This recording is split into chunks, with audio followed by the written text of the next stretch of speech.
Tantor Audio, a division of Recorded Books, presents Dean's List by Stacy Claflin.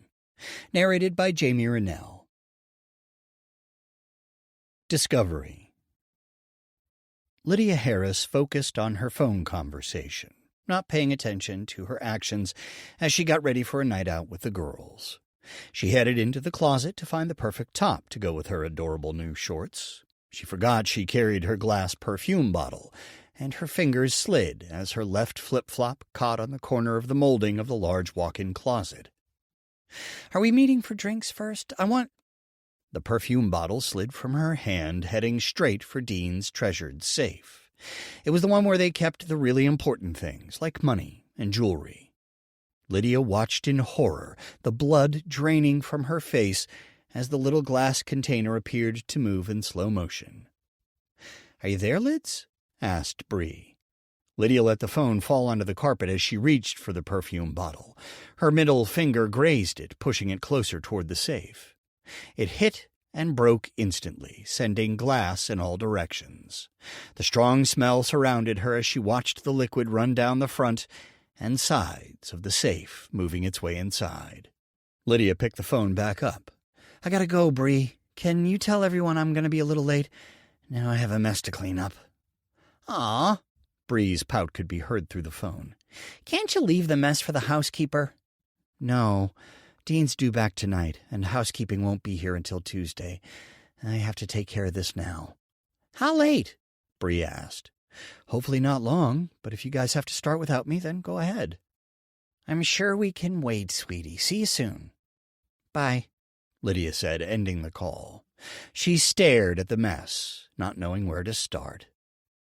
Dean was almost never home, but when he was extremely particular about keeping things clean, and by clean, he meant perfect. If she left behind even a shard of glass or drop of sticky perfume, he would know, and he would let her hear about it, too. Lydia picked up the nozzle from the perfume and the larger pieces of glass and walked back to the bathroom. Wrapping them in a paper towel and putting them in the garbage, she opened the windows in the bathroom and the bedroom, and then grabbed the rest of the paper towels. Staring at the mess in the closet, she again tried to decide the best way to get rid of all the traces of her mistake. Lydia pulled off a few paper towels and used them to pick up the small pieces of glass. She was relieved to see how many stuck. When she had most of them picked up, she went back into the bathroom and threw the paper towels away. Lydia brought the garbage back into the closet with her so she could throw each remaining shard of glass into the bin. She got on her knees and picked up the tiny shards stuck to the carpet fibers with her long manicured nails. When she was sure she had gotten every last piece, she spun the dial and opened the safe door. Perfume ran down inside of the door. At least it hadn't gotten on anything inside. She wiped everything with the paper towels, but it wasn't enough. Lydia went back into the bathroom for a spray bottle of cleaner. After she was sure that every trace of the perfume and its bottle were gone, she gave it a once-over and then noticed something underneath the safe. It looked like her perfume may have pooled up there. Lydia groaned, not wanting to move the heavy thing. She slid her finger along the bottom, and sure enough, underneath the safe, it was wet. There was no other choice. She moved the garbage bin and the paper towels out into the bedroom, and then she stared at the safe. It was good-sized, but not enormous. It wouldn't be impossible to move, but it would take some work. She wrapped her arms around the back of it and pulled, grunting. It moved about an inch. She repeated the process until the safe was out of the way, and she was covered in sweat. Sure enough, there was a spot where the perfume pooled underneath the safe. She was going to have to get the liquid and the smell out of the carpet. Lydia went back into the bedroom to grab the paper towels and the spray bottle again. Several minutes into the cleaning process, her phone rang. Lydia stared at the mess in the closet, shaking her head. She grabbed her phone, knowing that it was Bree. She was right. "Bree, I'm sorry, but I won't be able to make it today." "Oh, Lids, don't bail on us." "Sorry, but you know how Dean gets about his stuff. He's going to be back tonight, and I made a huge mess." "Well, if you can make it, come down, okay?" "I'll try. Tell the girls hi for me." "Will do. See you later, sweetie." Bye, Bree. Lydia threw her phone on the bed and then grabbed a flashlight. She went into the closet and shone the light over the carpet to make sure she hadn't missed any glass. She was about to turn the flashlight off when something on the carpet caught her eye. Lydia wouldn't have noticed it without the brighter light. Part of the carpet was a slightly different color than the rest. She knelt down and shone the light closer. A patch of the carpet was just a shade lighter. They had never replaced any of the carpet. She would have remembered, because Dean hated stuff like that. If something was wrong, he would have simply had it all replaced. He would much rather throw money at something than accept a substandard version. That was how he treated Lydia as well. She leaned over and pulled on the lighter part, and the entire piece came off. Lydia stared at it and set it down, eyes widening. It looked like there was a groove in the wood flooring. Lydia slid her finger into the channel and pulled. The wood came up, exposing a box underneath. Her heart pounded in her chest. She had to remove 2 more pieces of wood to get the box out. It was made out of a material similar to the safe, but didn't appear to be as strong. She held her breath as she looked over the box. Did she dare open it? She'd gone this far, she couldn't just put it back without seeing what was inside. She crossed her legs and set it on her lap. Lydia's breath caught as she reached for the latch. What was she going to find? Was it something that had belonged to the previous homeowner? Or something of Dean's? If so, it could be paperwork laying out some kind of shady deal he'd made with a client. It wouldn't surprise her, given how secretive he always was about his work. Whatever it was, it had to be good for Dean to go to so much trouble to hide it.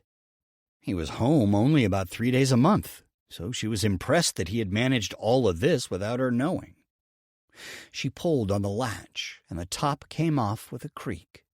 The box was full of newspaper clippings. Lydia dug around, looking for whatever was hiding beneath the papers. Nothing. Lydia unfolded the first paper and looked at the headline. It was a story about a housewife in Detroit who had been murdered. Chills ran down her back, despite the warm summer weather. She set the paper down and unfolded the next one, a waitress from Boston slain. Lydia looked at the next one, a hotel manager from San Diego killed under suspicious circumstances, a librarian from Houston murdered in cold blood. Everything around Lydia disappeared as she read the headlines from each of the papers. Her ears rang, drowning out other sounds. Dread washed over her as she realized that Dean had been to every one of the cities when he traveled for work. Would his work schedule match the dates on the papers? Her stomach lurched. Why would he keep those clippings? Surely he'd have a good reason to save and then hide them. She went into the bedroom to look at the time. It was later than she thought, and Dean was due back in a little over an hour. That wasn't much time to get everything back in order. Lydia grabbed a notebook and took it back to the closet. She wrote down the dates and cities of each murder on one of the pages. Then she snapped a picture of each clipping on her phone. She had some digging to do, but it would have to wait until after Dean left again. She folded the clippings with great care. If anything was even slightly off, Dean would notice it right away. She put each paper in, exactly as she had found it, and then closed the lid. She slipped the box into the floor and then put the pieces of wood back.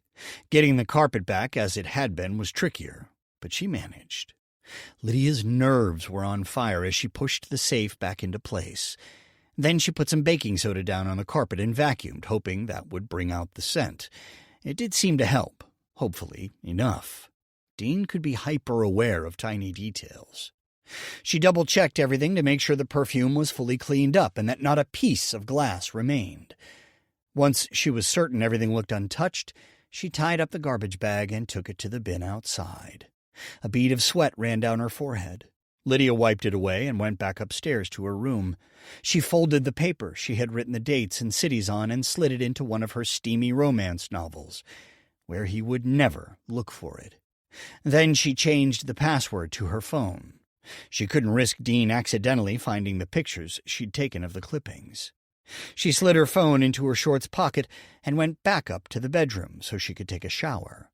The mixture of the perfume and sweat offended her nose, and Dean would definitely complain when he got home. Not that he would want to touch her, and for the first time, Lydia was grateful for that. She went into the closet to grab some clean clothes. The smell of the perfume lingered, but it wasn't nearly as bad as it had been. If she could keep Dean away from the bedroom for a little while, he would never know anything had been spilled or moved. Lydia shook as she grabbed a sleeveless top from the hanger. She wanted to be wrong, to believe that the clippings meant something else, but how could they? Why else would he go to all that trouble to hide them? Dean obviously wanted to save them, and clearly not digitally, since that would probably leave a trail. Lydia put her new clothes on the bathroom counter and then went into one of the guest rooms and grabbed a fan. She plugged it in by the window next to her side of the bed and turned it on, facing the window. The fragrant air needed to be pushed outside. She lit a candle, too. Lydia finished showering and getting ready just before she expected Dean to arrive. Her pulse quickened at the thought of talking to him. Usually he preferred to avoid her as much as possible. He averaged 3 nights with her every 30 days, and she used the term "with her" generously. He'd been in the house, but they wouldn't be together. Often that bothered her. This time, she dreaded his return and prayed they wouldn't spend any time with each other.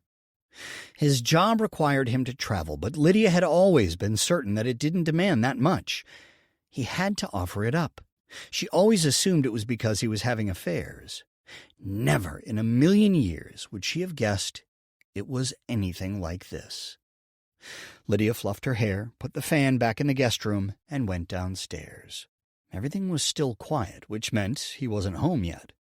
Dean stomped around like the king of the castle, making sure Lydia knew it was his domain and that he could do what he wanted. She paced back and forth between the living room and the kitchen. Maybe just the fact that she was home was enough to alert him that something was wrong. It might be better if she joined her friends, even though she was already really late. She heard the sounds of the garage door opening. Dean's arrival made the decision for her. Dinner. Lydia heard his engine cut in the garage. She jumped, her pulse pounding in her ears. Dean would know she found his papers. Then he would kill her too. She took a deep breath. There was no reason for him to suspect she had found his things. Lydia ran to the kitchen and pulled out some food. She would have to distract herself with cooking to keep from acting like something was wrong. It had been a while since she'd made her famous lasagna for him. Lydia had planned on making some for dinner with the girls the next night. It was her night to take care of the meal, so she already had everything in the fridge. The homemade noodles and sauce would be enough to help put Dean in a good mood. She pulled out all the ingredients for that and got to work. Just as she got the meat into the frying pan, she looked up to see Dean walking in. Lydia forced a smile and said, "Hi." He made a funny face. They rarely greeted each other, and now she was acting out of character. "Is someone coming over?" he asked. "Nope, I just felt like making lasagna. We haven't sat down for a meal together in so long, I thought it would be nice. I had dinner on the plane. You can make room for this." Dean sniffed the air. "I suppose I can." "Why aren't you out with friends?" "Are you trying to get rid of me?" Lydia forced a smile, and then turned around and put the noodles in boiling water. She wanted to slap herself for the poor choice of words. "You usually have plans." Lydia turned around and held up some vegetables. "Want to help, or would you rather settle in?" She turned to the fridge and asked, "Do you want a beer?" He gave her a funny look. "Thanks." Why was she being so helpful? He would definitely know something was wrong. "I think I'll just turn the news on. I'll just get in your way." He went over to the couch, put his feet on the coffee table, and opened his drink. Lydia made a face. He knew how much it irritated her when he put his feet up like that, but at least it gave her some space to pull herself together. She was freaked out and overcompensating. She glanced at him, wondering if she could sneak over to his office and check the dates on his calendar. She needed to find out for sure if the dates lined up. Even though his attention was on the TV, she wouldn't be able to walk over without him noticing. Her mind buzzed with questions while she made the side dishes as the lasagna baked.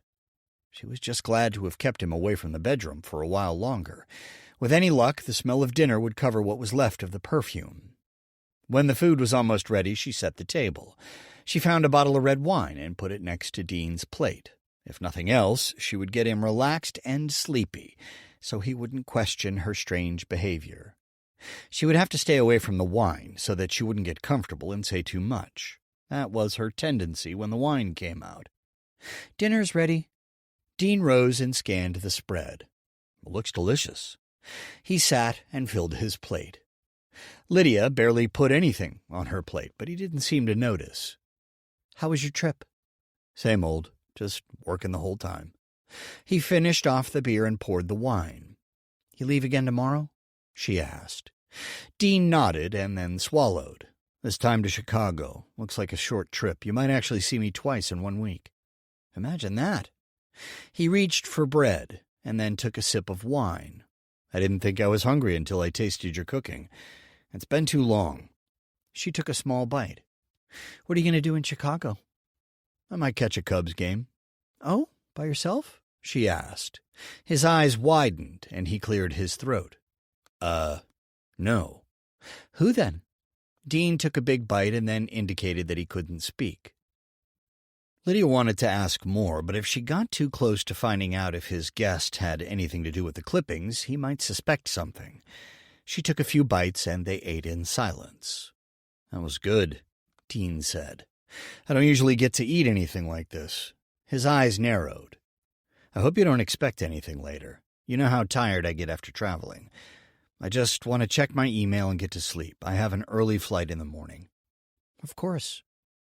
Dean wiped his mouth and then dropped the napkin on the plate. He rose and headed for his office. Normally, if Lydia had gone to the trouble of making them dinner, she would have been upset about him stonewalling her again. She was glad that he didn't suspect anything was wrong. She just had to get through until the next morning, and that shouldn't be too difficult, as long as he didn't notice the perfume or a piece of glass she might have missed. She heard the sound of his computer turning on, and her body relaxed. He would likely be in there for hours. He was much happier looking at the screen than at her. Her appetite returned, and she was able to enjoy the food she prepared. When she had cleaned everything up, Dean was still in his office, glued to the computer. When would he leave so she could check out his calendar? Lydia grabbed an organic ice cream bar and went out onto the deck. She leaned against the railing, enjoying the warm evening air. She had always enjoyed summers in the Pacific Northwest. Lydia looked across her neighbor's yard and over to the park across the street. Children squealed and chased each other.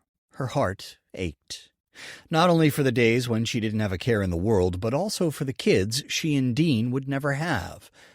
It wasn't for a lack of trying, but not even modern medicine could help them. All of that had put an enormous strain on their marriage, and that's when things started going downhill.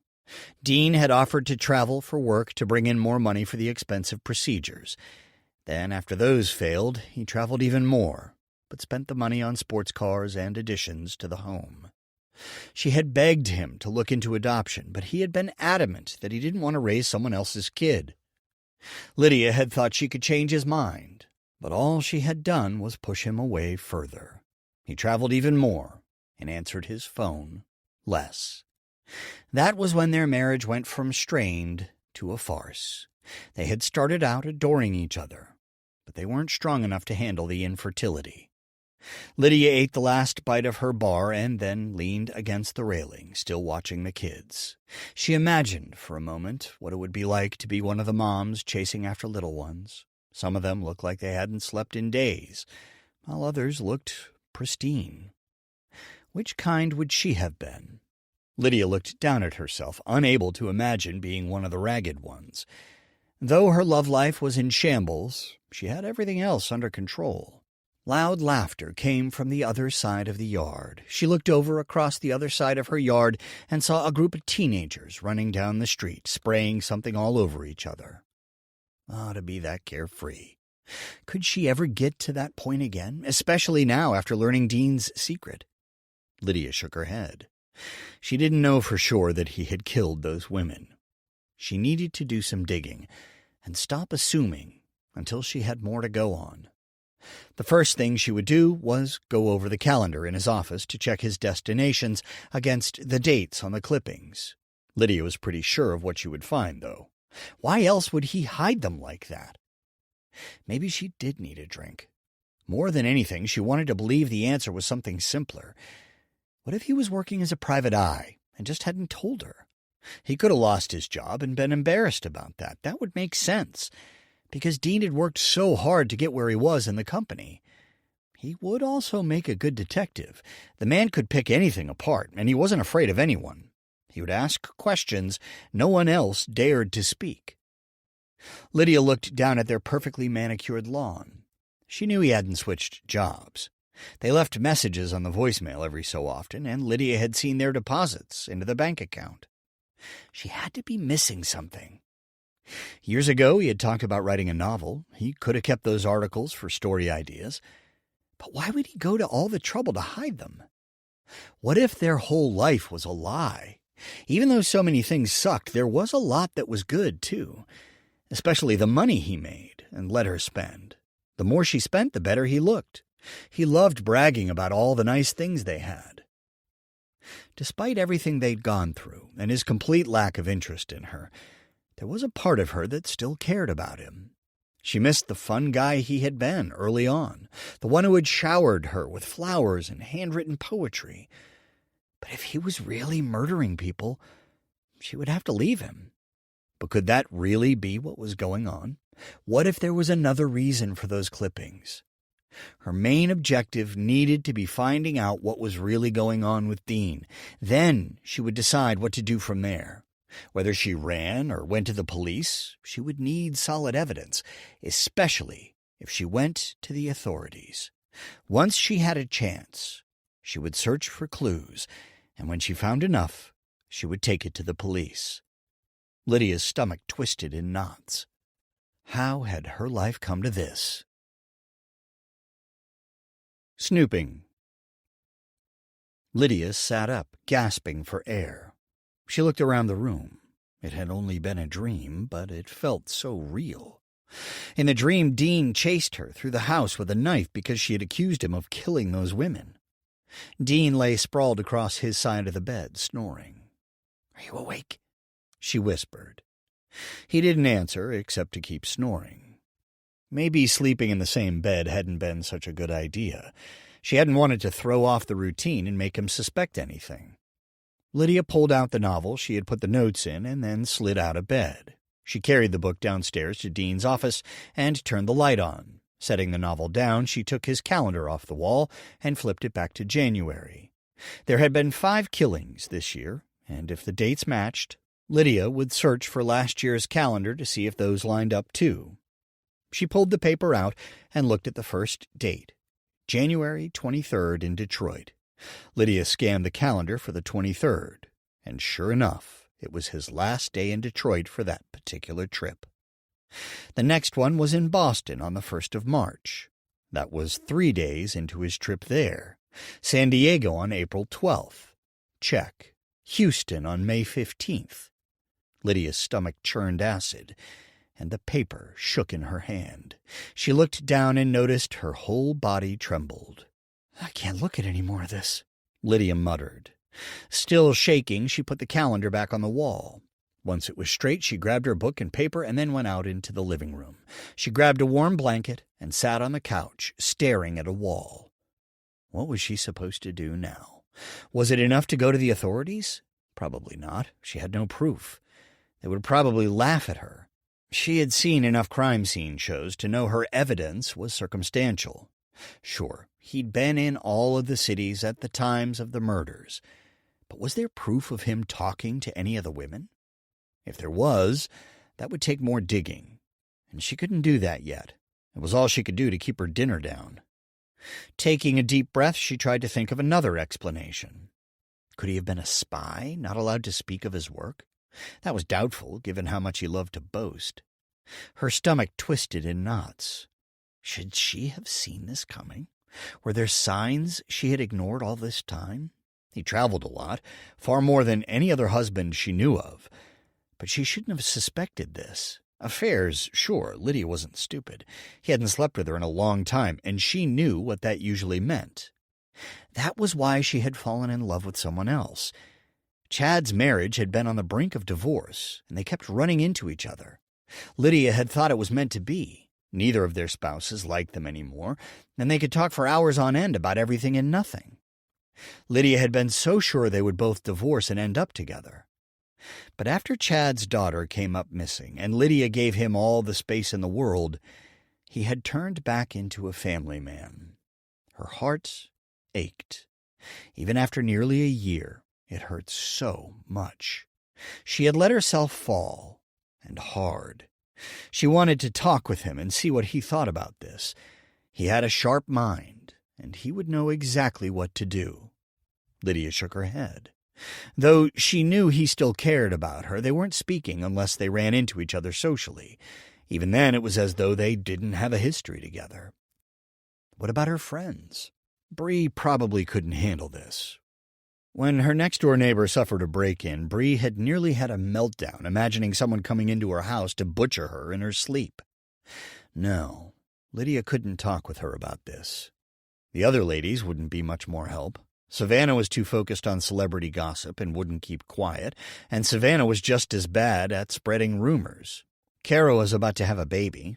Lydia couldn't tell her about this. That wouldn't be fair to her. Lydia's family was too far, and this wasn't a conversation she could have over the phone or through email. She was going to have to handle this one on her own, at least for the time being. Normal people didn't go on a killing rampage because their marriage hit some bumps in the road. There was no way she could have known that this was how he would react to their problems. If this was how Dean dealt with stress, he had to have other underlying issues. Had she missed anything? He had a temper, sure. What guy didn't? She shuddered, remembering all the times she had hid in her closet with her mom or brother when her dad was in a rage. Guys got angry when things didn't go their way. It was just the way it was. It was worse when alcohol was involved, but that didn't mean she should have known that her husband was killing people. Lydia looked up at the time. 2 hours had passed since she sat down. She'd be better off going to bed so she could think clearly, assuming Dean didn't kill her in her sleep. She folded the blanket back up and put it where it had sat since the weather warmed up. Then she tiptoed back into the bedroom and slid the book back into place before climbing into bed. Dean rolled over and looked at her. Lydia's heart sped up. "Is everything okay?" he asked. "Just had to go to the bathroom," Lydia lied. "Okay." He closed his eyes and was snoring before Lydia's head hit the pillow. Lydia pulled the covers up, forcing herself to breathe normally. She could see light poking through the window when she finally grew drowsy. When Lydia woke up, the sun lit up the entire room, and she had it to herself. Dean was probably downstairs at his computer before leaving to go to work. When did he say his flight out was? She couldn't remember. It was like the discovery had pushed everything else out of her mind. What she really needed was to talk to someone. Nothing helped her to think straight, like discussing what was on her mind. But she couldn't go to just anyone with this. What if she was wrong? She was accusing her husband of being a serial killer. Or what if she was right, and someone who didn't believe her told Dean what she thought? The blood drained from her head. As much as she needed to talk to someone, she couldn't. Even if she did trust someone enough, it wasn't something she could just slide into conversation. "Can you hand me a napkin? Oh, I think my husband is killing people. Pass the salt, please." Lydia shook her head. She had to decide on one thing and stick with it. No more flip-flopping. It was time to pull herself together. After he left for his next trip, she would have to go through everything. She would collect anything that could be proof, receipts, notes, anything. Dean came into the room, and Lydia jumped. "What's going on with you?" he asked. "I've been having bad dreams." "You're not thinking about adopting again, are you?" "What? No. Where did that come from? We haven't talked about that in a long time." "Good. I just came up to let you know I have to go into the office before I go to the airport, so I'm leaving now." "All right. See you in a couple days." Dean turned around and left the room. There was a time that such a brash goodbye would have hurt Lydia, but this time she was relieved to have him gone. She leaned back on her pillow and closed her eyes. A couple days to figure out what to do. Would she be better off packing up and cutting her losses, or would it be better to stick around and look for clues? If she just left, her conscience would bother her. What if he kept killing people, and she could have stopped it from happening? If she found enough evidence, she could take it to the cops, and they could lock him away. Lydia's phone buzzed on the nightstand. She picked it up and saw Bree's face on the screen. "Hey, Bree. We missed you yesterday," Bree said in her best pout voice. "You're not going to stand us up today, are you? We're going to the beach, remember? You're bringing the wine." "I'll be there." Maybe after spending some time in the sun with friends and good wine, she'd be able to think clearly, as long as she kept a tight rein over her tongue while sipping. "See you in about an hour?" "Perfect. Kara's saving our favorite spot." "Ciao." Lydia ended the call and went to the window, opening the blinds and letting the sun warm her. She would sit on the beach and forget all about Dean for a while. "Dean who?" She smiled.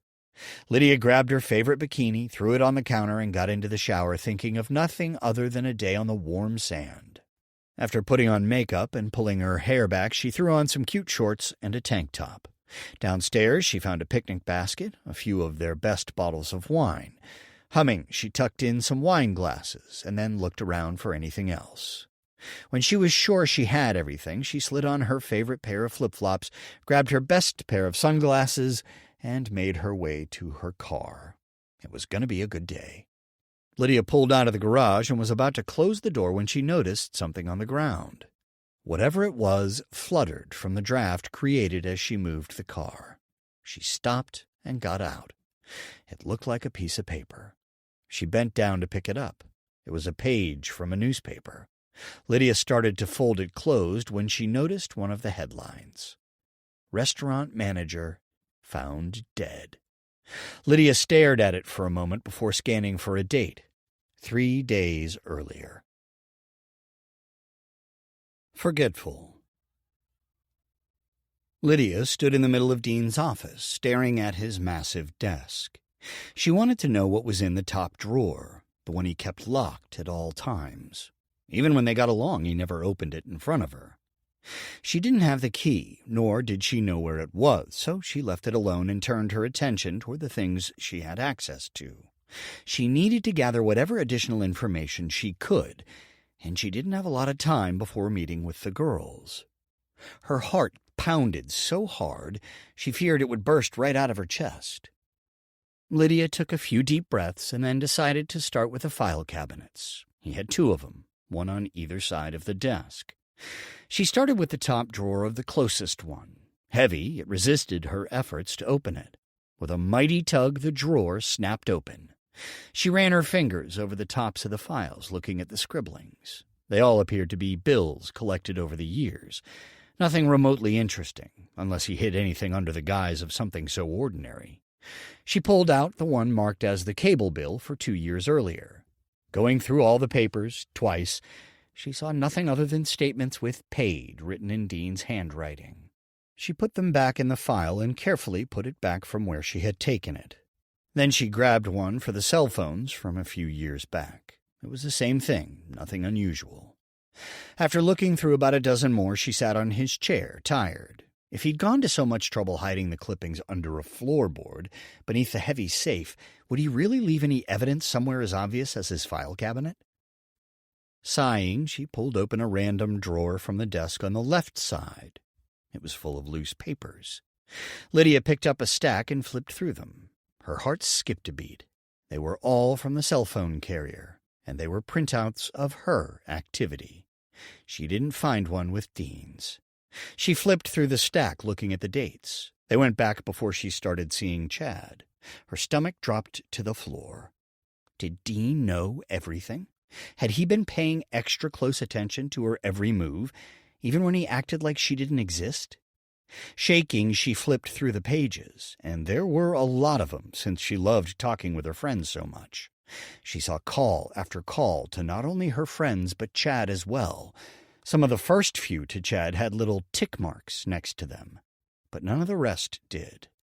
Did that mean he'd taken notice of a new number and then looked into it? All he would have had to do was call it and pretend to have a wrong number. He knew about her affair. Lydia dropped the papers onto the floor, sending them scattering in all directions. Her stomach lurched. She ran to the nearest bathroom and threw up. As she cleaned herself up, she realized it wasn't that big of a deal. Or at least, that's what she told herself. Dean had started his affairs long before she'd had her one, and she'd had better proof than just a call log. That one day when she was doing laundry and found unfamiliar women's underwear stuck inside one of his shirts, that was all the proof she needed. Not only were they not hers, but they were 2 sizes bigger. He couldn't have tried to talk his way out of it if he'd wanted to. She never would have fit into them.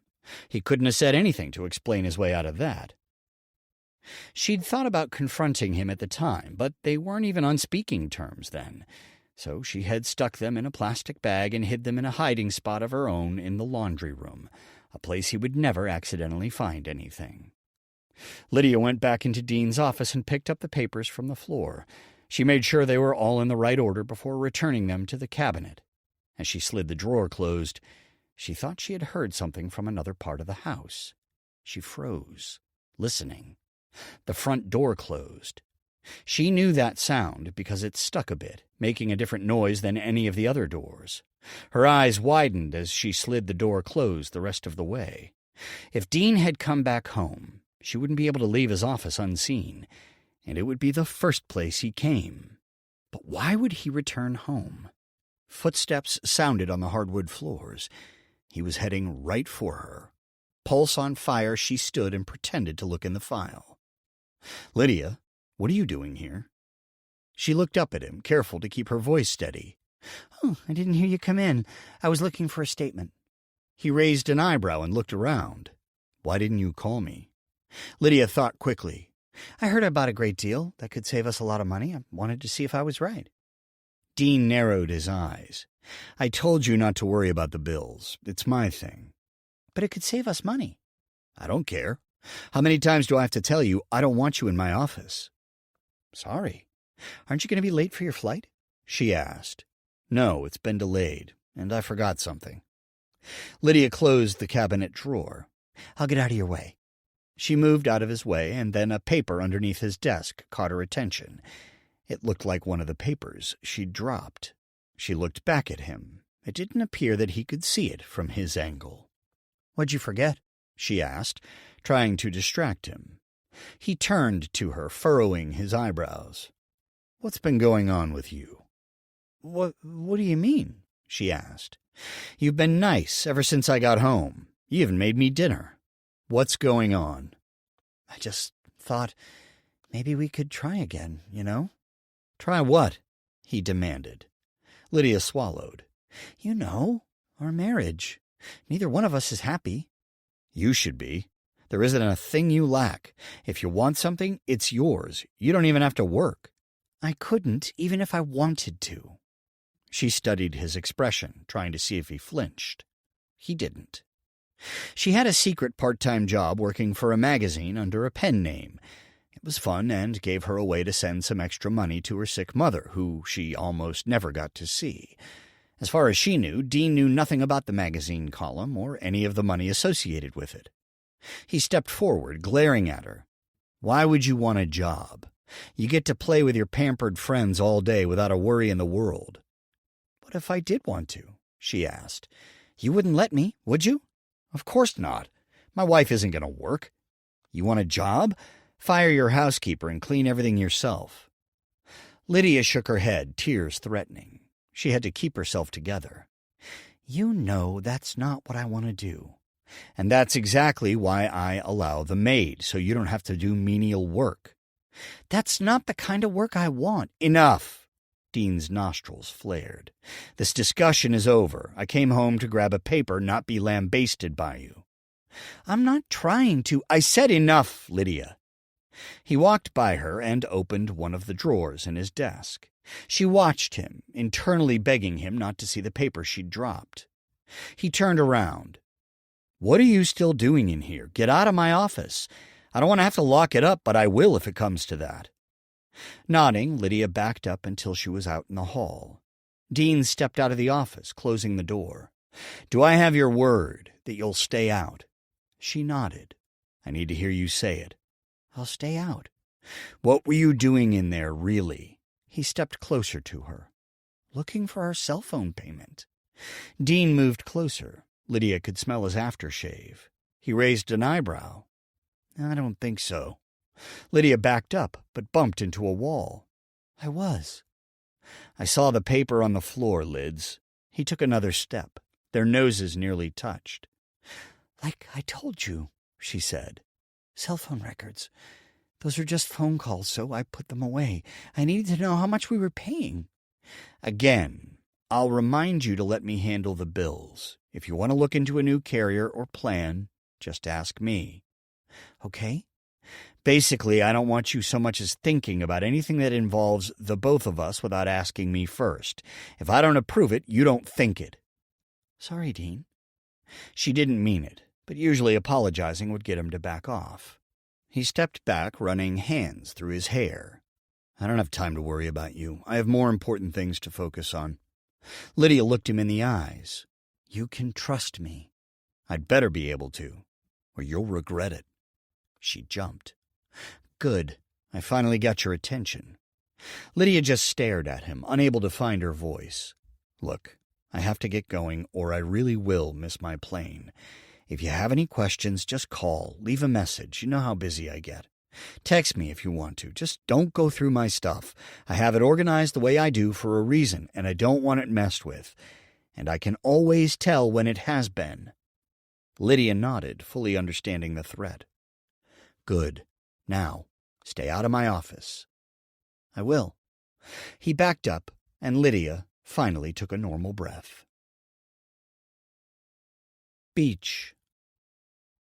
Bree Stevens rolled over on the beach blanket, looking at the bright blue, cloudless Pacific Northwest sky. She flipped her long blonde hair behind her so it wouldn't mess up her tan. "Where's Lydia? She should have been here by now."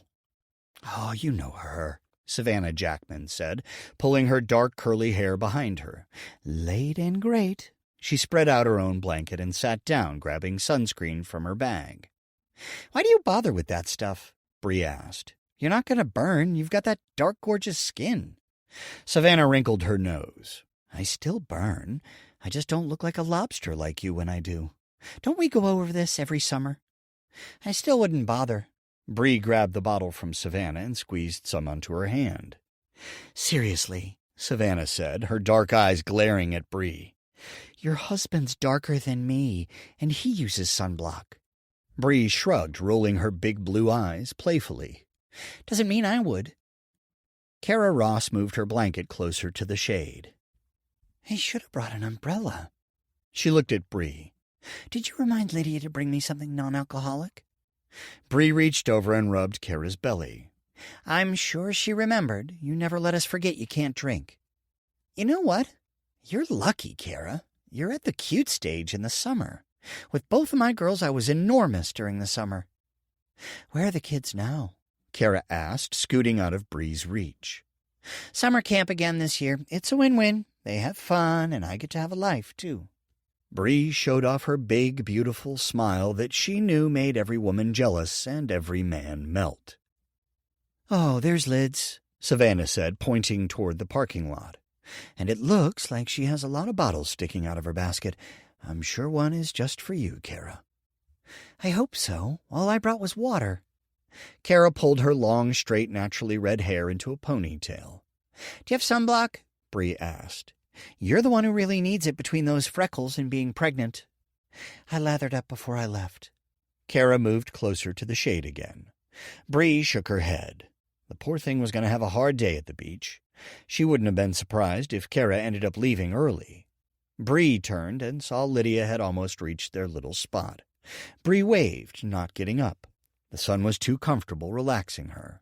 Lydia dumped her picnic basket on the ground, sending sand flying. "Watch out," Savannah said, brushing it off her blanket. "You're going to make it stick to our sunblock." "Sorry." Lydia looked distracted as she shook out her blanket. "Are you okay, Lids?" asked Bree. Lydia smiled. Of course. Why?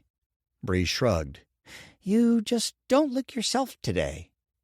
Dean was home last night, right? Kara asked. Oh, Savannah said. That explains it. Was he being a jerk? Lydia pulled the wine glasses out of her basket. No more than usual. Should we start with white? I was hoping for red, Savannah said, but whatever. Do you have anything without spirits? Asked Kara, looking annoyed. Lydia pulled out a smaller bottle. You think I'd forget about Kara Ross and her sweet little baby. Pomegranate apple cider just for you. Lydia handed Kara the bottle, smiling. I told you she wouldn't forget, Bree said. She turned to Lydia. White wine sounds good to me. Want me to open it? Soon they were all sipping from their glasses, discussing celebrity drama. Bree kept looking back at Lydia. She wasn't into the conversation as much as usual. She usually knew more gossip than anyone else, but today she didn't even seem interested.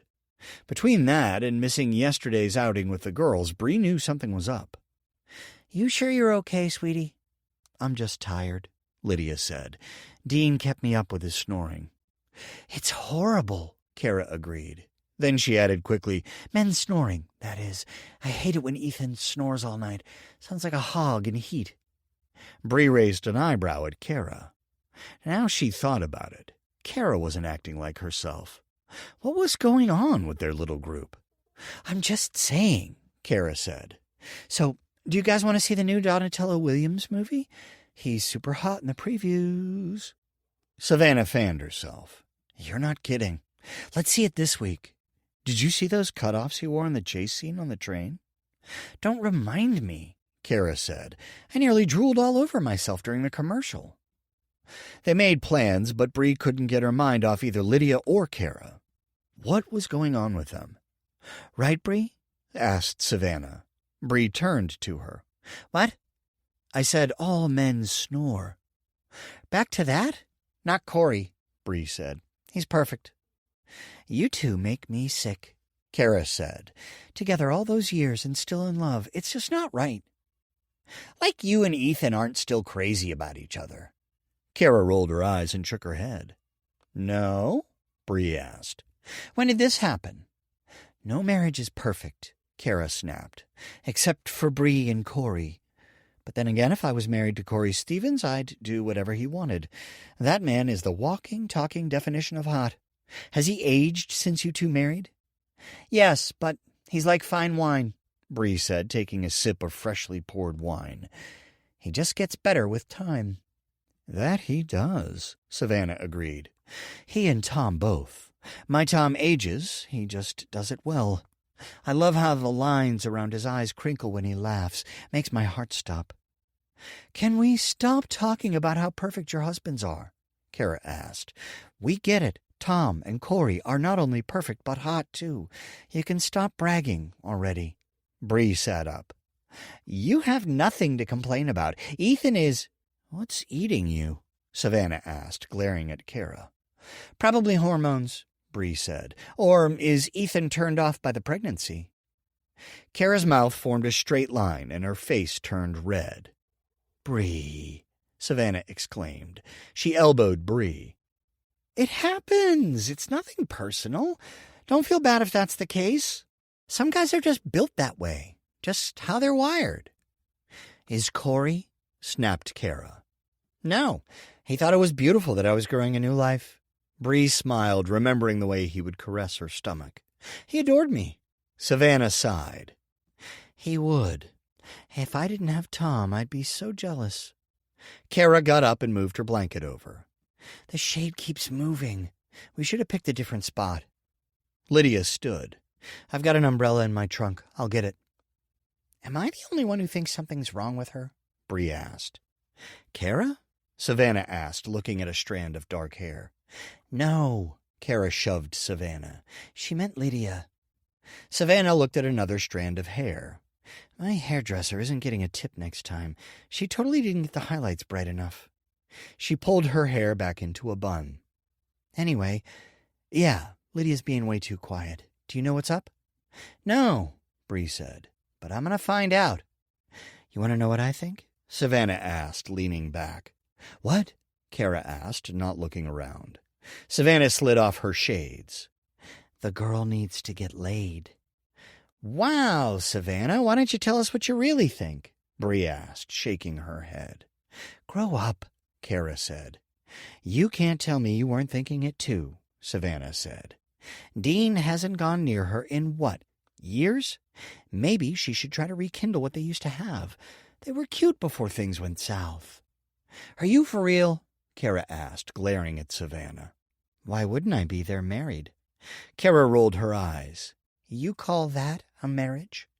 What about the guy she was seeing? Bree asked. Maybe she can work things out with him. Savannah shook her head. I think she would if she could. She's still stuck on him.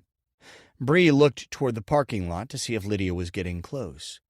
You really think so? Yeah, Savannah said. She was head over heels for him. I can't believe she never told any of us who he was. Or did she tell one of you? Not me, Kara said, inching over into the shade again. Me neither, Bree said. And believe me, it wasn't for a lack of trying. All I got was that he was married too, and she didn't want to say his name. She didn't want to ruin his reputation. She thought he was going to leave his wife, right? Savannah asked. Bree nodded. Too bad he didn't. I really wanted to meet him. He sounded almost as wonderful as Corey. Oh, here she comes, Kara said. I'm so glad she has an umbrella. Lydia joined them and set up the umbrella for Kara. So, what did you do yesterday? Savannah asked Lydia. We missed you. I missed you girls, too. Lydia gave a weak smile. Something came up at the house, and I had to fix it. It's no big deal. Are you sure? Bree asked. What is this, 20 questions? Lydia frowned. Sorry. Bree tried to read Lydia's expression, but came up empty. Kara poured herself more cider. So, how about the Mariners? I heard they won again last night. Savannah rolled her eyes at Kara. Someone's cell phone rang. That's me. Savannah sat up and dug into her bag. It's Tom. She slid her finger across the screen. Hi, babe. What's up?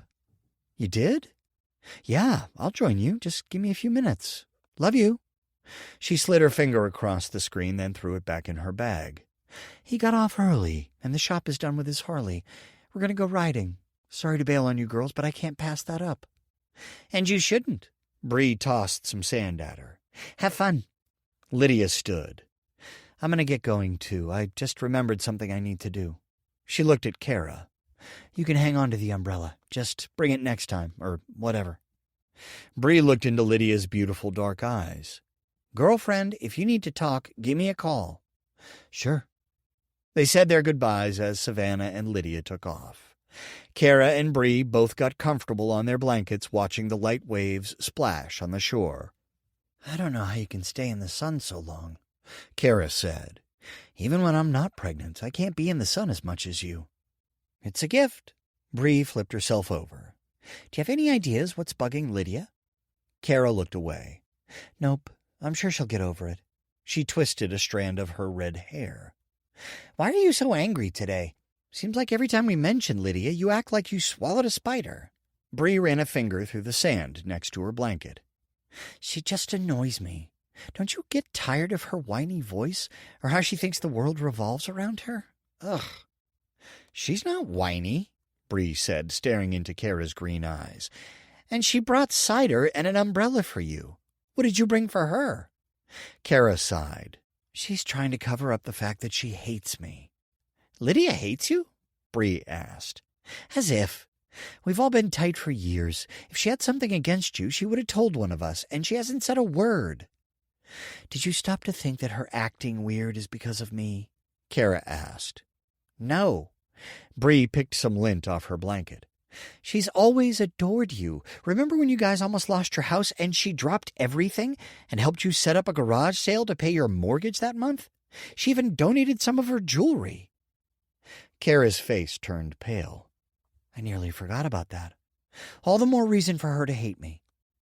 What would she have against you? I've never heard her utter a negative thing about you.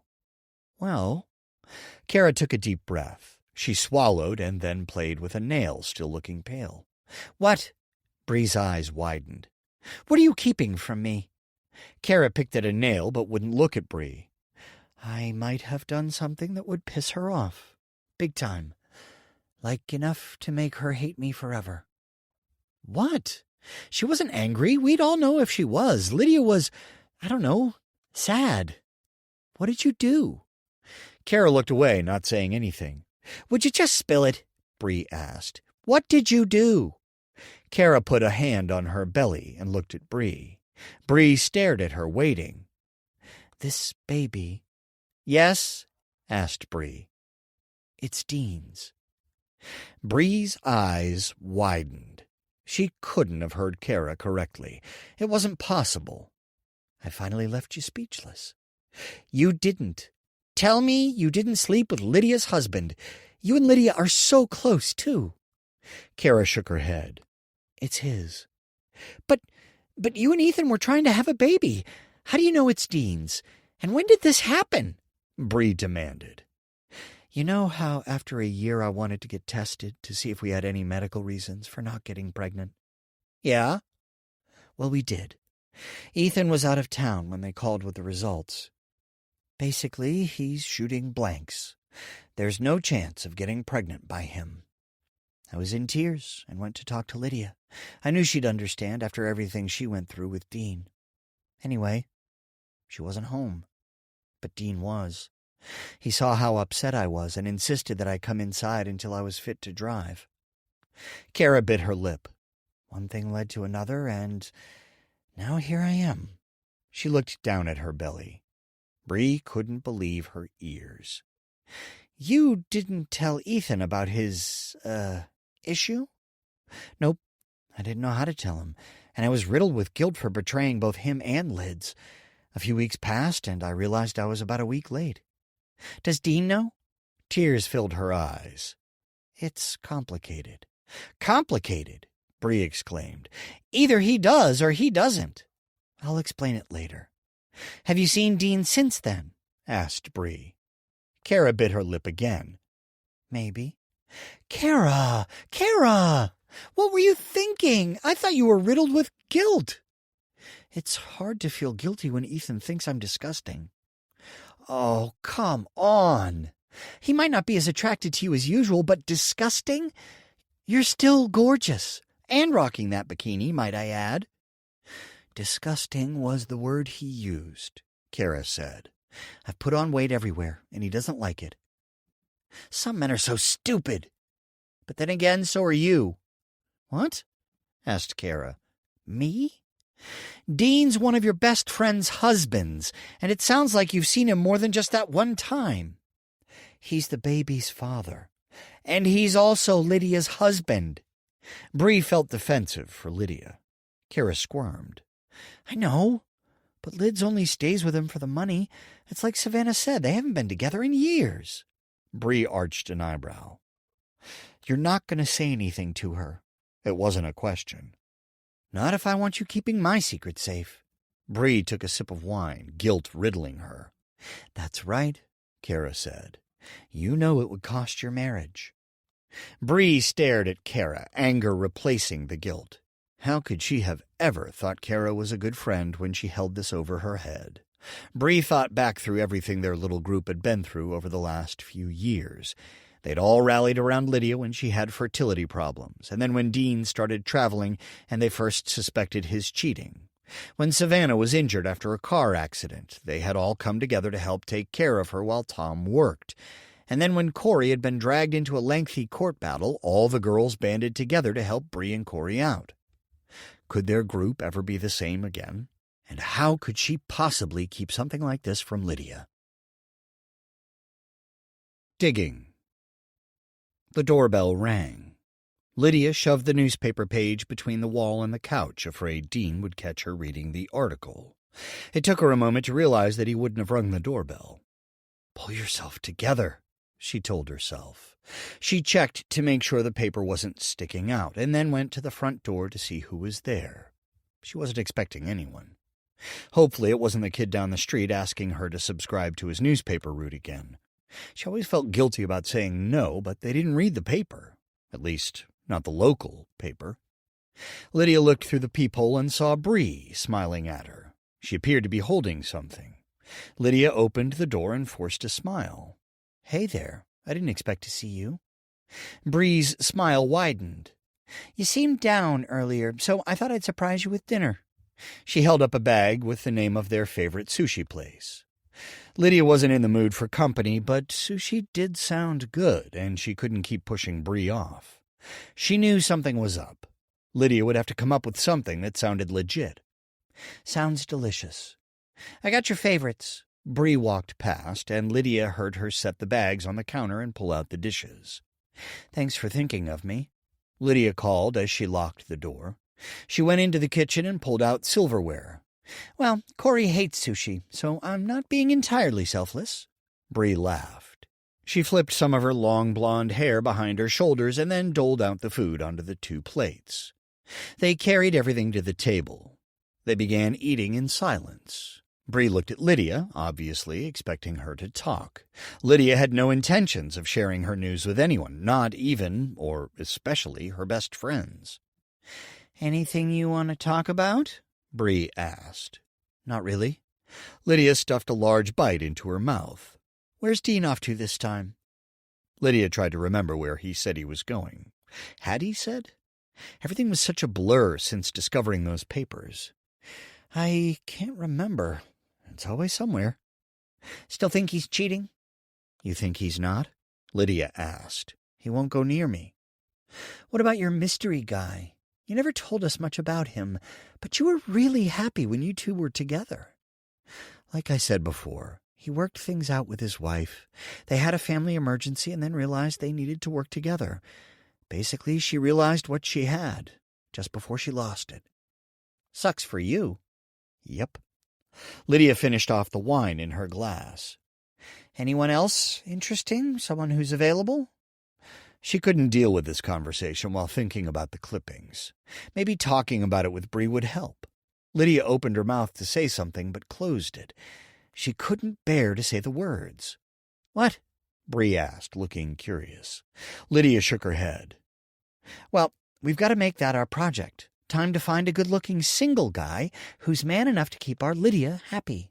"Easy as pie." Lydia tried to force a smile, but wasn't sure her mouth even twitched. Thinking about Chad made her feel even worse. They would have been together had he and Alyssa not worked things out. They had been even talking in detail about what kind of house they wanted. He even asked her about her taste in rings, specifically what she liked and didn't like about her wedding ring. "You really liked him," Bree said, bringing Lydia back to the present. "I still love him. I can't let go, even though he's not coming back." "It's been a year, sweetie." "You don't have to tell me." "It's time to move on." Lydia wanted to say, "You have no idea." The farther away from Dean she could get, the better. "If you worked it out with his wife that long ago, he's not coming back." "I know." That came out harsher than Lydia meant. "I just haven't met anyone. Do I need to have a guy at all times? Am I that pathetic?" "Not at all. Do you want to move on, or do you think there's a chance he'll return?" "Maybe I just need some time to myself. I certainly get enough of that sharing a house with Dean." Bree put her hand on top of Lydia's. "You're better than both of them. Maybe tomorrow we can look for—" "I'm going to stick around here tomorrow." "What about that new Donatello Williams movie? We'll look then." "No single guy with a job is going to be at the movie theater on a weekday afternoon. We'll go in the evening then." "I'm not ready for this. It happened naturally last time. We kept running into each other. He playfully accused me of following him. We had a good laugh, and since it was lunchtime, I suggested we eat. We laughed and talked the whole time. There wasn't even a slight lull in the conversation. You can't force something like that, a real connection." "We need to do something. I've never seen you so mopey. Is it the anniversary of your breakup or something?" Lydia looked at the calendar. Actually, it was close to the date of the last time she and Chad had connected. Lydia had driven by the park and saw him there alone, and not at all dressed for being at the park. She thought something was wrong, and she'd been right. He had broken down sobbing. She held him in her arms, and he cried.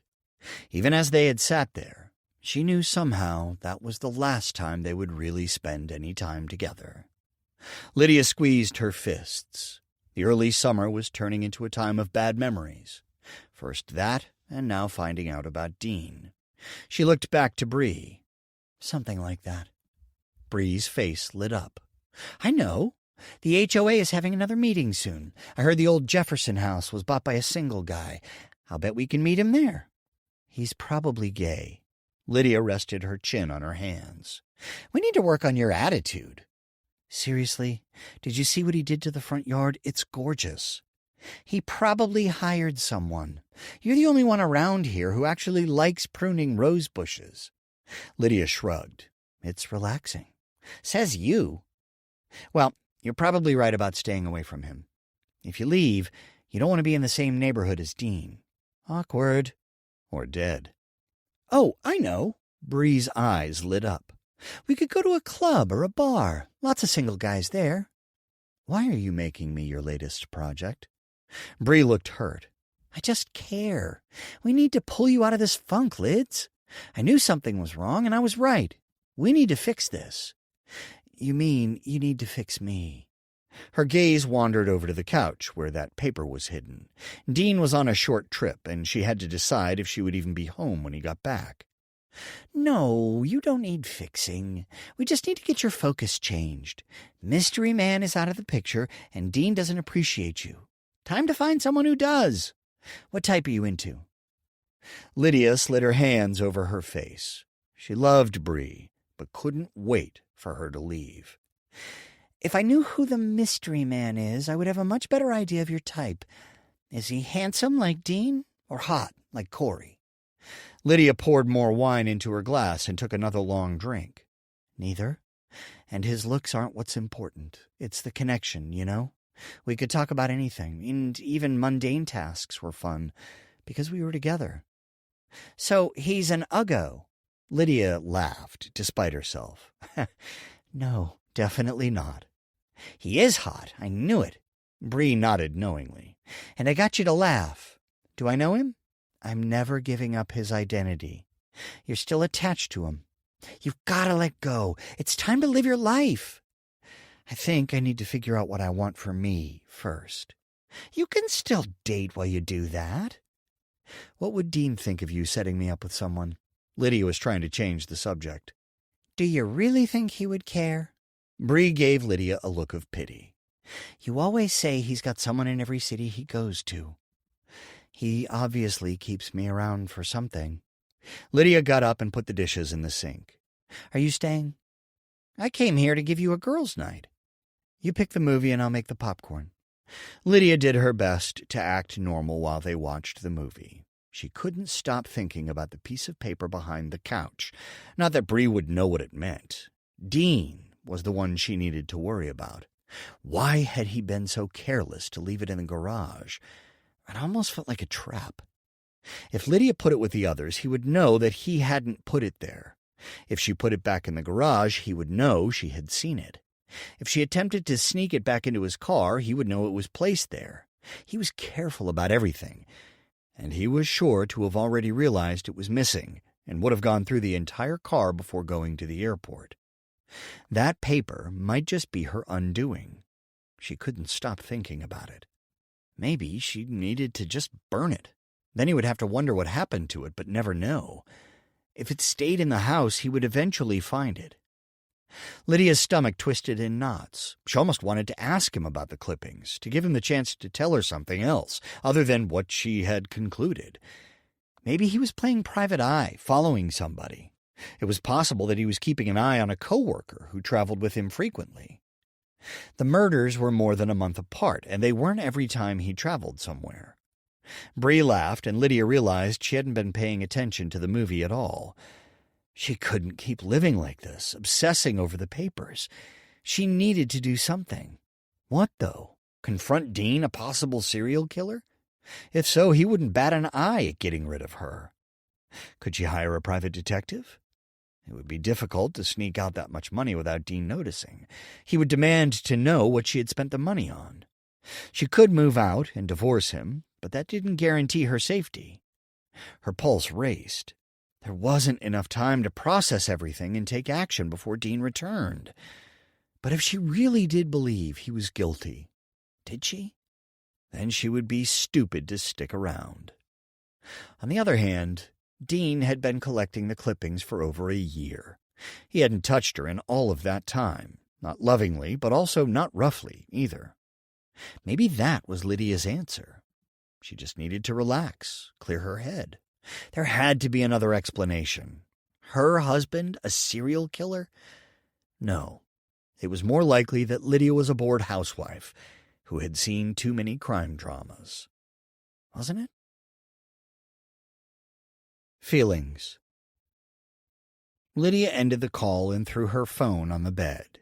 She'd been making call after call to people she could find who were related to the murder victims. It was hard enough to find phone numbers in the first place, and most of the people she talked with didn't want to discuss details with a stranger. She picked up the newspaper clipping, and it shook in her hand. Why hadn't she burned it? Dean was due back any time, and she still had it. Part of her wanted to ask him about it, act innocent but watch his reaction. It wasn't as though he would reach into his back pocket and stab her for asking about a paper.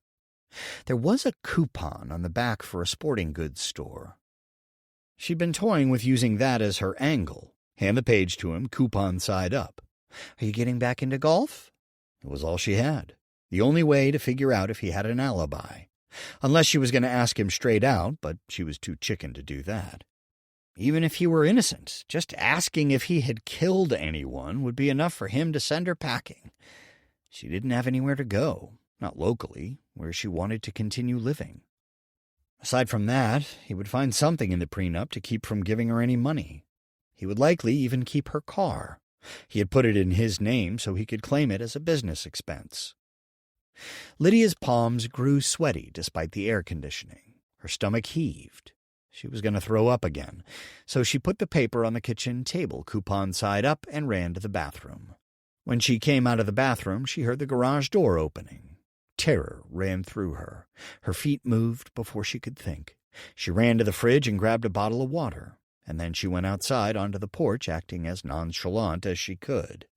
Lydia leaned against the railing at such an angle that she could see inside from the corner of her eye. She sipped the water while soaking up the sun. Dean wouldn't think anything of that. He came inside, set his bags in front of his office, and went in there. He hadn't even glanced over at the table, or Lydia outside. She let out a sigh of relief, and then went back inside. Dean poked his head out of the office at the sound of the sliding glass door closing. "Oh, you're home." Lydia made sure to sound surprised. "It was a short trip, remember?" "That's right. Well, tonight there's an HOA meeting. You should come. Everyone always asks about you. Some of the neighbors haven't even met you." Dean groaned. "You know how I feel about those meetings." "It's not a bunch of old biddies. There'll be refreshments and wine, maybe even some beer, depending on what other husbands are there." "I really would rather relax after a long flight, Lydia." "That's what you always say." "Come on. You haven't seen Corey or Ethan in a long time." Dean grimaced. "Did you ever think there's a reason for that?" "Why live in a housing development if you're never going to see the neighbors?" "If you leave me alone the rest of the day, I'll go." "Deal." Lydia walked by him and then stopped. "Oh, and I found some coupon you dropped in the garage. I put it on the table." "Coupon?" he asked. Dean went over to the table and picked up the paper. Color drained from his face. "Right. I forgot about the coupon. Thanks." "Sure," Lydia said, forcing enthusiasm. "Be ready to leave just before 7. "Fine." He stared at the paper. Lydia walked slowly away, keeping her focus on him.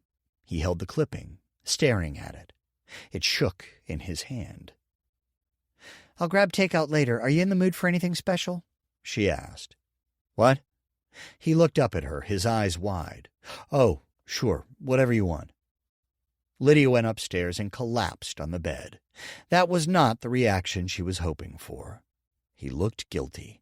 He was shaken by the paper. Who got upset over a coupon? No, it was because of the other ones hidden underneath the floorboard in their closet, all of which matched the dates of his travels. Would he believe she was clueless? He was probably going to start watching her more closely to see if she knew or suspected anything. Lydia closed her eyes, focusing on her breathing. She had to be calm and act natural. Going to the meeting later was probably the best thing they could do. She could watch him interact with others. It wasn't something she got to see often. She felt drowsy and gave into it. A hand on her arm woke her. Lydia's eyes popped open, and Dean stood next to the bed, actually touching her. "What's going on?" "It's almost 7. Time for your meeting. We can just eat there. You said they have refreshments, right?" Why had he woken her? He would have loved nothing more than for her to sleep through the meeting so he wouldn't have to go. She sat up. "Yeah, I didn't mean to fall asleep. I was going to get dinner." He smiled, and she relaxed. He always had such a nice smile. It had actually been one of the first things that drew her to him. "Don't worry about it. I lost track of time myself." He took her hand and helped her up. "What should I wear? I have no idea what people wear to these things." Lydia looked him over. "You're fine. Are those new slacks?" "They were a Christmas gift from my parents. I just forgot about them for a while." He stared into her eyes. Lydia's breath caught. What was going on? She cleared her throat. "Right, I remember you opening them." "Well, I'd better get dressed. These are wrinkled from sleeping in them." Dean stepped back, still looking at her. Lydia went into the closet and picked out a summer dress. She walked back into the room and was surprised to see Dean still in there. He hadn't moved from where he had helped her off the bed. They stared at each other for a moment, not saying anything. Lydia moved to the opposite side of the bed and set the dress down. Was he going to watch her get dressed? It was something she figured was normal in a typical marriage, but not for them. He kept looking at her, and for a moment Lydia felt exposed. But then she realized there was nothing he hadn't already seen, back when he adored her. She didn't look any worse now. In fact, she looked better. She'd been eating mostly organic and had been working out more than ever. She looked into his eyes. He could watch her and see what he'd been missing out on. Then he could remember that, after she left him. Lydia wrapped her fingers around the bottom of her shirt and pulled it off slowly. She flung it into the laundry basket and looked back over at him. His eyes were hungry, reminding her of the early days of their marriage. He walked over to her and stood behind her, wrapping his arms around her. It was cold because he had his desk right under the AC unit in his office. Chills ran through her, and goosebumps formed along Lydia's skin. Dean brushed her hair out of his way, and she felt his lips on her neck, kissing toward her ear. She rolled her head to the side, giving him better access. Her muscles relaxed as warm familiarity enveloped her. This was what their relationship had been like before it soured. Spontaneous shows of affection that always left her wanting more of him. She grabbed his hands and wrapped hers around them. He pressed his fingers against her skin harder as he kissed her earlobe, his breath sending more chills through her. Could he be acting this way to get out of going to the meeting, or to distract her from the clippings? Lydia shoved aside the thoughts, glad to be close to him in a way she'd wanted to be for so long. Dean's hands moved toward her waist. "Let me help you with those shorts." Lydia turned around, giving him easier access, and then pulled his shirt off. She stared at him. She wasn't the only one who had been working out more. Lydia forced her lips on his and enjoyed every moment of reenacting their newlywed days. It was as though they had gone back in time to their carefree days. She leaned against him as they lay in the bed, and he wrapped his arms around her. "I think we're going to be late to your meeting." Dean pulled her closer. They fit together like they were made for each other. "No complaints here." She caressed his arm, watching bumps form under the hair. She noticed some of them were silvery. "What happens if you miss the meeting?" Lydia turned to face him and ran her fingers along his strong jawline. "Just a fine." "A fine? Really?" "Yeah, they add it to the dues." Dean kissed her nose. "I hope someone brings beer." "Someone usually does." He helped her off the bed, and as they got dressed, she walked by him into the bathroom, aware that his gaze lingered on her. Dean came over to her and stood behind her. They stared at each other through the mirror. "Is it okay with you?" he asked. Things haven't been ideal lately. Lydia stood taller. Every marriage has its bumps. He put his hands on her waist and spun her around. It's time we move past ours, don't you think? His voice was husky. I do. Lydia stared into his eyes, noticing the lines around them were deeper than she was used to. Dean ran his fingers through the length of her hair and then gave her a kiss, lingering. We should get going before we end up with a late fee. She nodded, her breath caught. He stepped away, and she watched as he walked out of the bathroom. Lydia took a deep breath and looked at herself in the mirror. What had just happened? Was all that because of the newspaper? Did he realize his need for her, or was he merely going out of his way to make sure she was on his side? He knew everything she liked, so it would be easy enough for him to try to woo her back. And with her still broken over Chad, he was the perfect rebound. How ironic was that? Meeting. Lydia pretended not to see the stairs. Everyone was not only surprised to see Dean at the HOA meeting, but even more so that they were holding hands. Bree raised an eyebrow at Lydia. The look on her face told Lydia that Bree wanted all the details as soon as possible. Lydia turned around and made eye contact with Kara. She had a disapproving look on her face. Dean squeezed her hand. I'm going to go grab a drink. He walked over to the beer and greeted some of the husbands standing near the table. Bree made her way over to Lydia, and Savannah showed up from somewhere too. They both stared at her from barely 2 inches away. What's going on? Savannah asked. I've never seen Dean at one of these. I've barely seen him, period. I suggested he come, and he did. He seems to be in a good mood today. Savannah raised an eyebrow. You look a little flush. Just how good of a mood is he in? Lydia shoved her. None of your business. Did you have a good motorcycle ride with Tom today? None of my business, Savannah laughed. Sounds pretty good. Oh, yeah, we had a great ride. We went to... Lydia couldn't focus on what Savannah said, mostly because of the looks Bree was giving her. Lydia tried to ignore her while pretending to be engaged with Savannah's story. What's up with Kara? Lydia asked when Savannah was done. What do you mean? Savannah asked. She's fine. No, Lydia said. She keeps shooting me these looks. Something's up. Bree leaned closer. Trouble in paradise. Them? Lydia asked. Since when? Why hasn't she said anything? Probably hormones, Savannah said. It took them a while for her to get pregnant. The dust is settling while she's dealing with that. Poor dear. We should go talk to her. Or, said Bree, maybe we should give her some space.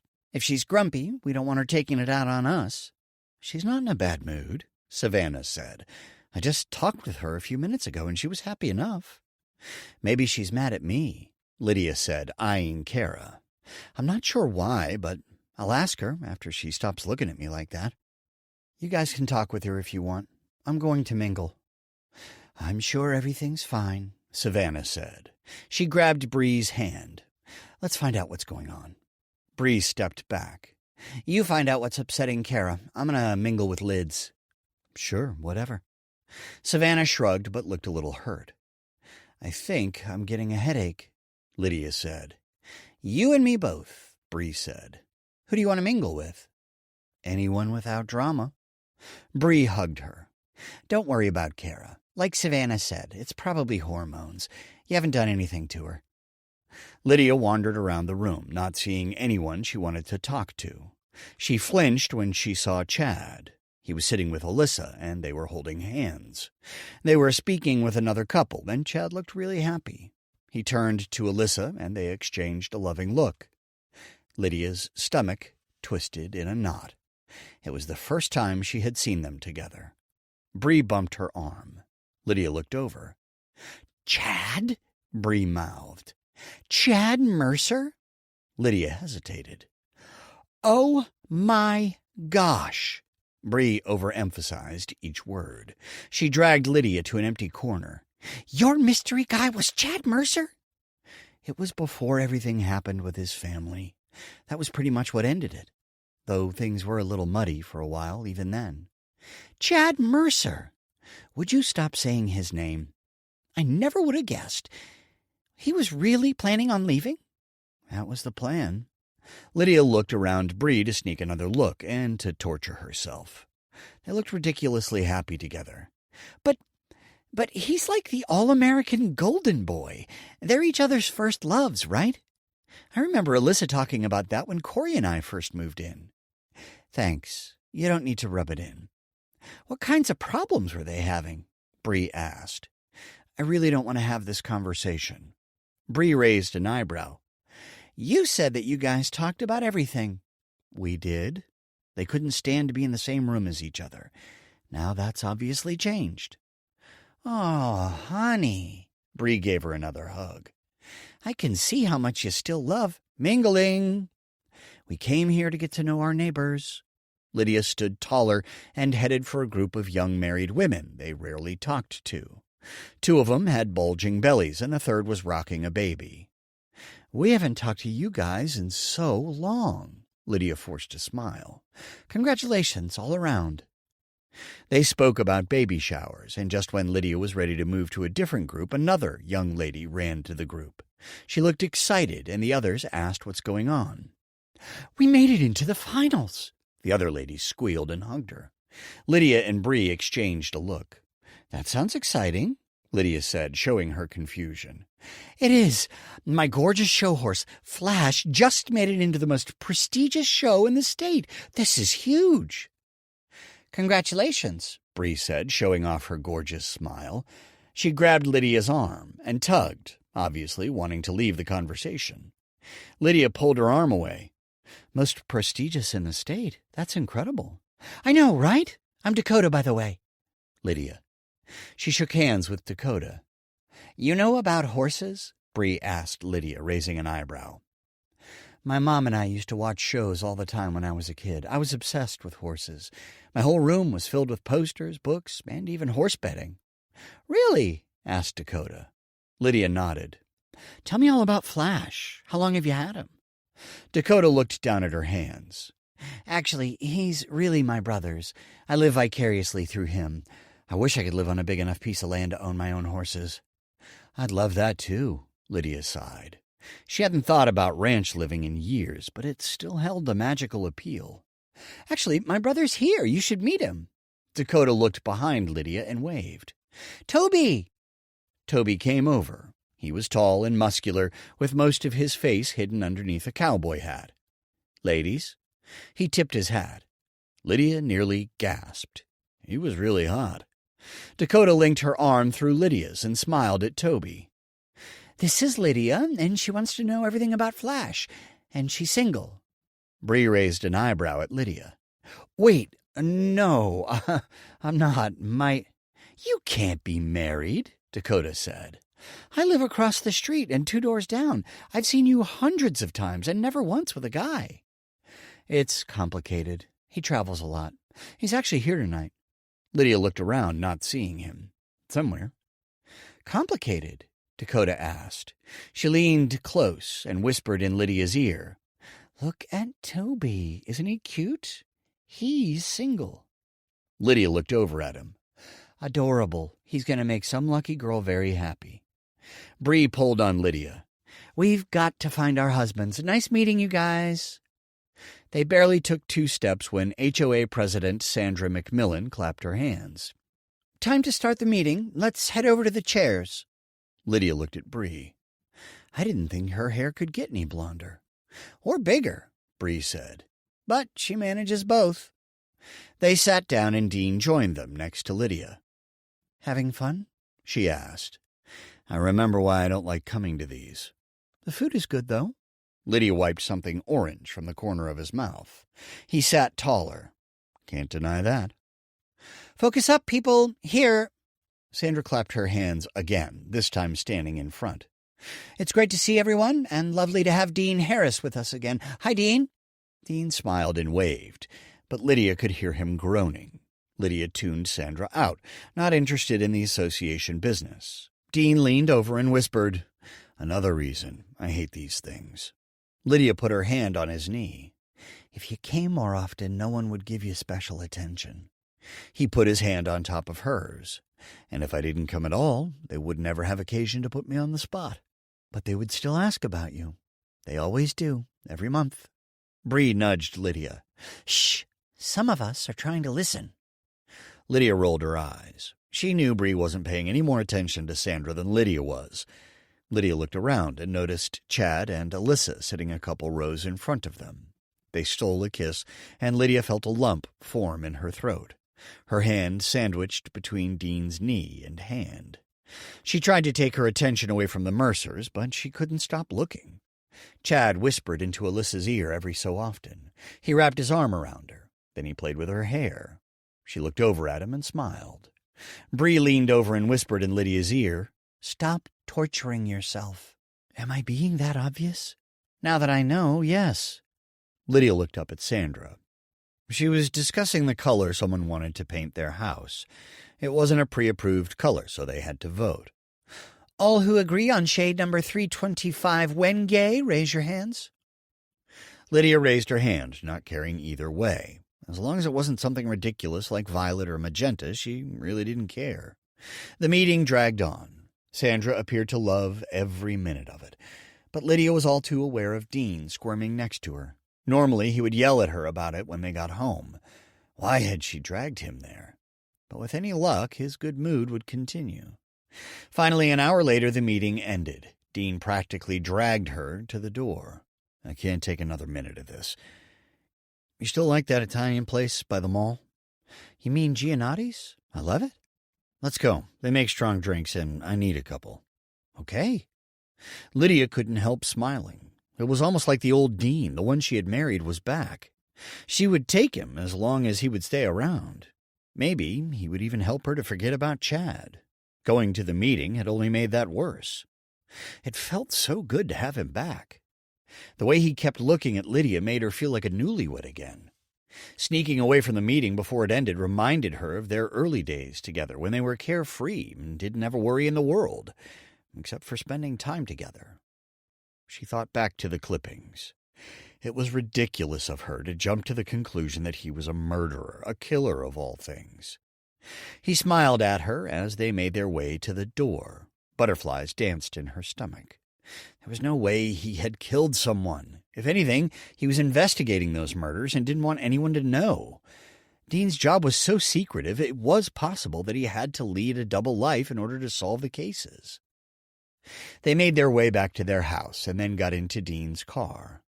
I don't even think I've been in here before, Lydia said. He had shown up with it one day. Since he barely ever spoke to her, they had no reason to go anywhere in it. Really? Not once? Nope, she sniffed. It still has the new car smell. Once that's gone, it's time for a new car. They made small talk on the way to the restaurant. Once there, he ordered one drink after another and talked even more, telling Lydia about the exciting changes taking place at his work. It was the first she had heard anything about any of it, but she smiled and encouraged him to keep talking. As he went on, and she listened, she couldn't help wondering what was going on. His sudden attention had to have something to do with the newspaper, which made it feel more like he was guilty. That meant he was just trying to keep her on his good side, and that she was sitting across from a murderer. Not just a one-timer either. It had been going on for at least a couple years. Lydia sighed. She didn't know what to think. Was the new old Dean a good thing or a bad thing? Dean laughed loudly as he finished up some story about a friend from work. Lydia smiled and said something to sound engaged. She watched him, conflicted. On one hand, she saw the man she had fallen in love with so long ago. It felt like decades. But they hadn't reached their 7-year itch yet. On the other hand, she also saw the man who had refused to touch her for so long. But given Lydia's recent findings, that was probably a good thing. She didn't want to be involved with a serial killer. But getting away was the tricky part. If she initiated a divorce, she risked his wrath. The last thing she wanted was to end up on a clipping under their floorboards. If she left before saying anything, she would always have to look over her shoulder. One thing she had learned from her years of marriage: no one crossed Dean Harris. Discussion. Kara sat down on the couch next to Ethan. He glanced her way, not taking his attention off the show, and then scooted over, away from her. "Why do you find me so repulsive?" asked Kara, frowning. Ethan picked up the remote from the cushion and turned the TV off. "Do you think I'm stupid, Kara?" Kara's heart dropped into her stomach. "What do you mean, hon?" She forced a smile. He narrowed his eyes. "You never told me the results of our fertility testing." She stared at him. He couldn't know. He just couldn't. Ethan continued. "I've been waiting for you to come clean." Kara's heart pounded so loud it sounded like it was in her ears. "You're planning on pretending we can be a happy family with someone else's baby." What are you talking about?" "You gonna play dumb, even now?" Ethan's face grew red, and his spit landed on her face. "What are you talking about?" Kara snapped. "I'm not playing." He laughed. "You know what I mean." She folded her arms. "Whose baby is it?" Ethan narrowed his eyes. "Ethan, it's yours. Ours. We're going to be a family." "I'm not an idiot, Kara." "I never said you were." "Then have enough respect for me to tell me the truth." He stepped closer, furrowing his eyebrows. "We're a family. You, me, and the baby." "Oh, stop. We both know someone else fathered the baby. I have proof." You can't. How?" Kara sputtered. Ethan's eyebrows came together. "I've left the chatty Kara speechless. That's a first." He shook his head. "I knew the fertility results were due, so I called the clinic from work. Imagine my surprise to find out that you'd known for weeks. I actually gave you the benefit of the doubt. I thought you were in so much pain that you couldn't bring yourself to say it." "I was," Kara whispered. "Right." Ethan sat up straight. "That's why a week later you came to me with your pregnancy results.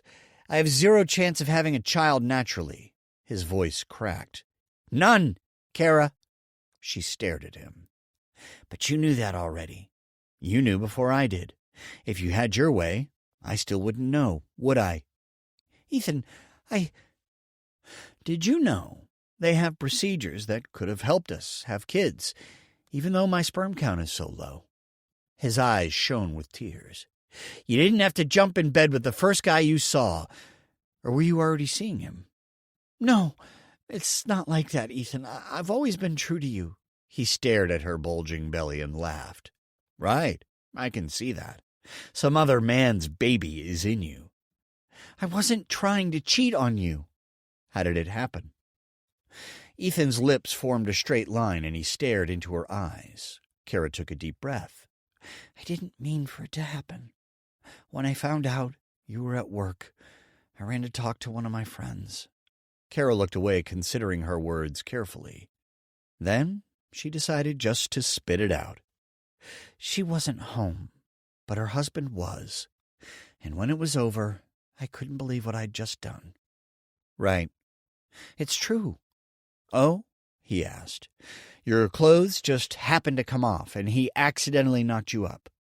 "I didn't mean for it to happen." "You let it happen anyway." "Who's the father?"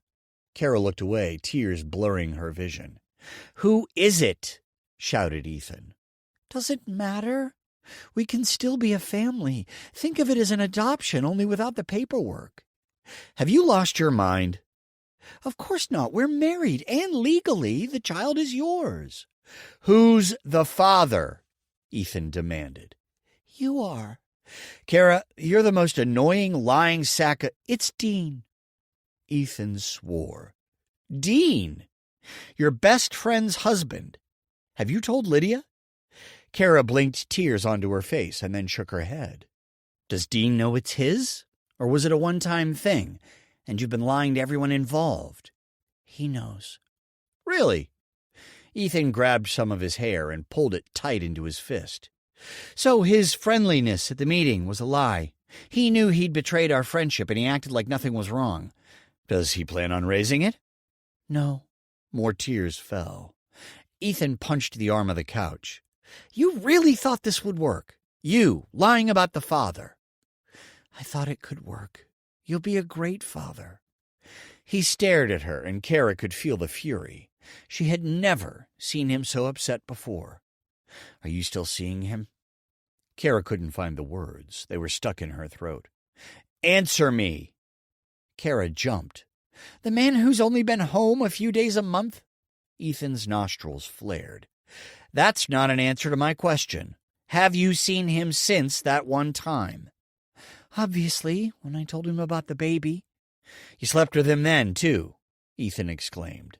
"That's not what I meant." "It's what I meant. Have you slept with him since the night of conception?" "Answer me!" Kara looked down at her freshly manicured nails. More tears escaped as she nodded. "Look at me and answer." A large lump in Kara's throat nearly choked her. She looked at Ethan. "Yes, it happened again." Ethan shook his head, his face reddening. "You know, if it was just that one time, I could see trying to make it work, maybe. But you've been back with him? How dare you tell me it was a mistake when you've been with him since then?" "Because you're disgusted by me," she shouted. He grabbed her arm. "That's where you're mistaken. I've been disgusted by knowing you're carrying another man's baby. I was hoping you'd talk to me about it, but instead you've been acting like nothing's wrong. We're through, Kara." "What? No, you can't do this." "I can't do this," he yelled, standing. "And why not, exactly? I work 60-plus hours a week so you can stay home and pamper yourself. You play with the other spoiled housewives all day while I work myself to the bone. Believe it or not, I've always been fine with that. I take my role as provider seriously, but when you step out on me like that, repeatedly, I won't stand for it. You need to find someplace else to live." "What?" Kara felt cold and began shivering. "You can't do this to me. Where will I go?" "You should have thought about that before you started a relationship with your best friend's husband. Maybe Lydia will let you stay at her place. Should I call her?" Kara jumped up. "You wouldn't." "No, you're right. I'll leave that to you. You'd better start packing. I need to contact my attorney." "But you—" "Don't worry. You'll be more than fairly compensated. I don't want a huge court battle. I'll give you more than you would ever be granted by a court, so long as you don't hire your own attorney and fight me.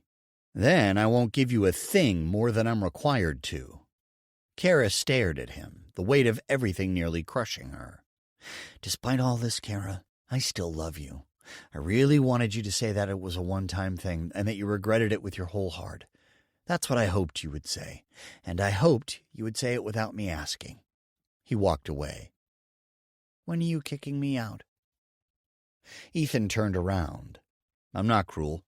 You can stay in one of the guest rooms for tonight, at least.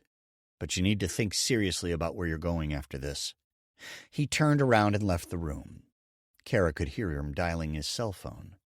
She sat on the couch and sobbed into her hands. Why had she been so stupid to think she could pull it off? Ethan was right. She had betrayed the ones she loved most. Kara had convinced herself that Lydia wouldn't care, and maybe she wouldn't. But if Kara had been so sure, why had she gone out of her way to keep it hidden from her? Because it would hurt Lydia, or because Kara was afraid one of her best friends would hate her. They had grown so close when Lydia had been seeing her mystery man. Kara knew it was Chad Mercer. She'd figured it out just watching Lydia at the HOA meetings. Though she tried to be discreet, Lydia watched him like a lost puppy. Kara could see it in her eyes. Chad was the one who had Lydia's heart. Her lips quivered. Looking at him, she realized how much she loved him and didn't want to lose him. She stood up. "Ethan, I was stupid. I never should have let it happen, not even once. No matter how much I was upset about not being able to have a baby, please, can we work this out?" "How many times, Kara?" Ethan asked. Kara looked away, unable to speak. "You can't even tell me?" "It's not like I kept count," she whispered. "So many times you can't even remember?" He punched a wall. "I thought you hated me. I promised never to see him again. Please, let's work this out."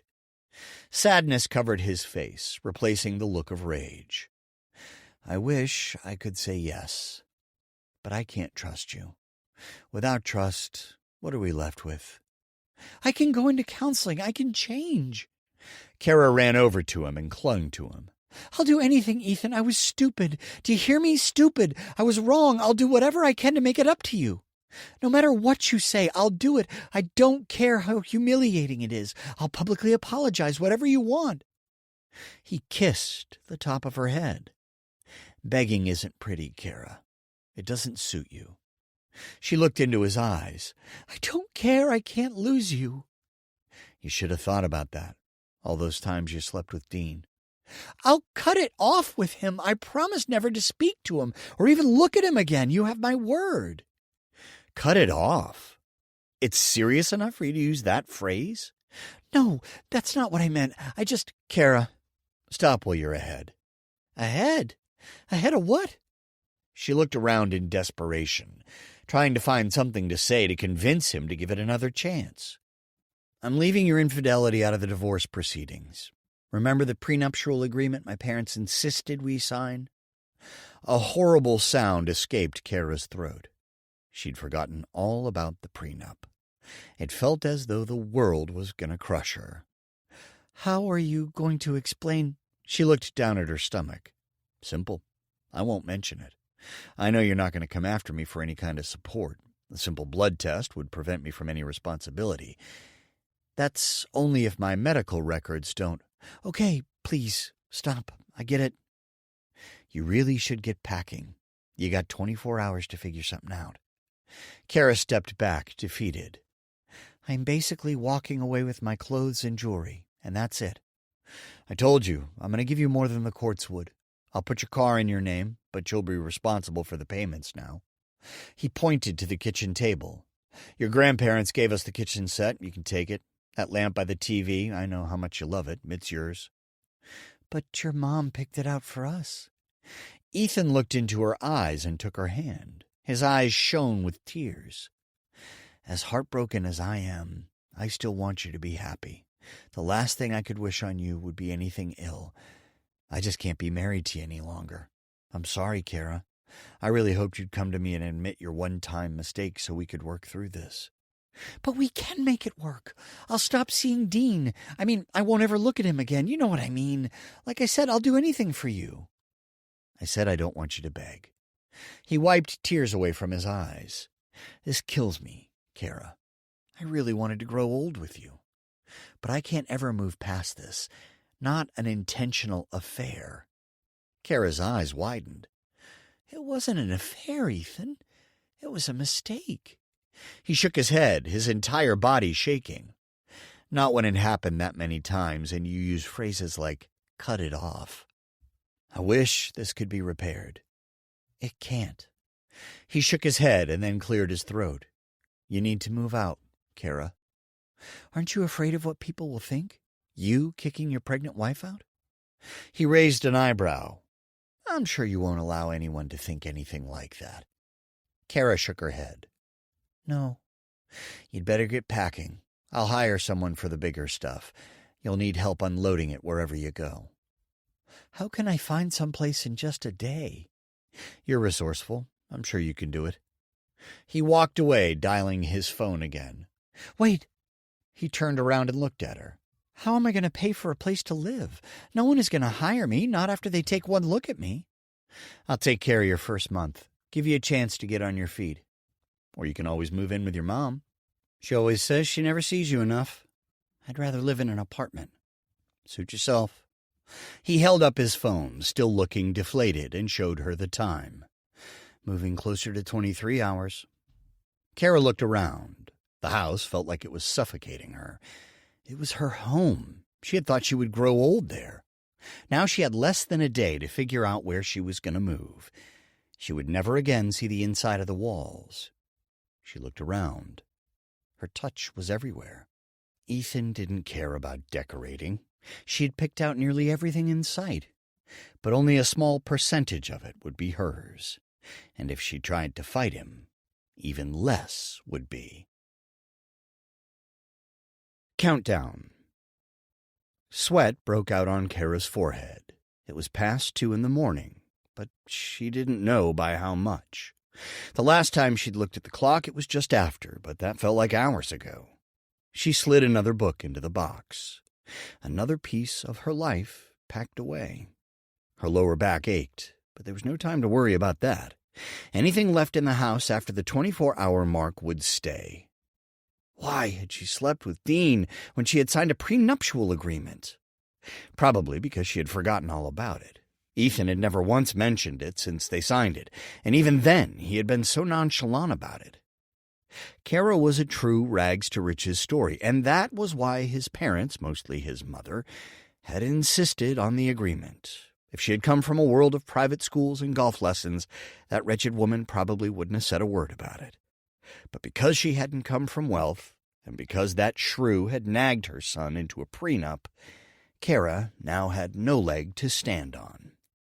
That was one thing she recalled from the paperwork. If she slept with anyone else, she would lose everything gained from the marriage, only walking away with what she had brought in. Ethan was being much kinder than he needed to be. Kara knew that much. She also knew he had probably spoken the truth. If she had been with Dean only the first time, he would have given it a chance. A pain shot through her belly, so she sat down on the nearest chair. She was pushing herself too far. But what other choice did she have? She wasn't going to get an extra minute to pack, and she still had no idea where she was going. A small moving truck was scheduled to arrive, but there was no destination. Her stomach squeezed. Maybe she needed a little sleep. The last thing she needed was to send herself into premature labor. It was way too early, and she would lose the baby for sure. That little person nestled beneath her ribs was all she had left in the world. A tear slid down her face, and she wiped it away. Kara left the box where it was and headed for the nearest guest room. She needed to rest. She set the alarm on her cell phone as she walked. The pains in her stomach and the ache in her back continued, but she thought they were easing up. It was hard to tell. Maybe, just maybe, Ethan would give Kara some more time if she was having pregnancy-related problems. He was mad, but not cruel. She slid into the bed, surprised at how comfortable it was. They hadn't put much thought into the guest furniture, or at least she hadn't. Ethan might have. Kara was realizing just how thoughtful he really was. That was something she hadn't paid attention to in a long time.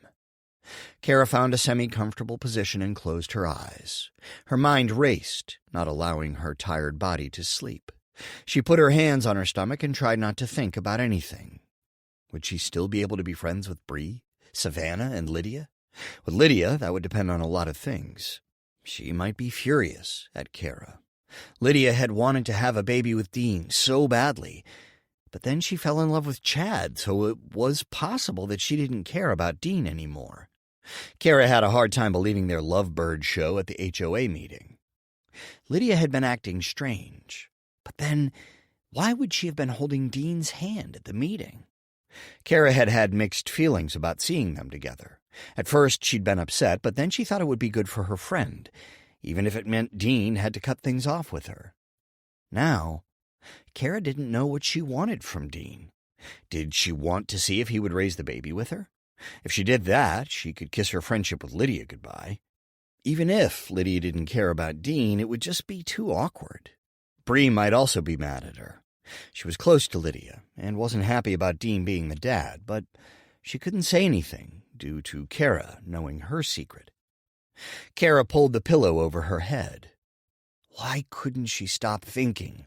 Her stomach felt better, so the rest was what she needed. But she was wasting time if she couldn't sleep. Worry about her friends and even Dean was useless. She didn't know where she was going to bed the next night. The last place Kara wanted to go was to her mom's, but the more she thought about it, the better it probably was. She wasn't going to tell any of her friends about the split-up. What would they think of her going back to the poor part of town? They probably didn't even know what part of town Kara was from. It wasn't like she ever made a point to talk about it. Quite the opposite, in fact. Kara went out of her way to dress up the truth so no one would know that she had grown up poor. Kara made fun of the trailer trash, but in reality, those were her people. At least, they used to be. Now they might be again. She didn't even want to take her stuff to the trailer, much less her baby. Her mom had an unemployed drunk bum of a boyfriend living with her, and Kara didn't trust him. No, going there would be a bad idea. Like she had told Ethan, she'd rather live in an apartment. But that would require getting a job, and who would hire her? She was at the point where she couldn't hide her pregnancy, no matter what she wore. Not that she was even qualified for anything, having only barely graduated from college. Kara rolled over and focused on the black behind her eyes. "Just sleep," she whispered. Ethan had offered to help her get on her feet for a month. She didn't need to figure everything out right then. When she woke up, she could look for an apartment. Then, after she got settled in, she could figure out what she would do for a job. Dean might even have some ideas. If he knew Kara was suddenly on her own, he'd be willing to help her out. She sat up. That was it. Dean had a condo somewhere not too far away. She was the mother of his child. Surely he would let her stay there. Then she could save the money Ethan gave her and let Dean take care of her. She could be sweet and take care of him and keep the condo shining. Then he would see how great it would be for the two of them to be together. He could get a second house, and they could live happily together when he was avoiding Lydia. Or maybe he would leave her altogether. That was it. It would work out perfectly. Kara slid under the covers, finally feeling sleepy. Maybe everything was going to work out just like it should. She would have a family with her baby's actual dad. It was perfect. She only had to get a hold of Dean to find out where his condo was. By dinner time, she could be sipping iced tea by a pool. Her eyelids, now heavy, closed. Kara slipped into a peaceful sleep, knowing that everything would somehow work out, even if she lost her best friend. Besides, she had known that was a possibility from the moment she kissed Dean that fateful night. The alarm on her cell woke Kara up around 7. She was surprised at how rested she felt after only about 4 hours of sleep. She stretched, enjoying the feeling that had settled into her body as she slept. As Kara turned off the alarm, she noticed a missed text. It was from an unknown number. "The coffee is ground." Kara smiled and held the phone close. It was Dean's secret code. He was settled in and had a number she could call. When he traveled, he always bought a throwaway phone. Once it was activated, he texted her something about caffeine, and she could call or text at that number until he left. It was a perfect solution to make sure neither of their spouses ever figured out what was going on. She always kept her phone password protected. But at least with the changing numbers, neither Ethan nor Lydia would ever know about their conversations if they checked the phone records. Ethan appeared in the doorway. "I'm going into the office, but I'll be back before the truck gets here. Make sure you know where you're going by then. Otherwise, I'll give him your mom's address." Kara's stomach twisted in knots. "No, I'll find an apartment." He nodded and then disappeared. She looked at the time. Considering all she had to do, she needed to get back to packing. She would have to skip a shower today, as much as she hated the thought of it. Kara found Dean's latest text and hit reply. "I love coffee grounds." She had to send a single message in response to his to let him know that she got it, and it also confirmed that no one else knew what was going on. "Did you sleep well?" "No. We need to talk. Are you available now?" She sat and waited for 2 long minutes. Sometimes he was in a meeting or otherwise busy with work. She knew better than to take it personally. "Can you text me the details? I'm tied up at the moment." How could she text all of that to him?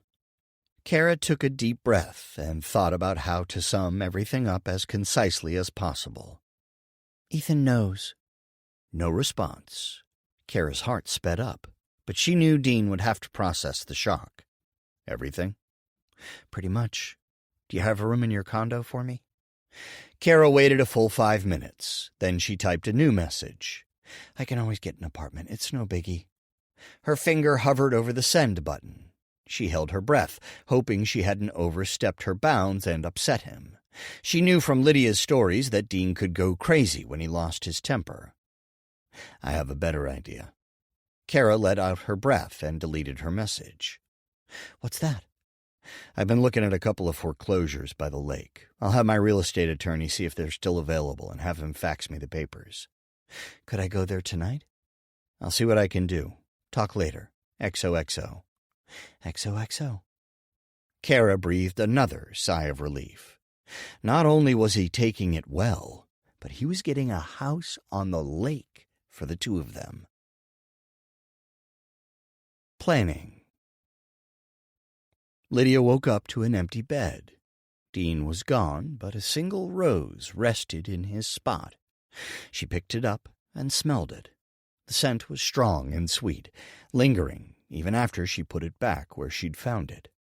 When they had returned home after dinner, Dean had kissed her neck again, and they had their second marital encounter for the day, and the last 3 or 4 years.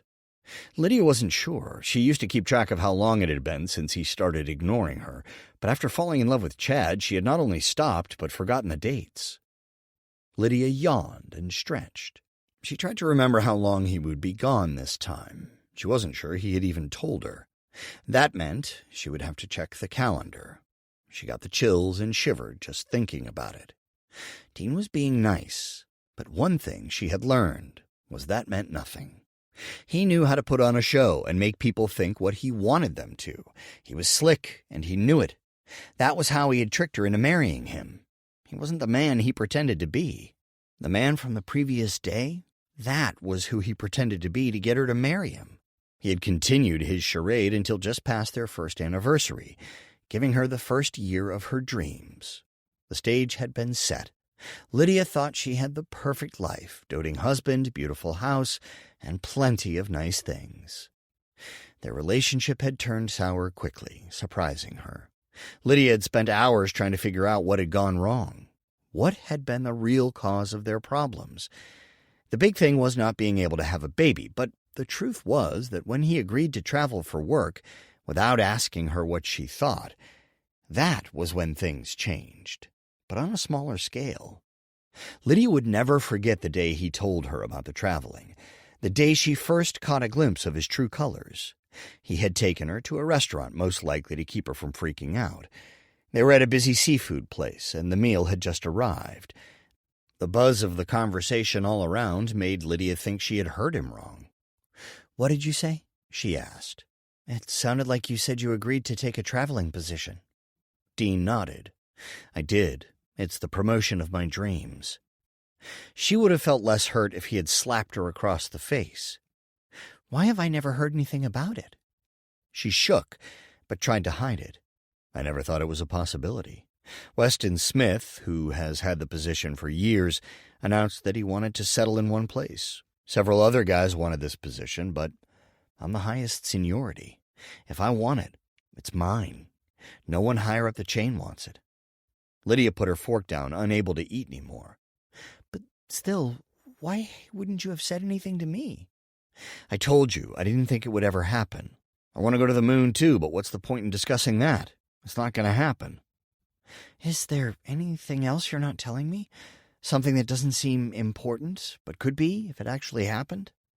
He smiled, practically looking smug. "With this position comes a raise. A huge one, Lids. You're going to love the figures. My salary is going to more than double." Lydia froze, holding his eye contact. "It's true. We can get a house in that neighborhood you always drool over. I've already taken a peek, and there are 2 houses for sale right now. You could have your pick." Dean always knew what to say to get what he wanted.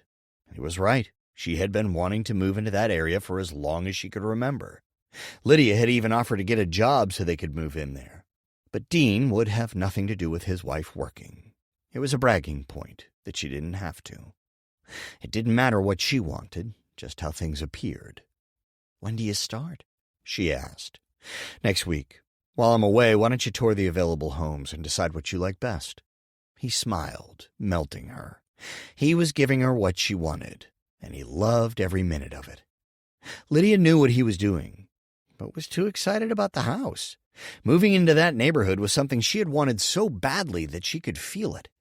Dean was giving it to her to soften the blow about his new job, and it worked exactly as he had planned. The next time Lydia complained about him traveling, he took her car shopping.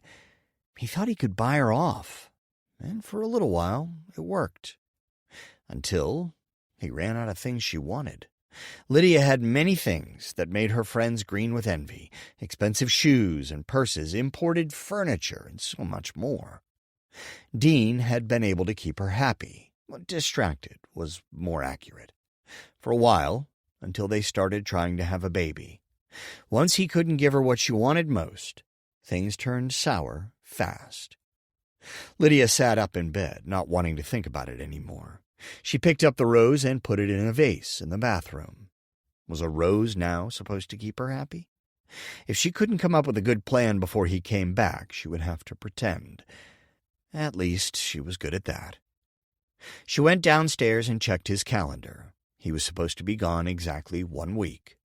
Lydia wasn't sure that was enough time to get everything in order. A divorce would likely be time-consuming. She had seen several friends go through those, and there was always a huge hang-up every time. Lydia made some organic oatmeal and thought about her chances. She didn't work, so really everything they had was his. The house and the cars were in his name. He had said they needed to be, because he was the one with the income. She had credit cards, but he was the primary on all their accounts, and he could revoke her access at any time. The longer she thought about it, the more discouraged she became. Lawyers would probably send her packing with just the clothes on her back. She had come in with nothing, she had gained nothing, and she would leave with exactly that.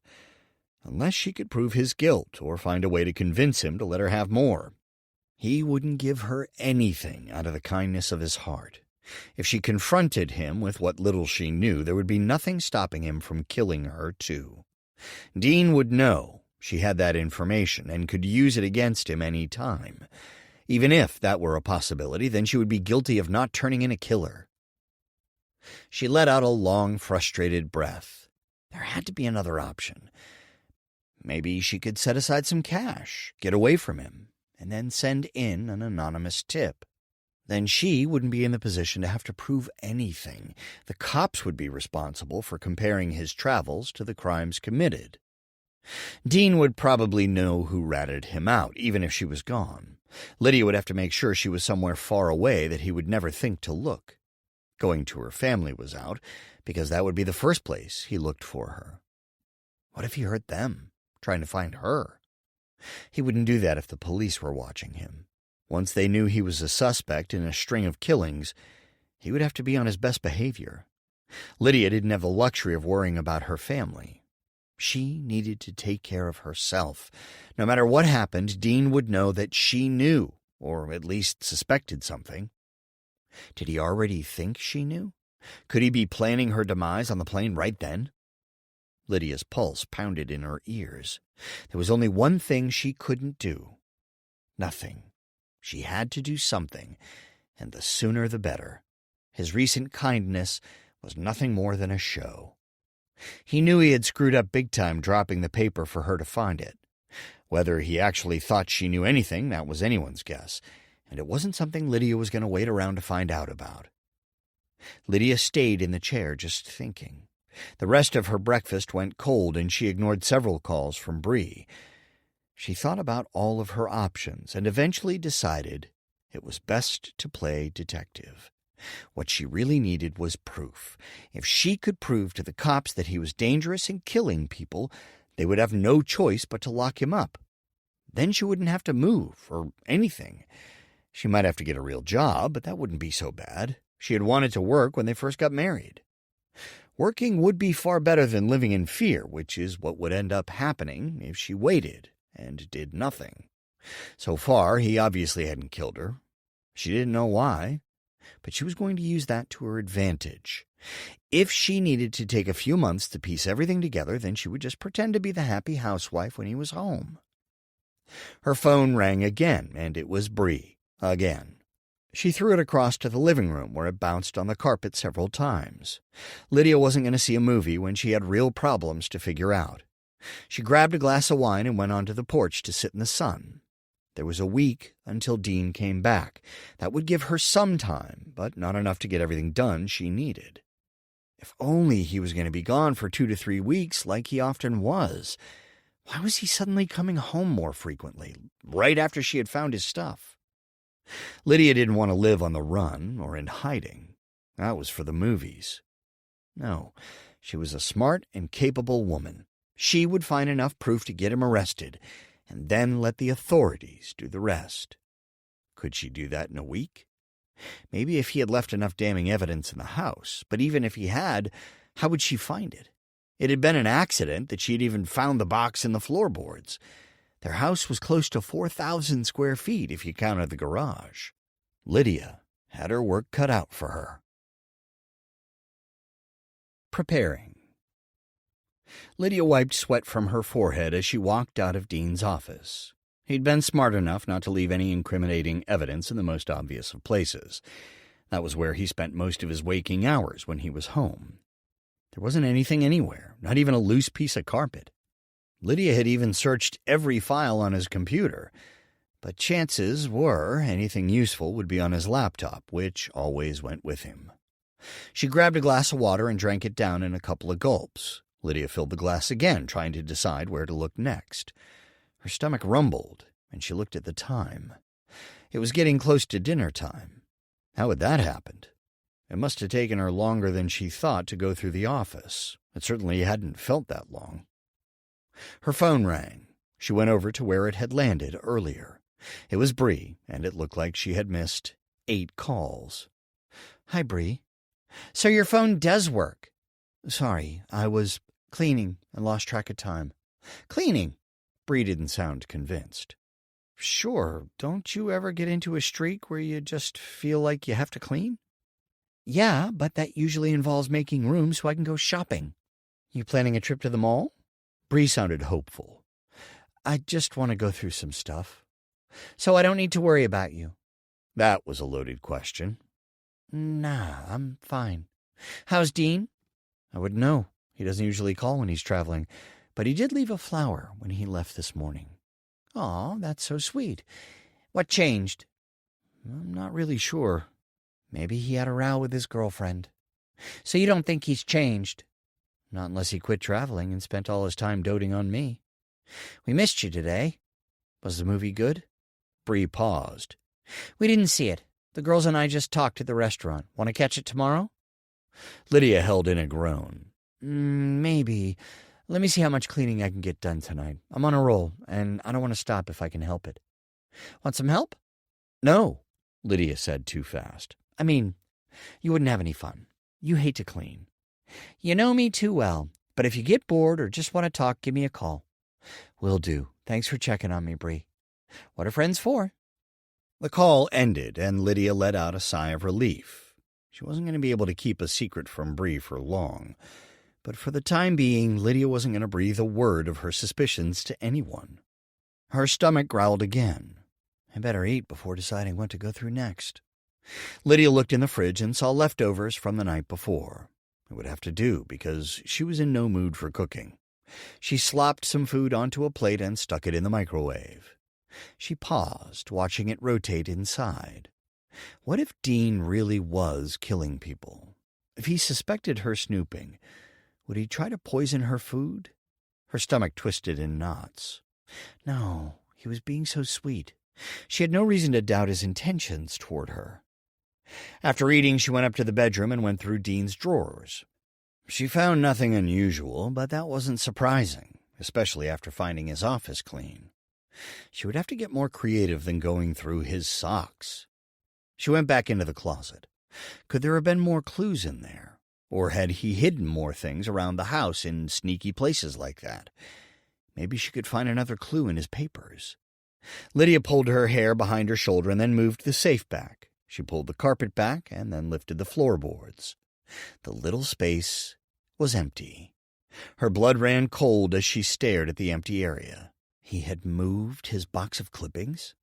She reached down and felt around, half expecting a mousetrap to snap onto her fingers. But there was nothing in the little space.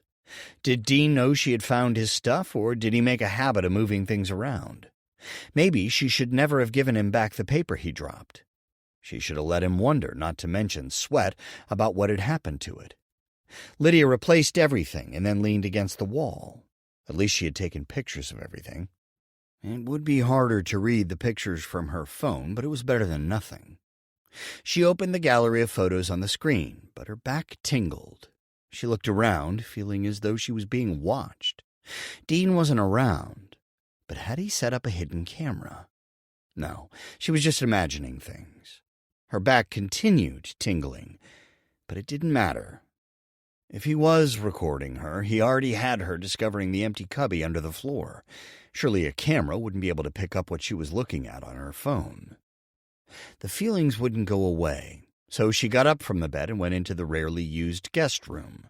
It could just as easily be bugged, but she didn't feel imaginary stares in there. Lydia sat at the desk and found the picture of the first newspaper clipping. She enlarged the image and then scanned it for clues, not coming up with anything. She moved on to the rest, looking for similarities between them, or at least something else to jump out at her. Nothing did. The only thing that any of them had in common was the fact that they could have possibly been killed by the same person. But no one else would be able to put that together, because no one else had found them all hidden together.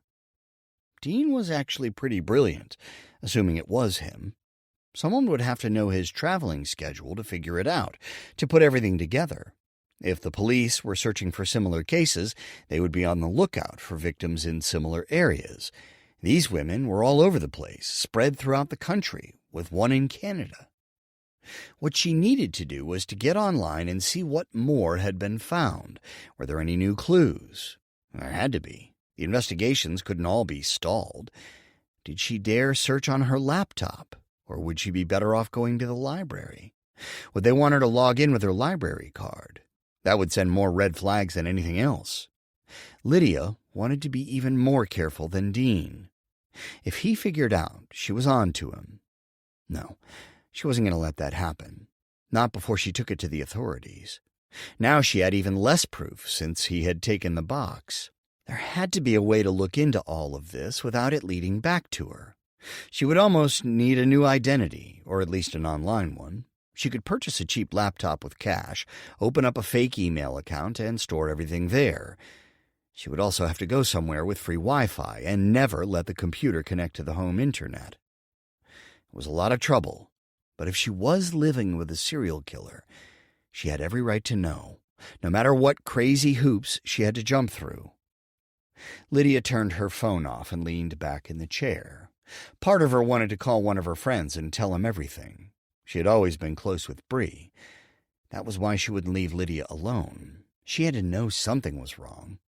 Kara and she had been close for a while, but then around the time Kara got pregnant, she also distanced herself from Lydia, most likely because Kara knew how much it hurt her that she couldn't have a baby. Savannah and Lydia had often shared secrets too.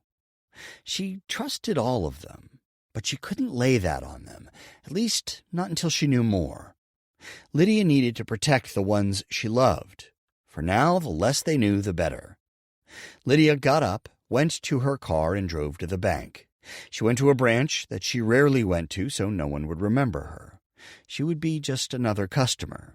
Everyone knew her from the one inside her grocery store. Lydia could just imagine one of the cute tellers innocently telling Dean she saw his wife come in and take out cash. Then Lydia would raise his suspicions and probably be next on his list if she wasn't already. She sat in the parking lot pretending to fix her makeup, but she was actually pretending to look natural. If she walked in looking as nervous as she felt, everyone would think she was going to rob the place. She took a few deep breaths and reminded herself that she wasn't the one who had done anything wrong, and in fact she still wasn't doing anything wrong. Why hadn't she set any money aside for herself in a different bank? It wouldn't have taken much, especially with her magazine job. If she had just taken 5 or 10% of that cash each month, she would have a nice stash for herself. Now it would be harder to sneak money from her shared account. Lydia made a mental note to set up her own bank account somewhere else and have part of her earnings go there. Then she grabbed her purse and walked into the bank. All of the lines were full, and several people stood waiting. Perfect. Everyone was too busy to notice her. Everyone except the little kid in front of her. The boy stood only a foot away from his mom, a big flop of blonde hair getting into his eyes. He bounced from one foot to the other, staring at Lydia. She looked away, but could still see him watching her out of the corner of her eye. He moved closer to her, and Lydia looked down, making eye contact. The boy jumped to his mom and wrapped himself around her leg, burying his face into her floral pencil skirt. Lydia managed to get to the counter without anyone else taking special note of her. The teller smiled, showing lipstick on her teeth. "What can I do for you today?" She wanted to say, "Wipe your teeth." Instead, she just slid the withdrawal slip and her ATM card on the counter. "Just a withdrawal." "Sure, no problem." She entered everything into the computer while Lydia pretended to be bored. "Here you go. Have a nice day." She handed Lydia the cash and her card. Lydia slid it into her purse. "You too." She went back to her car and headed for Costco. It was the cheapest place she knew of to buy a computer. She had seen some laptops for just a couple $100 last time she'd been in. She had been looking for a small TV to put on the wall in the kitchen, but somehow ended up checking out computers. Arriving at Costco, she found herself looking at the same row of computers and laptops she had seen before. This time the cheapest one was gone, but there was one only about $50 more. She purchased it, hoping that Dean didn't have a way to find out what had been purchased since she had to use their membership card. With any luck, he was too busy with his own work to keep tabs on her like that. Questioning. "Lyd still isn't answering," Bree said. "I hope she's okay." She looked at her phone as if it could give her the answers, and then she glanced around the restaurant, hoping to see Lydia walking toward them. "We should go to the movie without her," Kara said. "Obviously, she's not interested in what you have to say." "Touchy much?" Bree asked. "She's stonewalling you, Bree. She's fine. She just doesn't want to talk to you." "You saw her and Dean at the meeting?" Savannah raised an eyebrow at Kara. "They're probably busy romping in the—" "Okay," Kara snapped. "We get the picture. Besides, he's out of town."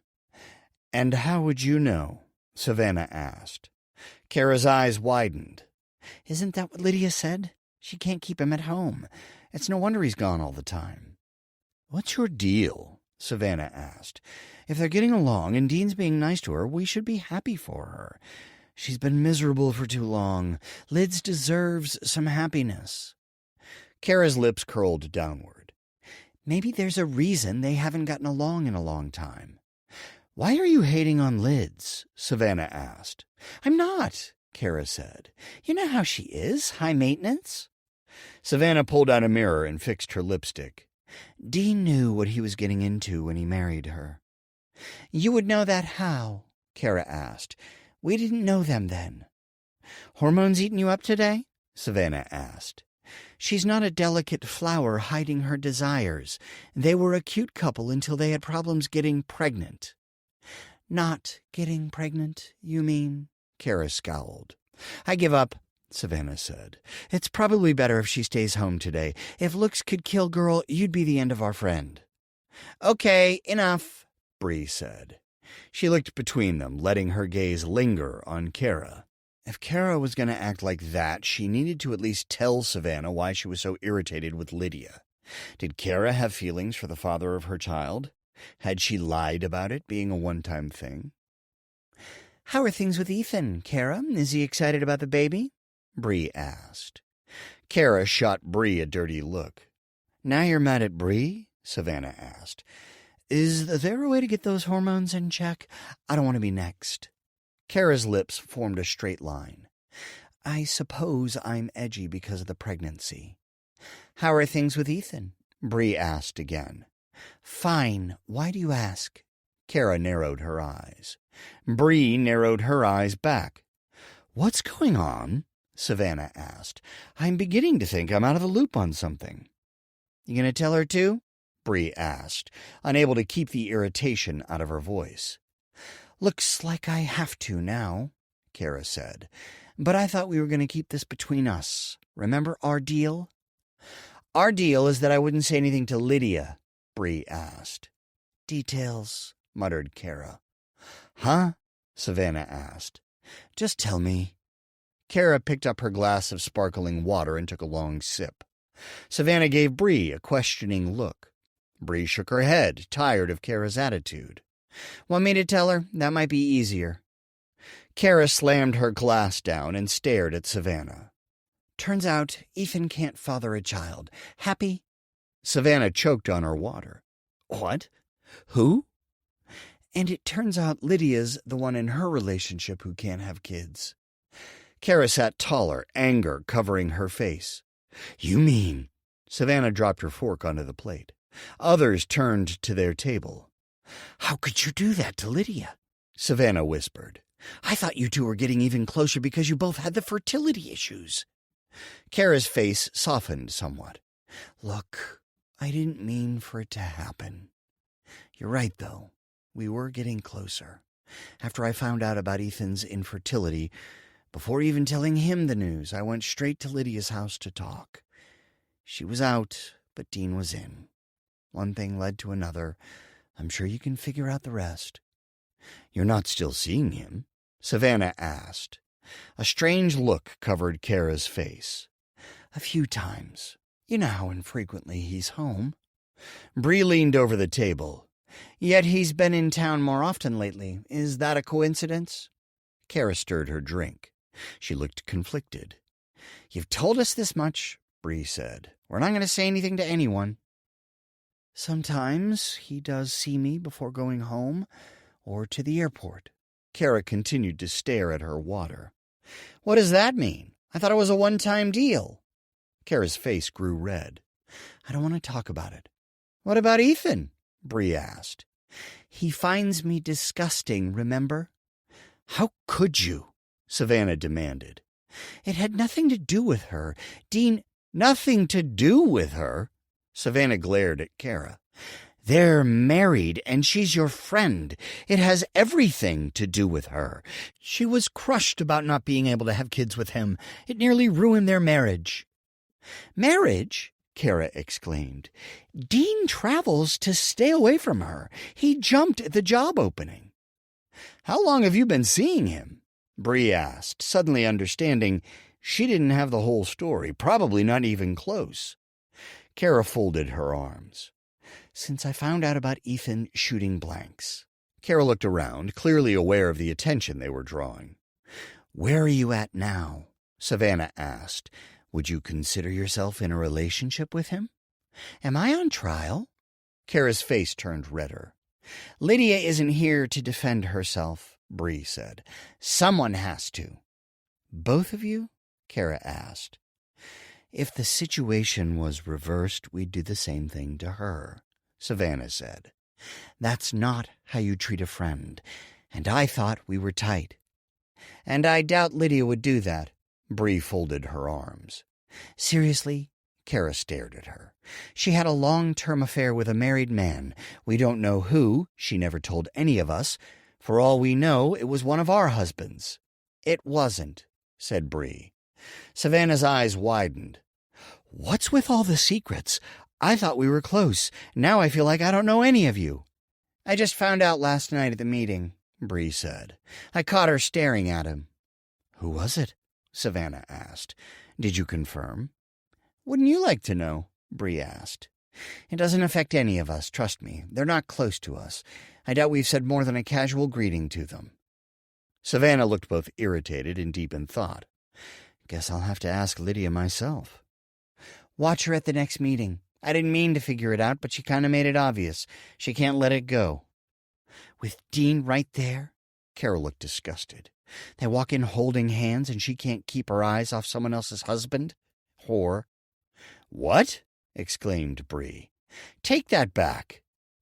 Never. I can't believe she would do that to Dean. You're one to talk, Savannah said, her lips curling down.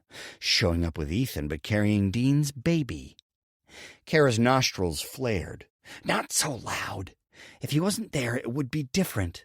They were holding hands and everything. Anger built up in Bree's stomach. You're such a hypocrite, Kara. Watch it, Kara warned. Don't forget that I have stuff on you, both of you. Looks like we're on equal ground now, aren't we? Bree leaned over the table in Kara's direction. You can stop holding our secret over our heads. We could go to Ethan at any minute. Kara snorted. Right. Then I rat the two of you out, and I know you don't want that. Bree looked over at Savannah, who was pale. She mumbled something. It sounded like not wanting to go to jail. What? Nothing. Savannah turned to Kara. Do I need to keep an eye out on Tom, too? Are you going to make your rounds? Seriously? Kara asked. You're going there? I have to ask. Savannah folded her arms. Is my husband next on your list? I'm married and carrying someone else's baby. Do you really think I want to get involved with anyone else? Good, because you're not Tom's type. I'm his type, and he's very happy with me, so don't even consider it. Savannah flipped back her hair. He's hardly my type either, Kara said, turning her nose up. I'm more into bankers than bikers. Bree pulled out her phone and called Lydia again. Still not answering. Maybe she knows. Savannah stared at Kara. Would she have any reason to suspect? Kara's face lost color. No. Right, said Savannah. She's probably too busy with Dean in the bedroom to worry about you. I'm sure that right now she's got her hands all over. I'm not putting up with this anymore, Kara said. If you two can't at least be nice to me, then I'll find someone else to hang out with. There's a whole group of pregnant ladies in the HOA. I'm sure they'd be more than happy to hang out with me. You want to start hanging out with them, dear? Bree asked, allowing as much sarcasm in her voice as possible.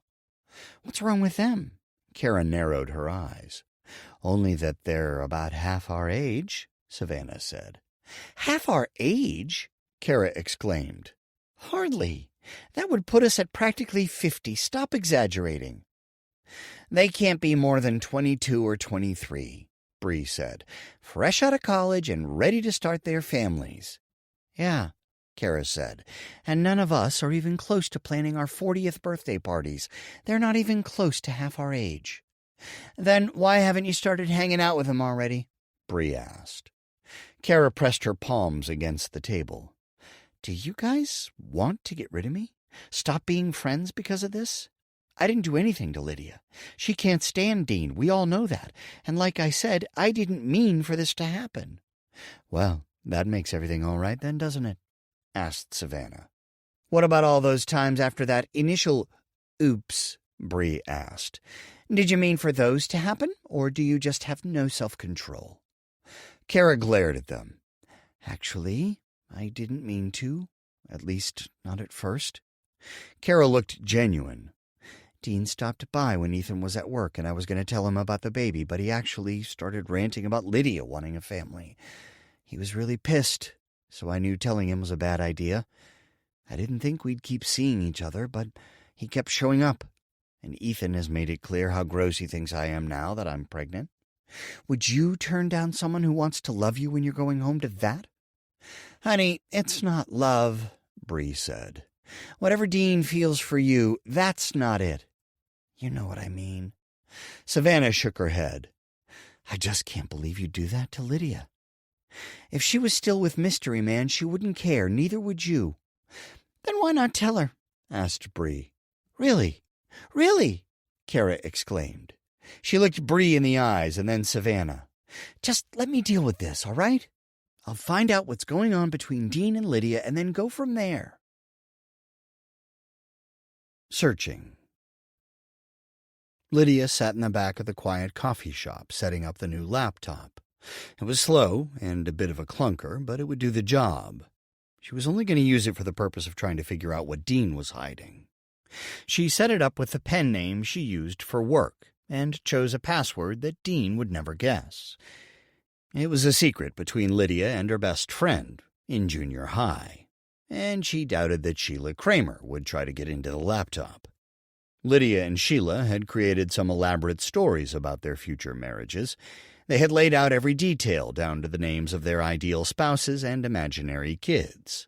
The password was her dream husband's name, along with the names of the kids Lydia would never have. Then Lydia set up a fake email account, this time not using her pen name. It couldn't be anything that linked back to her in any way. She went with the middle name of her imaginary daughter and Sheila's imaginary son's name as the last name, Ashley Jacoby. That would be easy enough to remember, but no one would have a reason to link it to her. Lydia had spent so much time thinking about the clippings, she had most of the names and places memorized. She powered off her phone, not wanting the distraction, but also not wanting Dean to be able to track her. She knew she was probably being paranoid, but would rather be safe.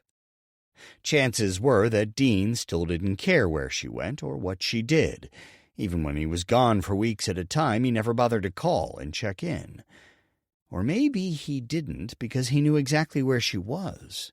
He purchased the phones, and just like everything else, those were in his name. It would probably take little effort to find her location and even who she was calling. Lydia slid down into the chair, balancing the laptop on her stomach. How had she been so stupid? Of course that's what Dean was doing. He probably knew every move she made, and he probably knew all about her magazine job that she had gone to so much effort to keep from him. It was probably the fact that none of that money went into their household that he didn't say anything. She was working, but not because he was a failure. Lydia sat back up. She would have to be more careful with this computer, not giving Dean any way to get inside. She set the browser to private and typed in the name of the most recent murder victim. Jessica Aldridge, a librarian from Houston. There wasn't much more online about the killing than had been in the clipping. She looked for social media profiles, finding all of them private.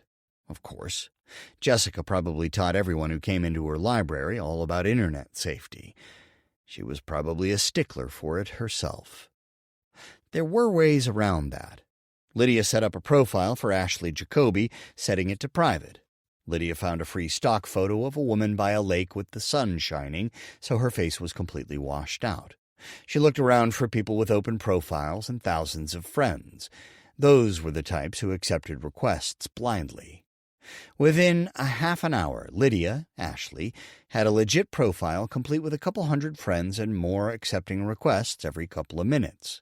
She added some more free stock photos and even went as far as tagging some of her new friends in the pictures. Only one guy rejected the tag. Lydia smiled. Aside from the fact that the profile was just created, it looked completely legit. She interacted with some of the new friends, commenting on their statuses and photos. Then she posted some links, photos, and funny statuses, which all took up space on her profile page.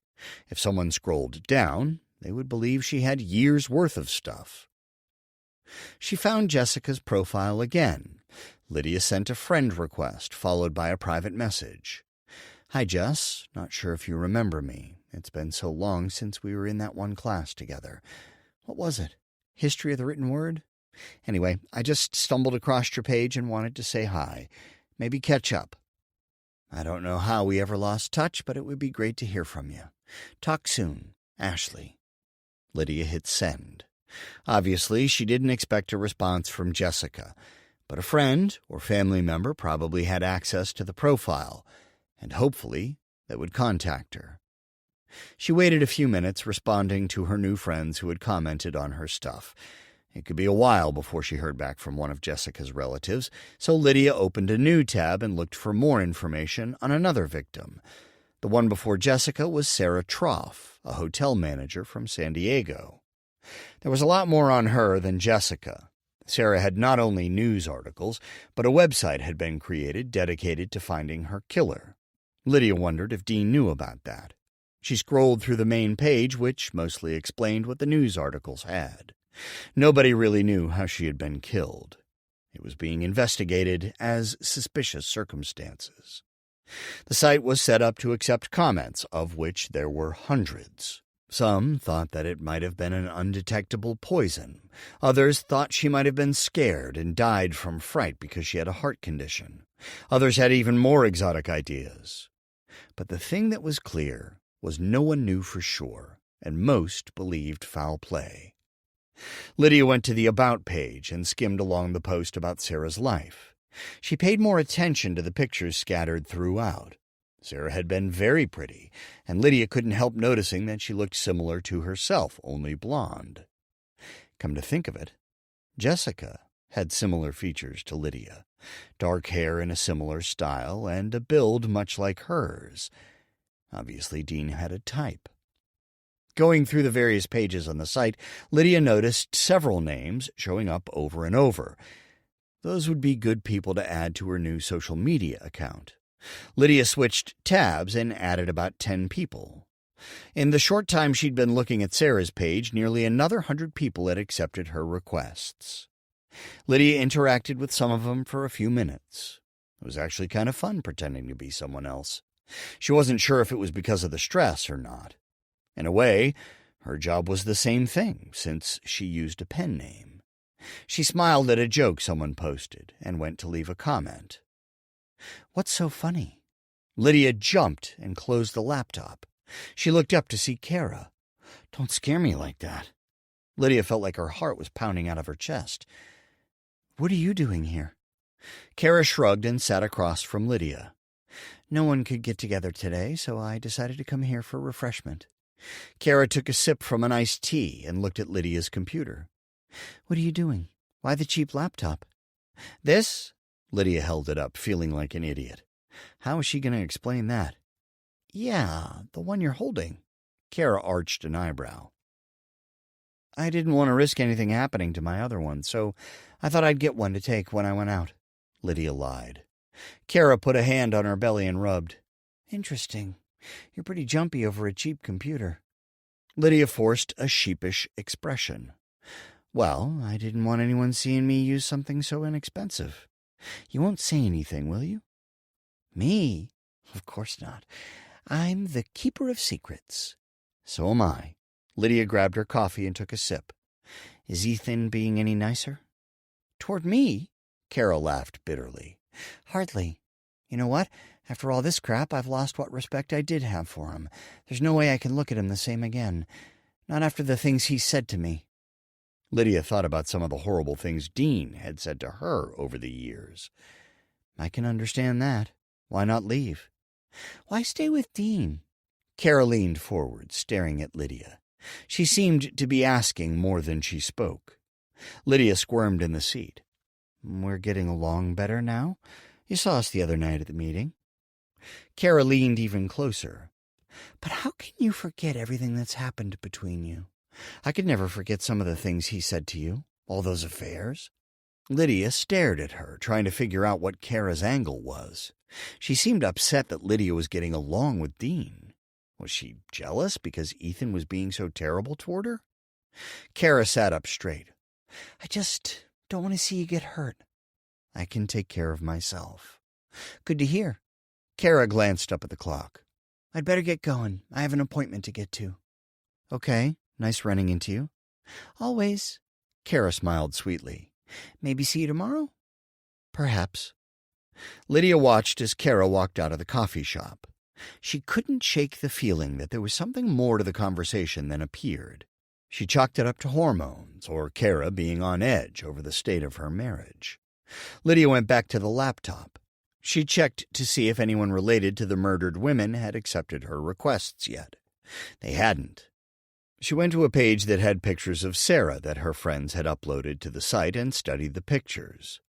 Lydia wasn't sure what she was looking for, but found them interesting. Some of the images were from various press conferences, and others were of the crime scene after it had all been cleaned up. There were also some pictures of her home and work. Her friends and family had left no stone left unturned. If any of his victims' families were going to uncover anything incriminating, it would likely be this one. It was too bad they were all the way in San Diego. Lydia would love to go there herself and poke around, but following the site and trying to make friends with Sarah's friends would have to do. Lydia pulled out her phone and scanned the list of victims. One of the older cases was in Oregon. That wasn't too far away. She could probably find an excuse to go there. She put her phone back in her purse and typed the Oregon victim's name into the search bar. There was a long list of articles. The first 2 pages were all news articles. There weren't any pages like Sarah Troff had, at least nothing Lydia could find. She clicked on a random news link. The details were the same as the clipping. Lydia scanned the images and froze. At a press conference, Dean stood in the audience. Lydia blinked several times, her pulse on fire. Without a doubt, it was her husband. He had been careless. That meant that he had probably been careless in other ways, too. This wasn't enough evidence to incriminate him, but it was a start. Lydia saved the image to the computer and bookmarked the link. Then, just to be safe, she took a screenshot of the entire article. It was an obscure news source, and she couldn't risk it disappearing before she went to the cops. Travels. Lydia stepped out of her car and into the scorching heat. She looked across the parking lot and considered parking closer for a minute. She decided against it because she needed to keep her car hidden. It was underneath a tree in between two large trucks. No one would notice it there. Heat assaulted her from both the sun above and the pavement below. It felt like she had traveled across the country, not one state away, still in the Pacific Northwest. She had just entered Oregon, and as soon as she had gotten into the coffee shop, she was going to check and see if she had gotten any more messages. The bag carrying the laptop rubbed against her leg, making her all the more uncomfortable. Oregon was having a heat wave, while Seattle and the surrounding areas had cooler-than-average temperatures. That made the heat wave even worse. She wasn't acclimated in the slightest. Lydia opened the door to the coffee shop and stood just inside the entry, taking in the air conditioning. She ordered an iced tea and then made herself comfortable near the back. Lydia pulled out her laptop, and once the clunker started, she checked her online profile. She had a couple dozen new friends, but no messages from anyone who knew the Oregon victim. Jen Pittman had turned up missing on Halloween the previous year and had been found a week later in some woods by teenagers. Jen had been a flight attendant, spending most of her free time in Hollywood, but had been expected at a friend's Halloween party. Even though Lydia couldn't get any of Jen's friends or family to write back, she had been able to hunt down a couple addresses. So Lydia would be Ashley Jacoby, the flight attendant. Since there were no new messages, Lydia double-checked the addresses she had written down as she finished off the tea. Everything was in order, just like her story. She was ready, although not excited about spending another hour in the car.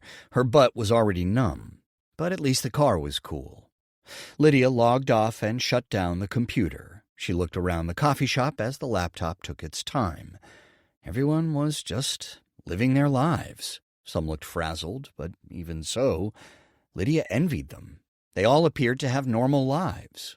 Her life had been far from normal for too long, and now here she was, investigating murders that she thought her husband might be behind.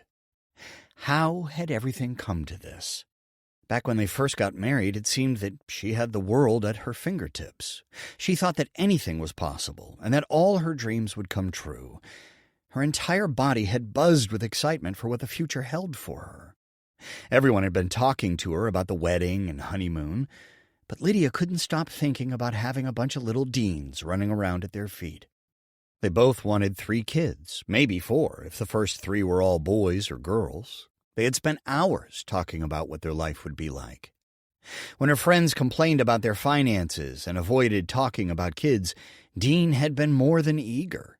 He wanted to coach soccer like his dad had for him. He couldn't wait to take them camping. Dean's eyes had lit up when talking about teaching his kids to fish and then prepare the meat. The one thing they hadn't discussed was what would happen if they couldn't have kids. It hadn't crossed either of their minds, at least not Lydia's. If Dean had thought about it, he hadn't said anything. But that had changed everything, and Dean didn't want to adopt. He wasn't going to raise someone else's kid. Lydia had tried to explain that wasn't the way adoption worked. The children would become their own. But he wouldn't hear anything about it. He cited cases where biological parents had come to rip kids away from their loving adoptive families. He wouldn't risk having that happen. Had that been the start of his killing spree? Lydia didn't know if the papers in the box were the full story. They only went back a couple years. She had already hooked up with Chad by then, which meant that Dean had pulled away from her a while before that. How long? Lydia tapped her finger, calculating the difference. It had to have been at least 6 months before Chad, since Dean had gone near Lydia in a romantic kind of way. But would their inability to have a baby be enough reason for him to start this? It was a really extreme way to deal with it, to put it mildly. Cheating would have made sense, and that's why Lydia had suspected it, and eventually gone in that direction herself. Not that she'd set out to, But after she ran into Chad practically every day in different locations around town, it seemed like that was who fate, or some other force, was guiding her toward. So she had struck up a conversation with him one day when she ran into him at lunch. She usually talked with people easily, but Chad was an entirely different case. After only 5 minutes, they both felt like they were talking with someone they'd known for a lifetime. And since they were both really frustrated with their marriages, one thing led to another pretty quickly. Lydia shook her head to clear it. It wasn't the time to think about Chad. All it took was trying to figure out a date when Dean might have changed, and she was gushing over Chad again. He was controlling and could be a jerk when he didn't get his own way. But wasn't that just the way men were? They could be nice and tell the ladies everything they want to hear, but then once they got what they wanted, everything changed. It was just a man thing, and most guys didn't kill people. Lydia stood up and headed for her car. She would have to think more about his behavior while she drove. Even if she did find something that should have told her what was going on, what good would it do to know now? She had obviously missed anything that had already been there. She turned on the car, cranked the AC, and then scrolled through the upcoming directions on the GPS to give herself an idea of what was coming up. It was mostly a straight shot, with only a few turns before she got to Jen's town. While she drove, Lydia couldn't help going over everything she could remember about Dean. Aside from his frequent travels, that everyone always commented on, there wasn't anything she could think of that would have given her any reason to believe something sinister was going on. Sure, he was gone a lot, but that just pointed to how driven he was with work and how unhappy he was at home. Lydia couldn't give him the one thing he wanted, so he didn't want to be around her. That was hardly rocket science. What about his childhood? That was something he rarely talked about, even when Lydia asked questions. His dad expected perfection. A test score of 98% wasn't good enough. The man refused to give any praise, even when Dean did score perfectly, which had been often. Dean had often quoted his father's response to a perfect test score. "You expect me to praise you for what you're supposed to be doing?" Dean's voice always held the same amount of smugness each time when he mimicked his father, so it was clear that he'd heard it a lot, even though eventually he'd stopped trying to get approval from his dad. Maybe whatever Dean didn't talk about from his past had contributed to him becoming a murderer. Lydia was pretty sure that having an impossible-to-please parent didn't drive people to become psychopaths. It probably didn't help to prevent it, but it couldn't cause it. Or could it? Her parents had expected a lot out of her, but they weren't jerks about it. And then when her mom's health began to fail, they paid even less attention, barely noticing when she struggled with the subject. Could it be something in his genes? She didn't know of any of Dean's relatives in either jail or psychiatric care. All of his relatives were accounted for, working long hours to be able to compete with each other. His family gatherings were always full of competition. Whose car was the most expensive, whose house had the most square feet, whose vacation destination was the most luxurious. It gave her headaches. It usually made her miss her mom. Things were so simple, yet so painful when it came to her. Her mom had once been a strong woman with a huge personality. Seeing her stuck to a bed in need of 24-hour nursing care ripped her heart out. It was even worse that she couldn't see her very often. But at least her mom knew and appreciated the fact that Lydia had her job for the magazine to pay for her care. Lydia would have to make a point to visit her mom again after she got back home. Dean was due back soon, but once he left again, she needed to visit her mom. It had been too long, and distance really wasn't an excuse, even if her mom had no concept of time anymore. The GPS told her to exit the freeway, so she pulled over to the off-ramp and stopped trying to psychoanalyze Dean.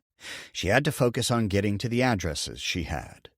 One was Jen's sister, and the other two were friends. She had decided to start with the sister, thinking that she might know more. It might be a long shot either way. When she got to the address, she drove down a little farther and parked in front of a neighbor's house underneath a weeping willow with branches so low they nearly touched her car. She cracked the windows and then turned the car off. Lydia checked her mirror. Her hair was pulled back in a messy bun, which was a way she never wore it, And she had done her makeup differently, too. She had gone with thicker eyeliner and twice the mascara. She pulled out a never-used tube of bright red lipstick. It had been a gift from Savannah, who thought Lydia would look gorgeous with darker lips. Lydia knew from experience that most shades of red lip color made her look like Snow White's evil stepmother. Hopefully, with her hair back, the red lips wouldn't have the same effect. She put it on and had to stare at herself for a moment. She barely looked like herself, and she thought about wiping it all off, but she knew better. Even though she wasn't trying to be completely disguised, she wanted to look different. She had accomplished that. She looked in the side mirror and caught sight of someone leaving the house she was watching. The woman headed for a car parked across the street. It was time for action. Home. Kara folded the last box and jammed it into the recycle canister, forcing it in and closing the lid. Hopefully, Dean didn't have anything to recycle, because if he did, it wasn't going to fit. She went back into the house, pretending not to see the neighbors watching her. They weren't the friendliest bunch. Back in her neighborhood, her old neighborhood, people were, neighborly. When someone moved in, it was almost a contest to see who could meet the new people first. Bonus points if you brought a meal that they liked or they invited you in. Not here. The houses were even more beautiful and the lake so gorgeous. Dean's new house was across the street and had a view to die for. Kara wanted to bring the girls over to see, but she hadn't even told anyone that she had moved out, and they would probably tell Lydia anyway. Dean would be pissed if she found out. He'd managed to keep his condo a secret from her all that time. When she had packed her things into the moving truck, Kara discovered that it wasn't a moving truck. His friend had brought a truck with a huge logo of a charity on every side. The neighbors probably thought they were donating a bunch of stuff, and no doubt had been proven right when Ethan moved in the furniture to replace what Kara had taken. No one would ask any questions. Kara closed the front door and looked around. Even though she had filled the truck, the house was sparse. She had barely packed enough things to fill an apartment, a small one. The previous owners had also left things dirty and messy. She'd had to scrub the fridge, but at least they'd left one. The main bathroom was what she had put off, but now it was the only thing left. Dean was due back soon, and she wanted the house to be nice when he saw it for the first time. The ones he had actually looked at in person had already been purchased. It was no wonder this one hadn't been. But once she cleaned the gross messes, it was beautiful. She went upstairs and stood by the largest window in the house, the one that overlooked the lake. There was also a deck, which Kara found odd since it was in the front of the house, but that was where the view was. She didn't feel like having any of the neighbors watch her, so she leaned against the windowsill and watched the waves. After a while, some kids ran into the water, disrupting the wave pattern. She could hear their squeals and shouts through the window. She watched for a few more minutes until her lower back started to ache. Kara went into the bedroom and looked at the bed, the one that had been in the guest room at Ethan's house. It had never really been her house, not with a prenuptial. How had she ever been so naive to think that she could have truly had a happily ever after when she had to sign one of those? Ethan's parents didn't trust her because of where she was from. But that didn't mean he had to listen to them by agreeing to the form. Was he glad that he had? Tears stung at her eyes. She really hadn't meant to hurt him, and after that first time with Dean, Kara had promised herself that she would never go back to him. But then after she told Dean about the pregnancy, she couldn't stop herself. Was it because of the excitement, or knowing that her baby was his?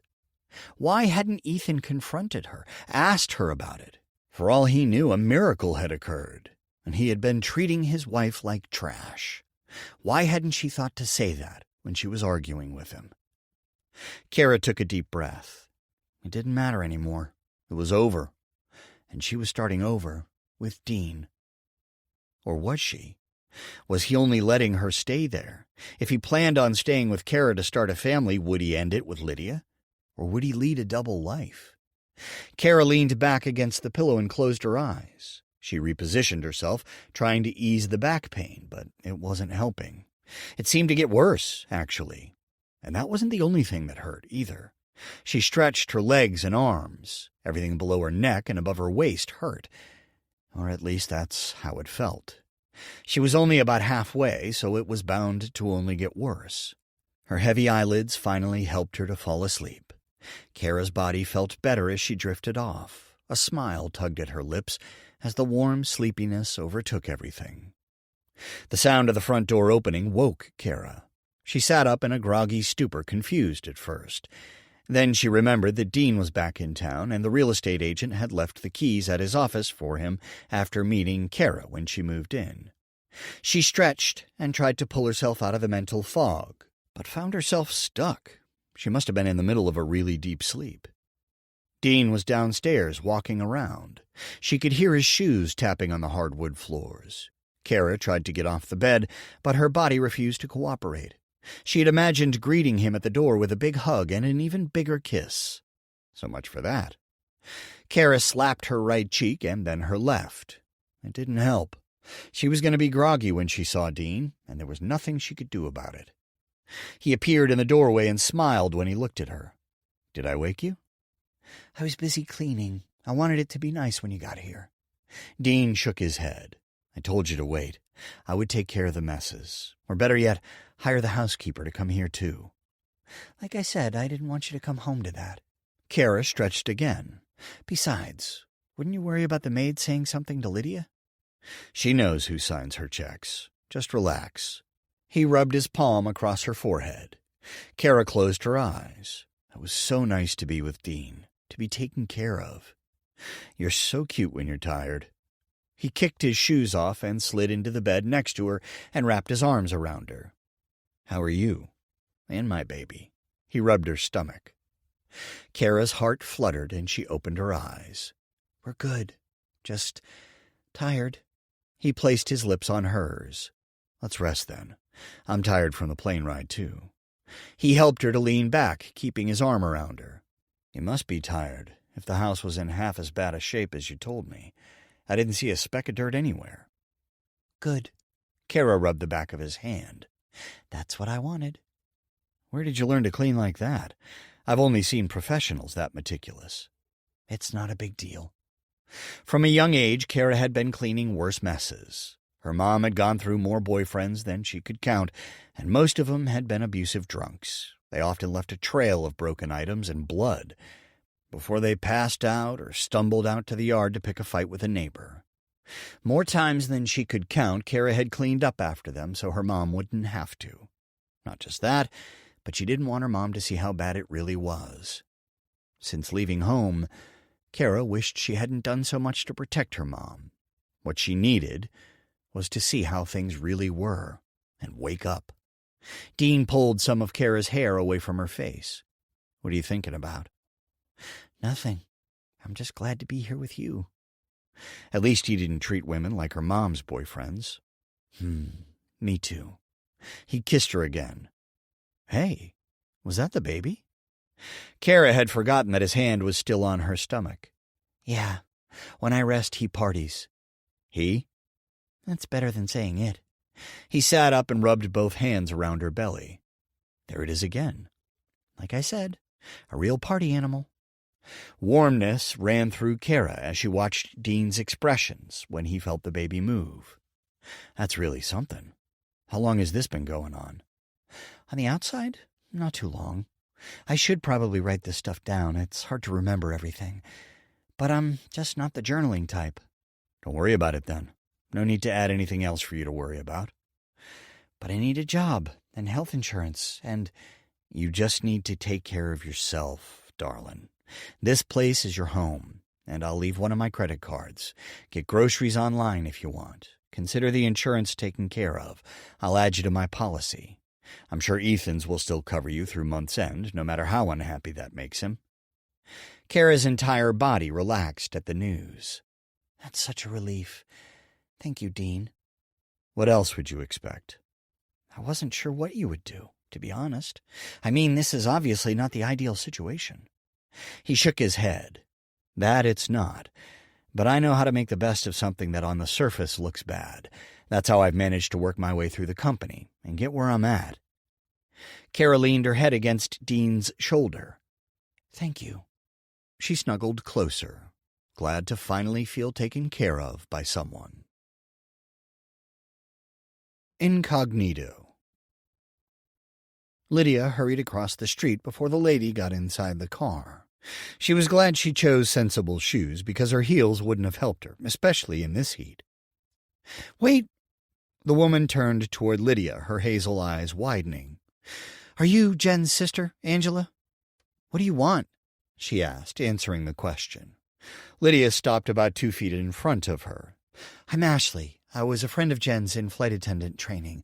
We were supposed to meet up for old time's sake not long ago, and then when she didn't show, I did some digging and found out what happened." Angela's eyes narrowed. "Why are you here? Are you the one trying to friend me on Facebook?" "I am. I need to know what happened to my friend. It was such a shock to hear what happened." "You keep saying what happened, but you can say it. She was killed. Murdered, actually." Lydia bit her lip. "I'm really sorry for your loss. Do you have time to talk with me?" "If you didn't notice, I'm heading out now. How did you find my home address, anyway?" "Phone book?" Angela's eyebrows came together. "I'm not in it." "Well, I'm sorry to say, but you're in several online." "Why do they keep doing this? I keep telling those people to keep my information off their sites." Lydia took a step back. Sorry for bothering you. I just wanted to find out what happened with Jen." She turned around. "Okay." Was it really that easy? Lydia turned back around slowly. "You'll speak with me?" "I'll meet you at that Mexican restaurant near 4th and Stewart in an hour. You know where that is?" "No, but I'll find it." Angela unlocked her car with a remote and got in, not looking at Lydia. Lydia went back to her car and watched Angela drive away in the rearview mirror. When she was out of sight, Lydia put the cross street into the GPS and saw that it was only a few minutes away. Lydia turned on the car and then blasted the AC. Just standing in the sun for those few short minutes almost had her in a sweat. She was about to pull out into the side street when someone tapped a window on the passenger side. Lydia looked over to see a girl who didn't look old enough to be out of college. She had thick, curly red hair falling into her face. She indicated for Lydia to roll down the window. Lydia did. "Yes?" "Were you asking about Jen?" "Yeah, you knew her?" She nodded. "What do you want to know?" "I'm trying to find out what happened. You know, more than what's online." "Yeah, totally. Come to my house and I'll tell you what I know." It almost seemed too easy, but Lydia would take it. "Okay." She cut the engine and got out of the car.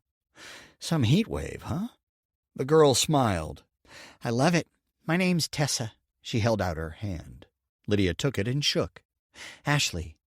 "Come on." Tessa led Lydia to a house across the street. It was a split level, like all of the 2 stories in the neighborhood. The rest were quaint little ramblers. It reminded Lydia of the neighborhood some of her friends from school had lived in when she was younger.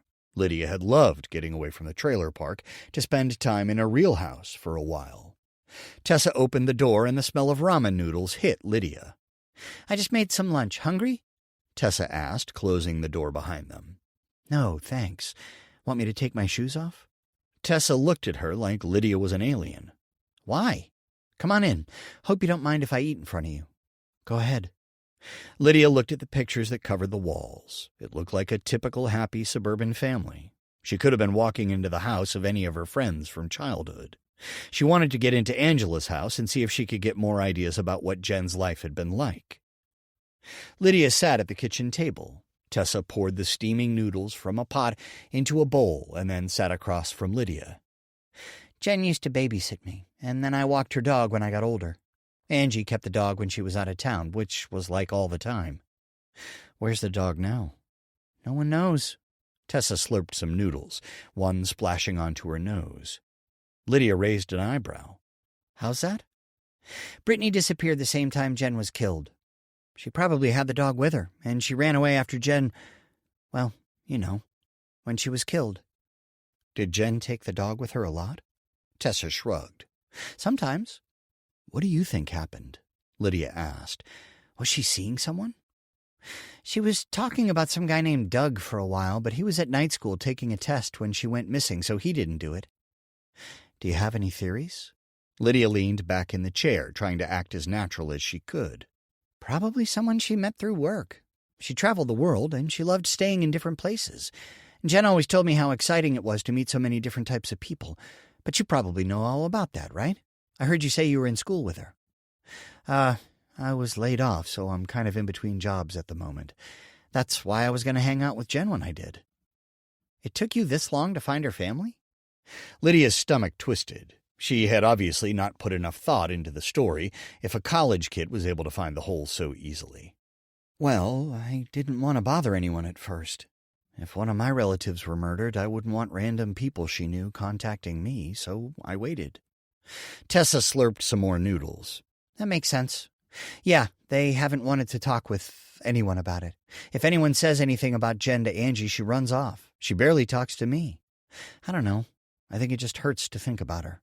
That's how I'd feel, I guess. Lydia nodded. I can see that. It'll be interesting to see what she has to say when I meet with her. That Doug guy, did you meet him? No, but the cops talked to him. They weren't serious, and there was a whole class full of people who were with him the whole time. You know what I think? What? I think it's someone she met while traveling. I mean, if you think about it, it makes sense. Someone who was only here for a day or something would have the opportunity and means, and would be able to get out of town before anyone even knew what happened to her. Then no one would suspect him. Makes a lot of sense. You think it was a guy? Tessa pushed her empty bowl forward and then sat back. I guess it could have been a girl, but they said the killer was strong, like really built. There was a huge struggle, and Jen was way overpowered. Lydia leaned forward. What happened? I couldn't find much online. It was at her condo, and it looked like they'd had a date. There was wine spilled on the couch and stuff. The cops didn't really say a lot. They were hoping to keep the details quiet so they could use them to nail whoever did it, but I don't think they'll ever find the guy. They couldn't find any prints, at least none that didn't belong. Jen's were everywhere, but she didn't snap her own neck, you know? Lydia flinched. That's how she died? Broken neck? Sadness washed over Tessa's face. Yeah. And there weren't any other clues, nothing in her car. It was still at the airport, so she drove home with the murderer. Lydia shivered. Not a smart move. Nope. Maybe she thought she knew the guy. Some people think it was someone who had traveled on her route enough times to make her trust him. Some smooth talker with a nice smile or something. But none of her coworkers could think of anyone who fit that description. Tessa frowned. They sat in silence for a few minutes. Dean certainly fit the description of the culprit. But what was Lydia supposed to do? She certainly didn't have enough to turn him in. Tessa cleared her throat. I wish I had more answers for you. There's nothing more I'd love than to find the guy and break his neck. But he knew what he was doing. He may as well have been a ghost for what he left behind.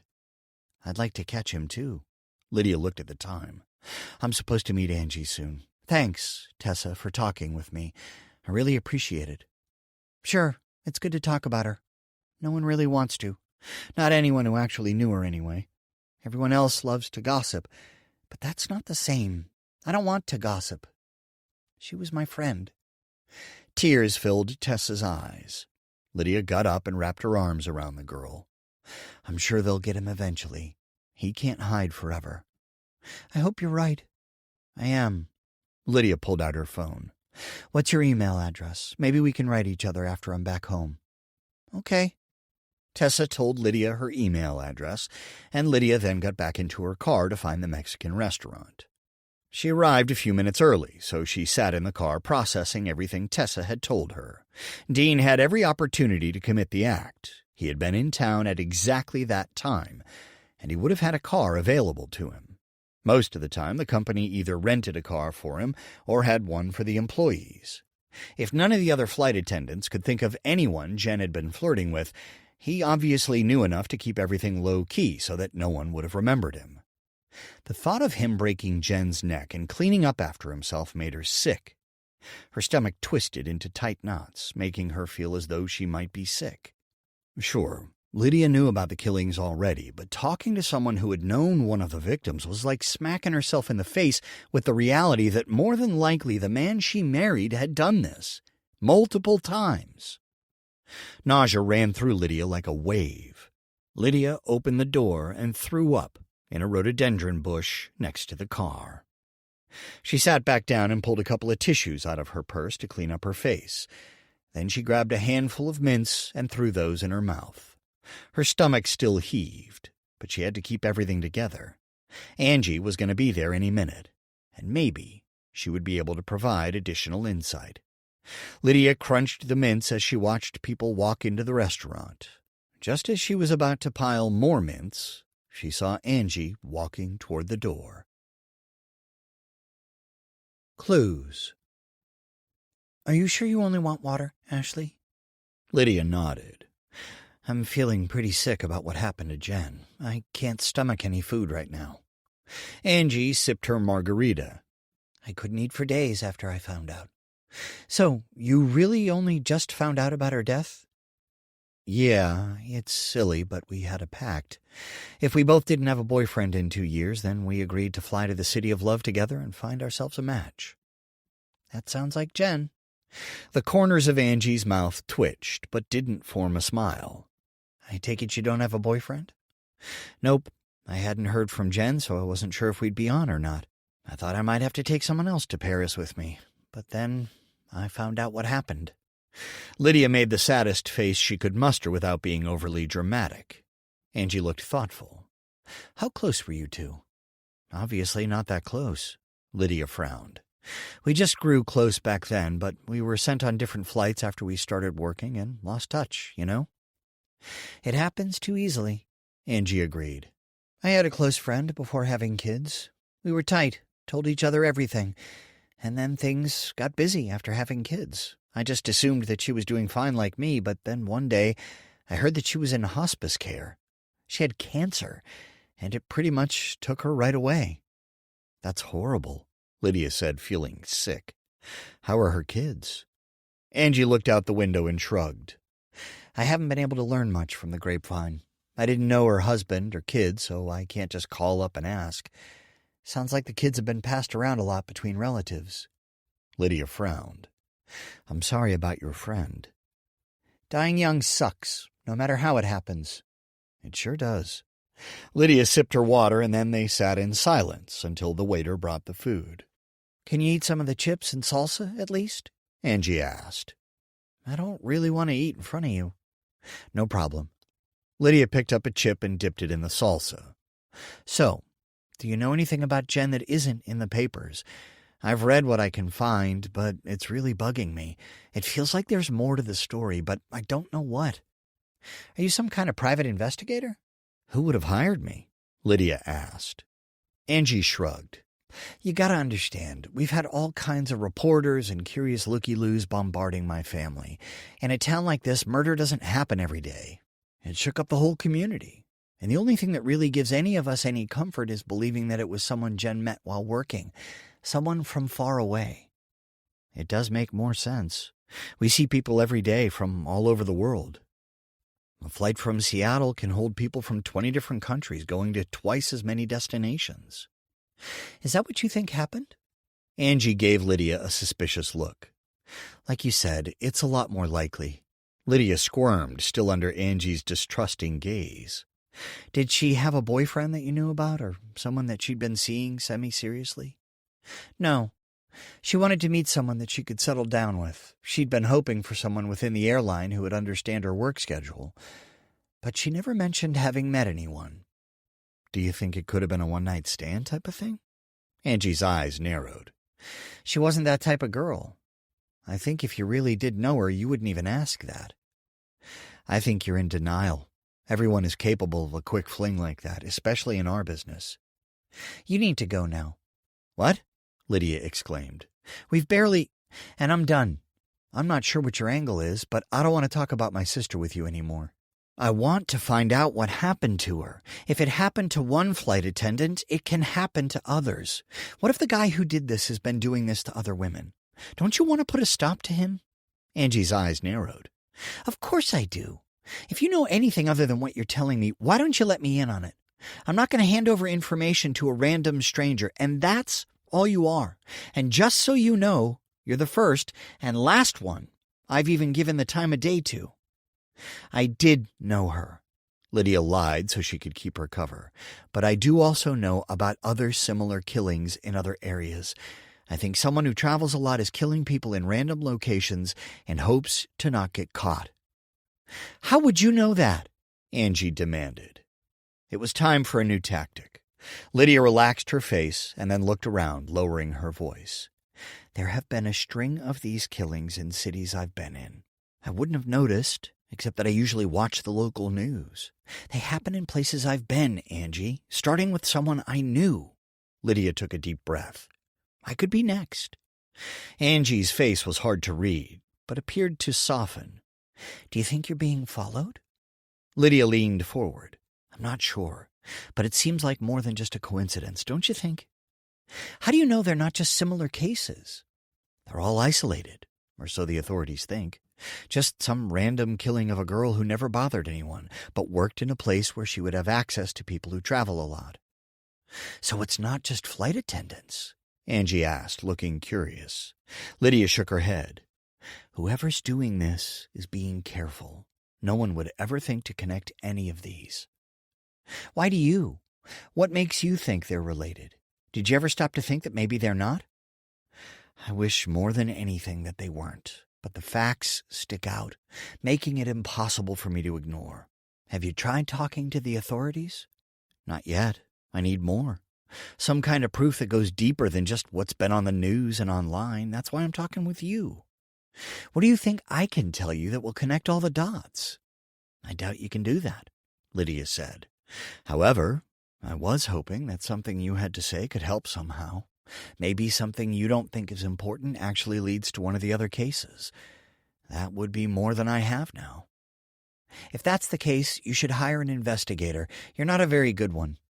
Lydia couldn't hide her look of disgust. "Like I said, I'm not trying to be a PI.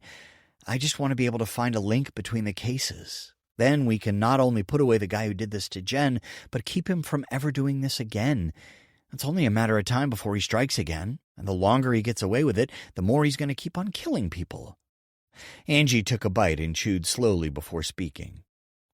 "What do you think I can tell you that you don't already know?" "I don't know, but there has to be something. A piece of evidence the police are holding back on because they think it could help solve the case if the public is left in the dark over it." "See? That's why professionals are needed, not an amateur like you. Look, I'm getting a massive headache. I need to take care of that and then think about everything you've said. Can I have your number to call you later?" "Do you still have my friend request? You never replied, but if you didn't ignore it, you can still send me a message." "I think you sent me a message, didn't you?" Angie asked. "Probably." Lydia knew she had, but she wasn't going to let Angie know. "If I think of anything to tell you, I'll find your messages and get a hold of you that way." Lydia nodded. "Okay, and I can do the same. If I find anything that I think would help Jen's case, I'll let you know too." Angie nodded, and then Lydia got up and walked across the street to a park so Angie couldn't identify her car. She sat on a bench underneath a tree. It only took a minute or two before the heat swarmed her. She started to sweat and suddenly wished she had drunk more water while in the restaurant. She kept her attention across the street, waiting for Angie to leave. Before long, her tongue was sticking to the roof of her mouth. Lydia would need something to drink soon, but she couldn't risk Angie taking down her plates. The last thing she needed was for anyone to start snooping around. Who knew what he would do? He could wind up killing both of them if he felt threatened. That was the last thing Lydia wanted, so she would wait until Angie left, no matter how dry her throat grew. She pulled out her phone and scrolled through the pictures of the newspaper articles, while also keeping her attention on the parking lot across the street. People came and went, but not Angie. Did she own the place? Was that why she had invited Lydia there? Or was she simply a slow eater? She couldn't take the heat a moment longer, so she got up and headed back across the street to get something to drink from the restaurant. When Lydia got inside, Angie was in the waiting area talking to some guy. They both stopped as soon as Lydia walked through. "Ashley," Angie said, "what are you doing back?" "I went to the park across the street to clear my head, but now I'm thirsty. I keep forgetting how hot it is out there." Angie nodded. "I'm just on my way out. I'll see you around." She said goodbye to the guy next to her and went outside. "You want a pop?" asked the guy Angie had spoken with. "I can get you one on the house. Any friend of Angie's is a friend of mine." Keeping her focus on Angie, Lydia nodded. "That sounds great, thank you." Just as Angie drove off, a waiter brought Lydia a glass with brown bubbling liquid. Lydia thanked him and drank it as fast as she could, not realizing just how thirsty she was until she tasted the root beer. She handed the glass to the next server who walked by and then went back to her car. If Angie knew the people who worked there, she could find out Lydia's plates if she really wanted to. But Lydia didn't care anymore. She just wanted to get home and figure out her next step. This trip had been nothing other than a waste of time. She hadn't learned anything that put Dean near Jen, aside from what she already had. Tired. Lydia slammed the trunk, more than ready to get inside, eat, and then relax. Maybe she would even invite the girls over to play cards on the porch while the sun went down. She'd spent more than enough time by herself recently, and now, especially after all the driving, Lydia knew she needed time with her girls. She went straight for the fridge, but groaned when she opened it. She needed to go shopping. There weren't 2 ingredients she could throw together to make a meal. Lydia went into the pantry and grabbed a few bottles and put them in the fridge to replace the ones she'd just finished off. If Bree and the others could come over, they would easily need at least 3 bottles. Her body ached from so much driving. The last thing she wanted was to drive to the store, but her stomach was on the verge of growling, so she didn't have much choice. Just run in and grab the bare essentials. Lydia gripped the steering wheel and forced her body into motion. She was so tired that she thought about going back home and climbing into bed without eating. The first thing she did when she got inside was to get an iced mocha from the stand outside.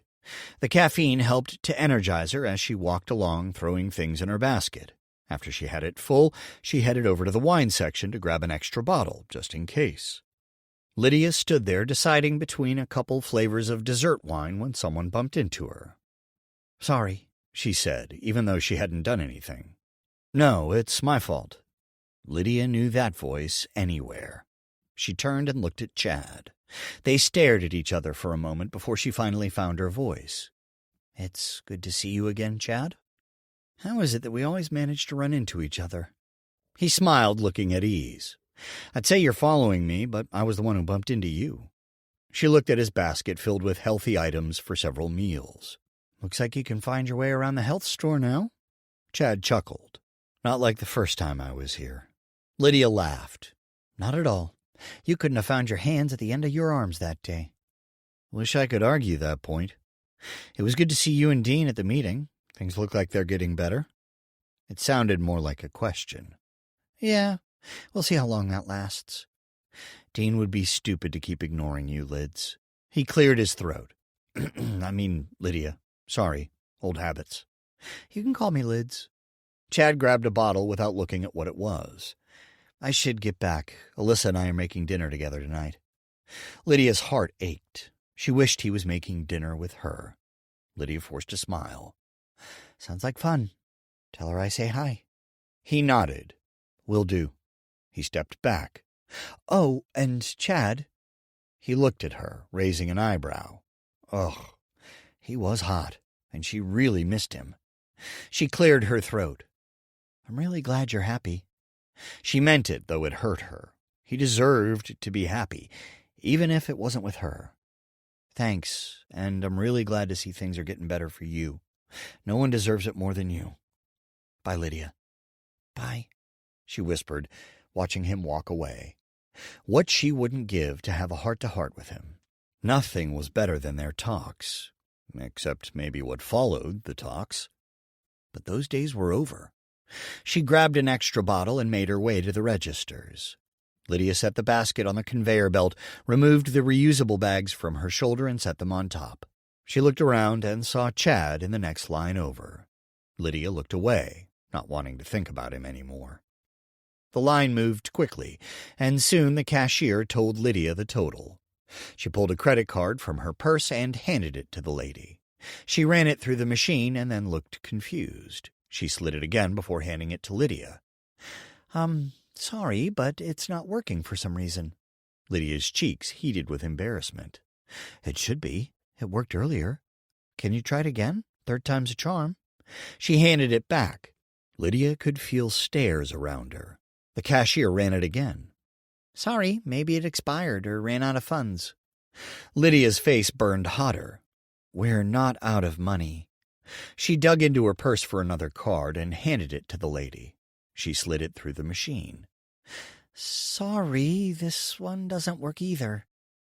Well, I'll have to give the bank a call. In the meantime, I'll pay cash for this.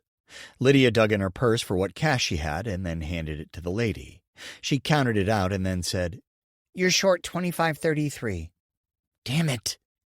Tears sprang to Lydia's eyes.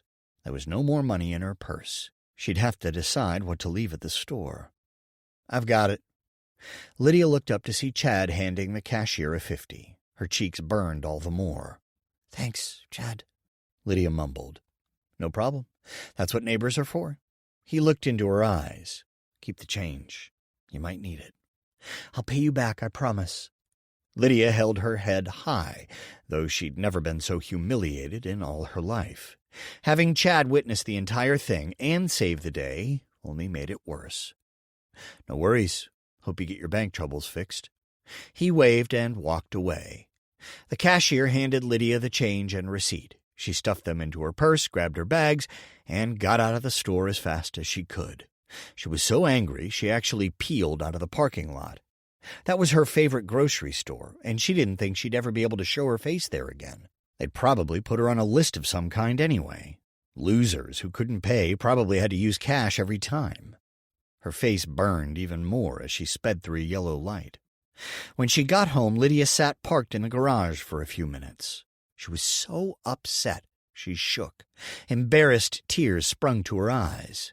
She had spoken with employees there hundreds of times. In fact, she knew most of them by name. That made the whole thing worse. And why had Chad needed to witness it? The worst thing about the whole ordeal was the look of pity in his eyes. A tear escaped and ran down her face. She didn't want his pity. It would be better if he hated her than felt sorry for her. Time ticked away, and Lydia had to get the groceries in the fridge before they spoiled in the hot garage. She reached between the seats and grabbed the bags from the back. Then she got out of the car and slammed the door as hard as she could. If Dean called before the banks opened in the morning, Lydia would demand to know what had happened. He had so much money it practically spilled from every opening in his body. There was no reason at all for them to deny her cards. Every single one of her cards were good for at least 2 more years. She'd bought enough stuff online to know that much. Lydia went inside, slamming that door too. How would she ever look at Chad again in a meeting? She knew he would never tell anyone about what happened. He was too good a man to do that. But still, he knew.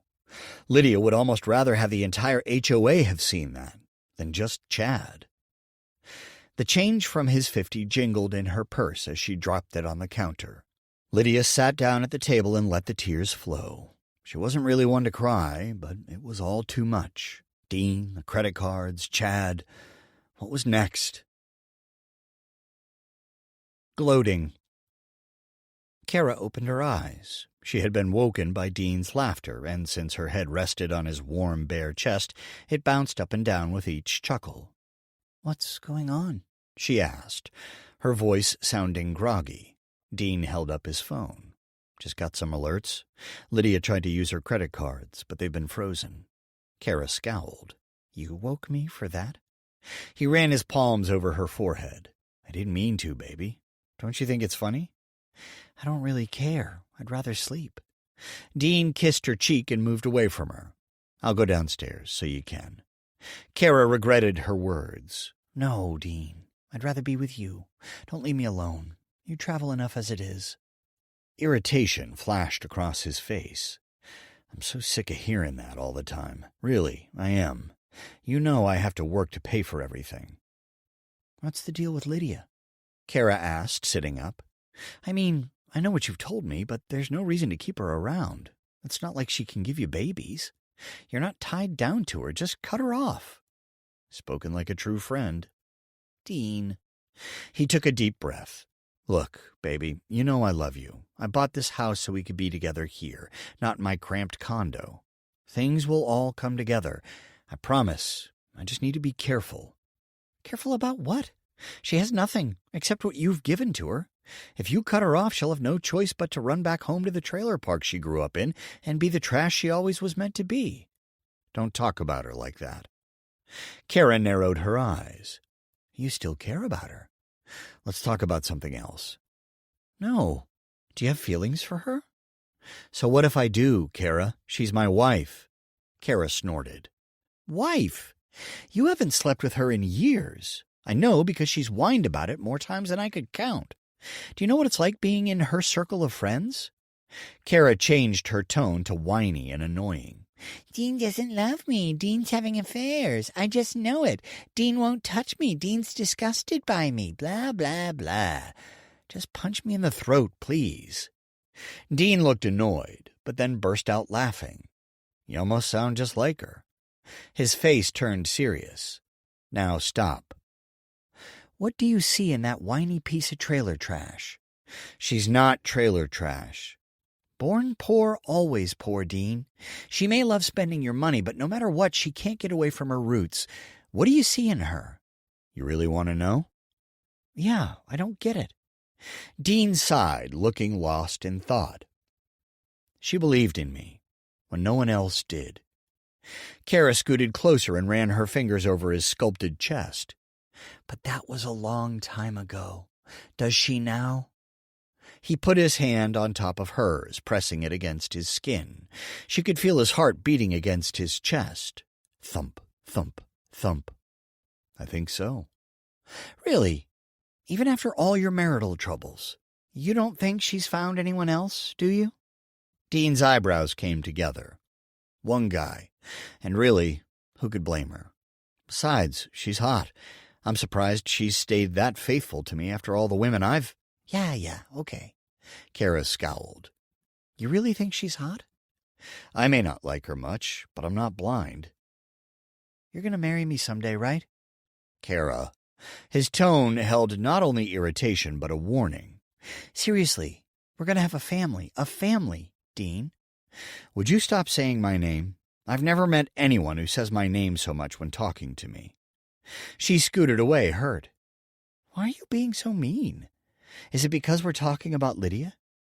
I don't even know why you want to talk about her. You always say how much you can't stand her. And that's part of why you like me so much, right? Everyone else adores her. You've made her into someone that people actually like.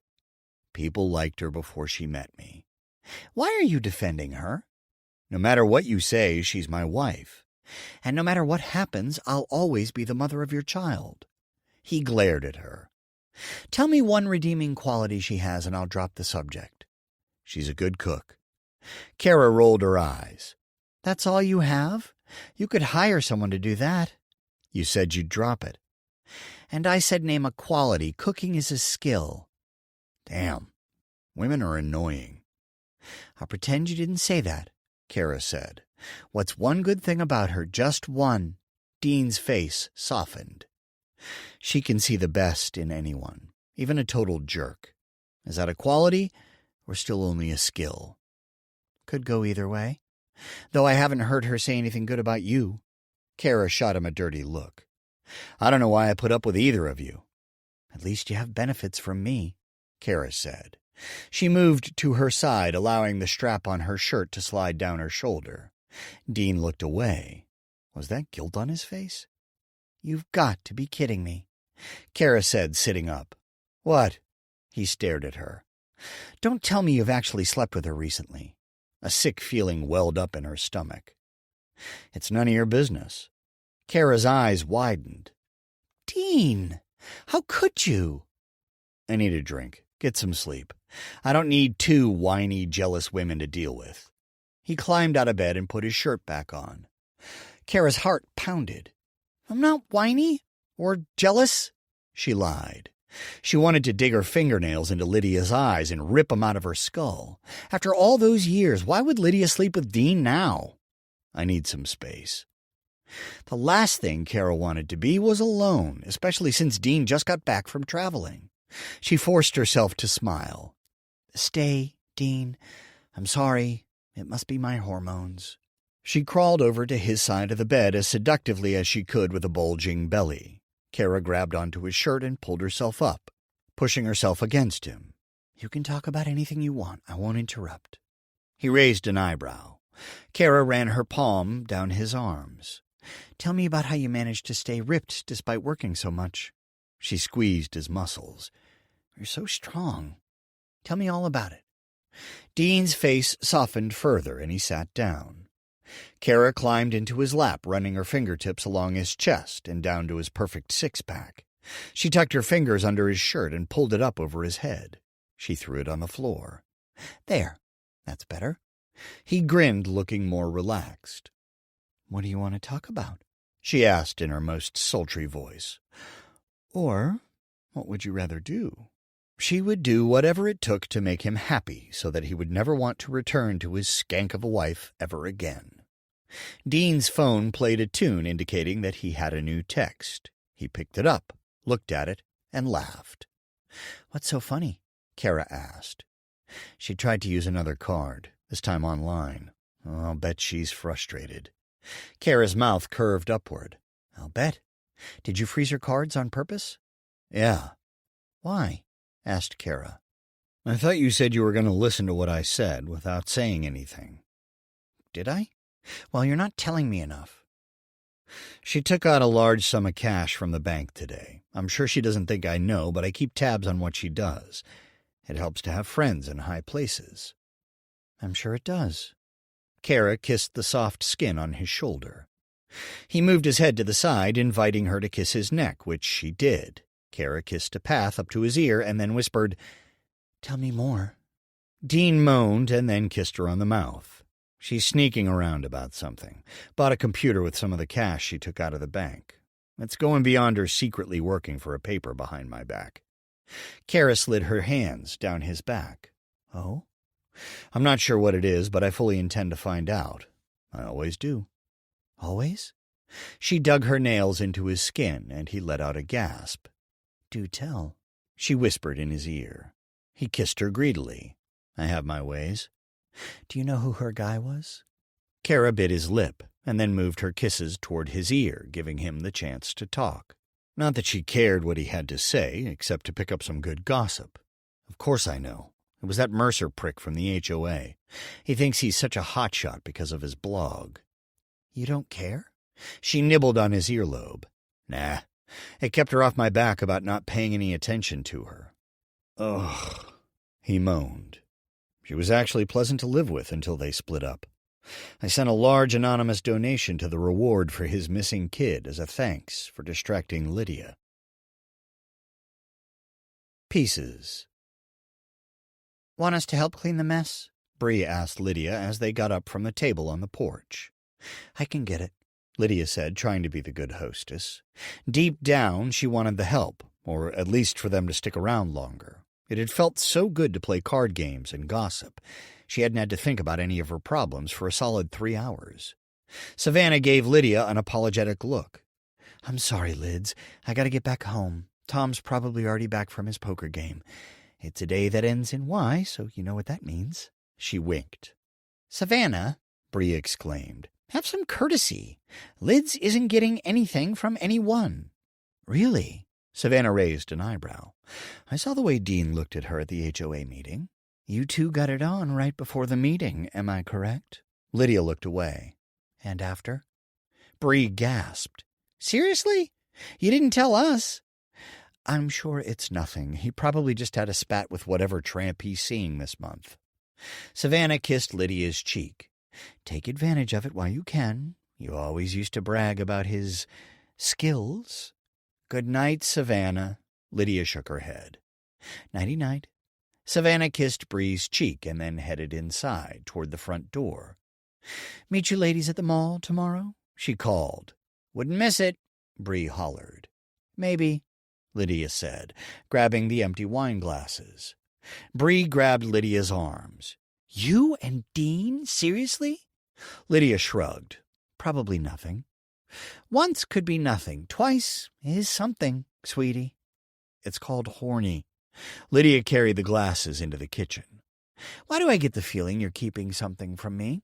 Bree set the snack dishes, all piled on top of each other, on the counter. What is it? Lydia rinsed out the glasses.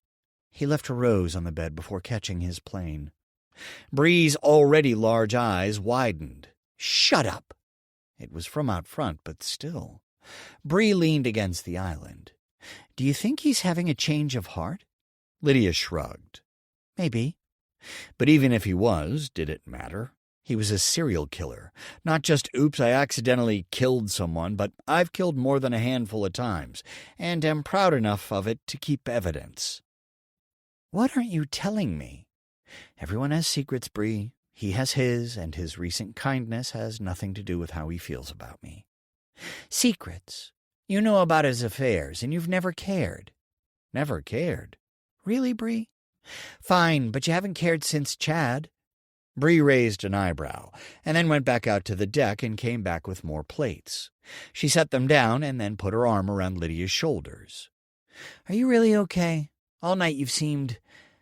I can't really put my finger on it, but I would have to say spooked." Lydia jumped back. "Really? Why would I be?" "Sweetie, you tell me. You haven't been yourself since..." Bree looked up and twisted her pretty face. "That evening you made a mess and didn't show up for our girls' night out." Sighing, Lydia stared at her best friend.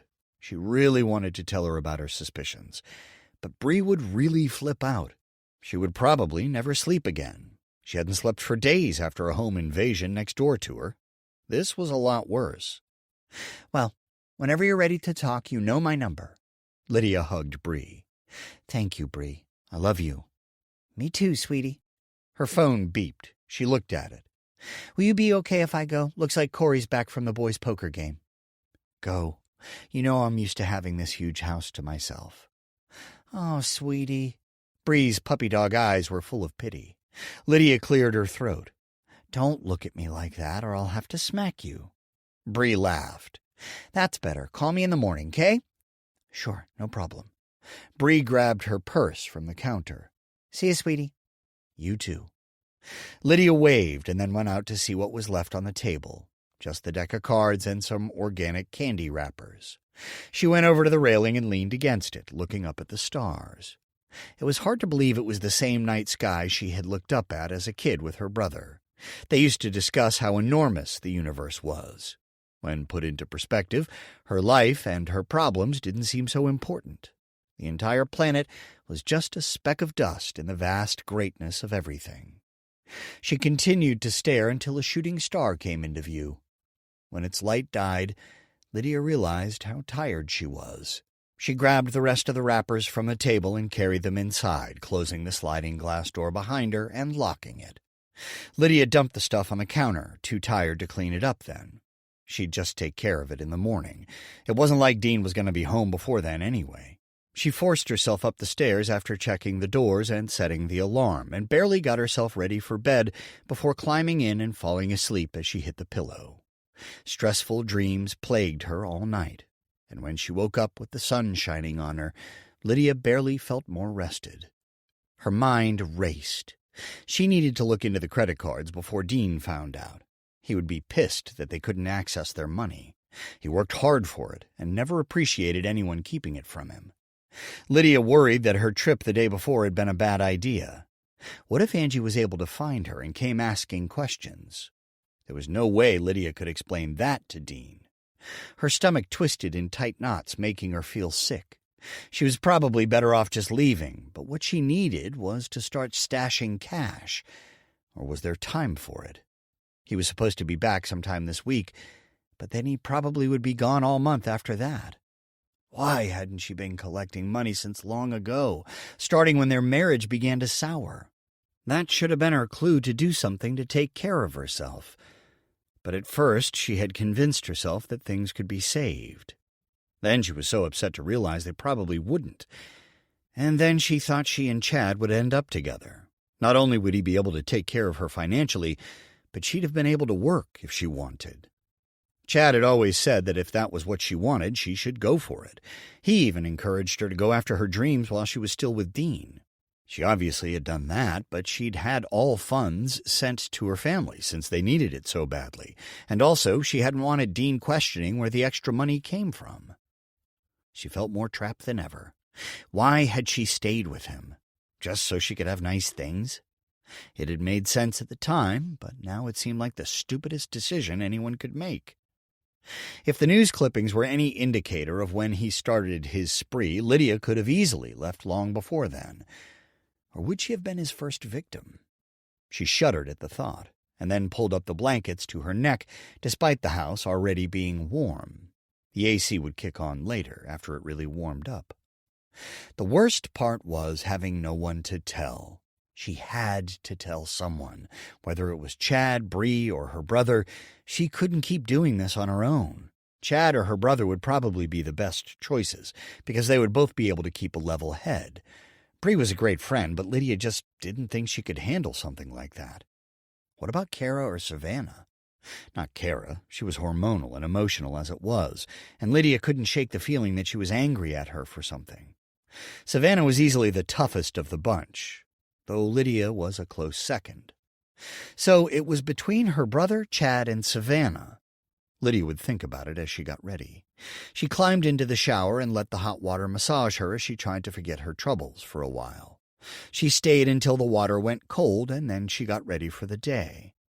Once out of the shower and dressed, Lydia felt like a caged animal in the house. Who knew what Dean was doing right then? Could he be killing some poor girl at that very moment? If so, that was on her, at least in part. She was keeping quiet when she needed to tell someone, the cops in particular. She took a deep breath. There were reasons she couldn't go to them yet. They'd laugh her out of the station based on what she had, and then Dean would probably find out, and that could not happen. Lydia put on some mascara and lipstick and went for a drive. It felt good to be out of the house, but she was too on edge to keep sitting. She found a high school with a nice-looking track to walk around. The night air was nice, and the quiet helped her to think as she walked around and around. After a while, she was aware of someone else going around the track. She paid enough attention to him to be safe, but not enough to look at him. She had to figure everything out. Lydia? Her heart stopped, and she turned to look at the man. He wore tight-fitting exercise pants, bright tennis shoes, and a hoodie with a horse on it. She stared at his face, trying to figure out where she'd seen him before. Toby. We met at my sister's HOA meeting. Lydia stopped walking and tried to remember. Then in her mind she saw a cowboy hat covering much of his face. Dakota's brother. You have the horse. Flash. My prize-winning beauty. Right. How's life on the farm? Ranch. Toby grabbed a shoe and stretched his leg. You don't look much like a rancher, Lydia said. I don't always wear a cowboy hat. It's not very practical most of the time, but I do enjoy wearing one when I can. Lydia smiled. I'm not usually a fan of them, but you made it work. He grinned. I bet you'd look good in one. You could always come over to the ranch sometime and check out my horses. She relaxed and looked him over. Horses weren't the only thing she was interested in checking out. That sounds like fun, she said, pulling out her phone. What's your number? He told her, and then she put it in her phone and then called his cell. Toby pulled it out and looked at it. Lydia held up her phone. Now you have my number, too. Perfect. It was great running into you, Lydia. I got to get back and feed the horses, but we'll be in touch soon, okay? I'd like that. Bye, Toby. He ran off, waving, and then Lydia went back to her car. She thought about Toby the whole way back home. When she got into her bedroom, Lydia noticed the light blinking on her phone. Her heart sank. Who could that be? She walked over to the bed and checked. She had a text from her boss wanting to know when her column would be ready. She threw the phone down. Had she missed her deadline already? If she was going to leave Dean, she really couldn't afford to screw that up. She would have to prove that she could handle it, and more. She needed what little it provided, and probably an additional column. Maybe more than that. If she stayed with her family, she could save up then. Ugh, there was just too much to think about. Her life was falling to pieces right before her eyes. When had everything gotten so complicated, and when would it all go back to what it used to be? And what life, exactly, did she want back? When she was happy with her serial killer husband? When she was happy with someone else's husband? She picked up the phone and texted her boss that it was coming soon. Lydia looked at the time. She could probably get something ready and send it within the hour. It wouldn't be her best work, but it would do. Encounter. Lydia closed her laptop and looked at the time. It had taken her less than an hour to read the questions, write out the responses, and run them through a quick editing program. At least the questions had been easy enough to answer. They were so basic, part of her wanted to reach out through the computer and slap the askers. They should be glad their problems were so easily solved. One girl wrote that she thought her boyfriend was seeing her best friend. Walk away from them both, stupid. But of course Lydia hadn't said that. Layla, had told her to make sure she was certain before confronting them. Then she told her, in the nicest way possible, to get new friends. Another girl was in love with her college professor. That was an easy one to answer. It had to do with putting his job on the line, so Lydia had to give a good moral answer. If you really care about him, don't put him in a situation that would probably get him fired. Where was the advice column for wives of serial killers? Lydia froze. Everything was online. There had to be some kind of group. She could create another fake online person, or even use the same one. Ashley would work, and it was already set up. But if she was going to do that, she needed to take the new laptop somewhere out of town again. First, she would grab some breakfast and then head for a new coffee shop. If she could find others who had been through the same thing, they could offer clarity that she lacked. Lydia knew that acting from a place of fear wasn't in her best interest. She would make poor decisions. When people were scared, they never thought things through, and it was nearly impossible to see a situation for what it was. Lydia couldn't afford mistakes. One wrong move and Dean could find out that she knew his secret. He would have no problem killing her. It would probably just be another day for him, except that he wouldn't be able to just walk away like with the others. There was no evidence linking him to them, except that he'd been in the same areas for work at the same time. Without any real detective work, she wouldn't find any proof of him having spent time with any of the victims. Talking with Angie had proven that. Dean probably swooped in, wooed them into dates, and then went in for the kill, in the most literal way possible. Even if he had left some trace or trail, he had surely cleaned it up. From what she'd read in all the clippings, the police had nothing to go on, and they all thought the killings were random. Even if they were to compare them all, they wouldn't think it was the same person. Dean had done away with each one differently. Unless it really wasn't him. Could he be hiding the clues for someone else, covering the tracks for a friend or colleague? Maybe there was someone who traveled with him that he hadn't mentioned. It wasn't like he ever told Lydia any details about his work life. Or what if he was trying to solve these cases himself? Was she trying to protect him, or trying to convince herself that she hadn't been stupid enough to marry a psychopath? Wouldn't she have seen the signs? She really needed to find an online group and figure out how to get to the bottom of this. She was going to go crazy if she didn't. If only she could ask Dean about the clippings. But she couldn't accuse someone of murder without more proof than that, and it wasn't like she could travel around the country chasing down relatives of the deceased. Not only would she likely end up as empty-handed as the day before, but she couldn't get away with traveling to the other locations without Dean knowing. That's why she had to get to a nearby town and find out what she could online. It was time to get aggressive, finding anyone who had anything to do with anyone in the clippings. After eating, she got a text from Bree. "Still on for the mall this morning?" Lydia groaned. She had completely forgotten about their plans. Maybe she could swing by for a little bit. She definitely needed to relax. Lydia started writing a response when she heard the garage door. Dean was back already? She hadn't even had a chance to look into the credit card issues yet. She deleted her text and sent Bree a message saying Dean just got home. "So, are you joining us?" Her heart pounded. It would be the perfect excuse to get away. The last thing she needed was for him to realize that anything was wrong and start asking questions. Usually she could lie about anything like a pro. It had started when she would sneak out of the house in high school, and she'd been so good at it that she practiced the art as often as possible for years. But she was so shaken by Dean's clippings, Lydia wasn't sure she could keep her cool. "Well," Lydia heard Dean's car door slam shut. "I don't know. I need to talk to him first." "Don't ditch us again." A little animated pouty face followed the words. I'll try not to, but I should talk to him since he's home. Yeah, I know. Let me know when you're on your way. Sure.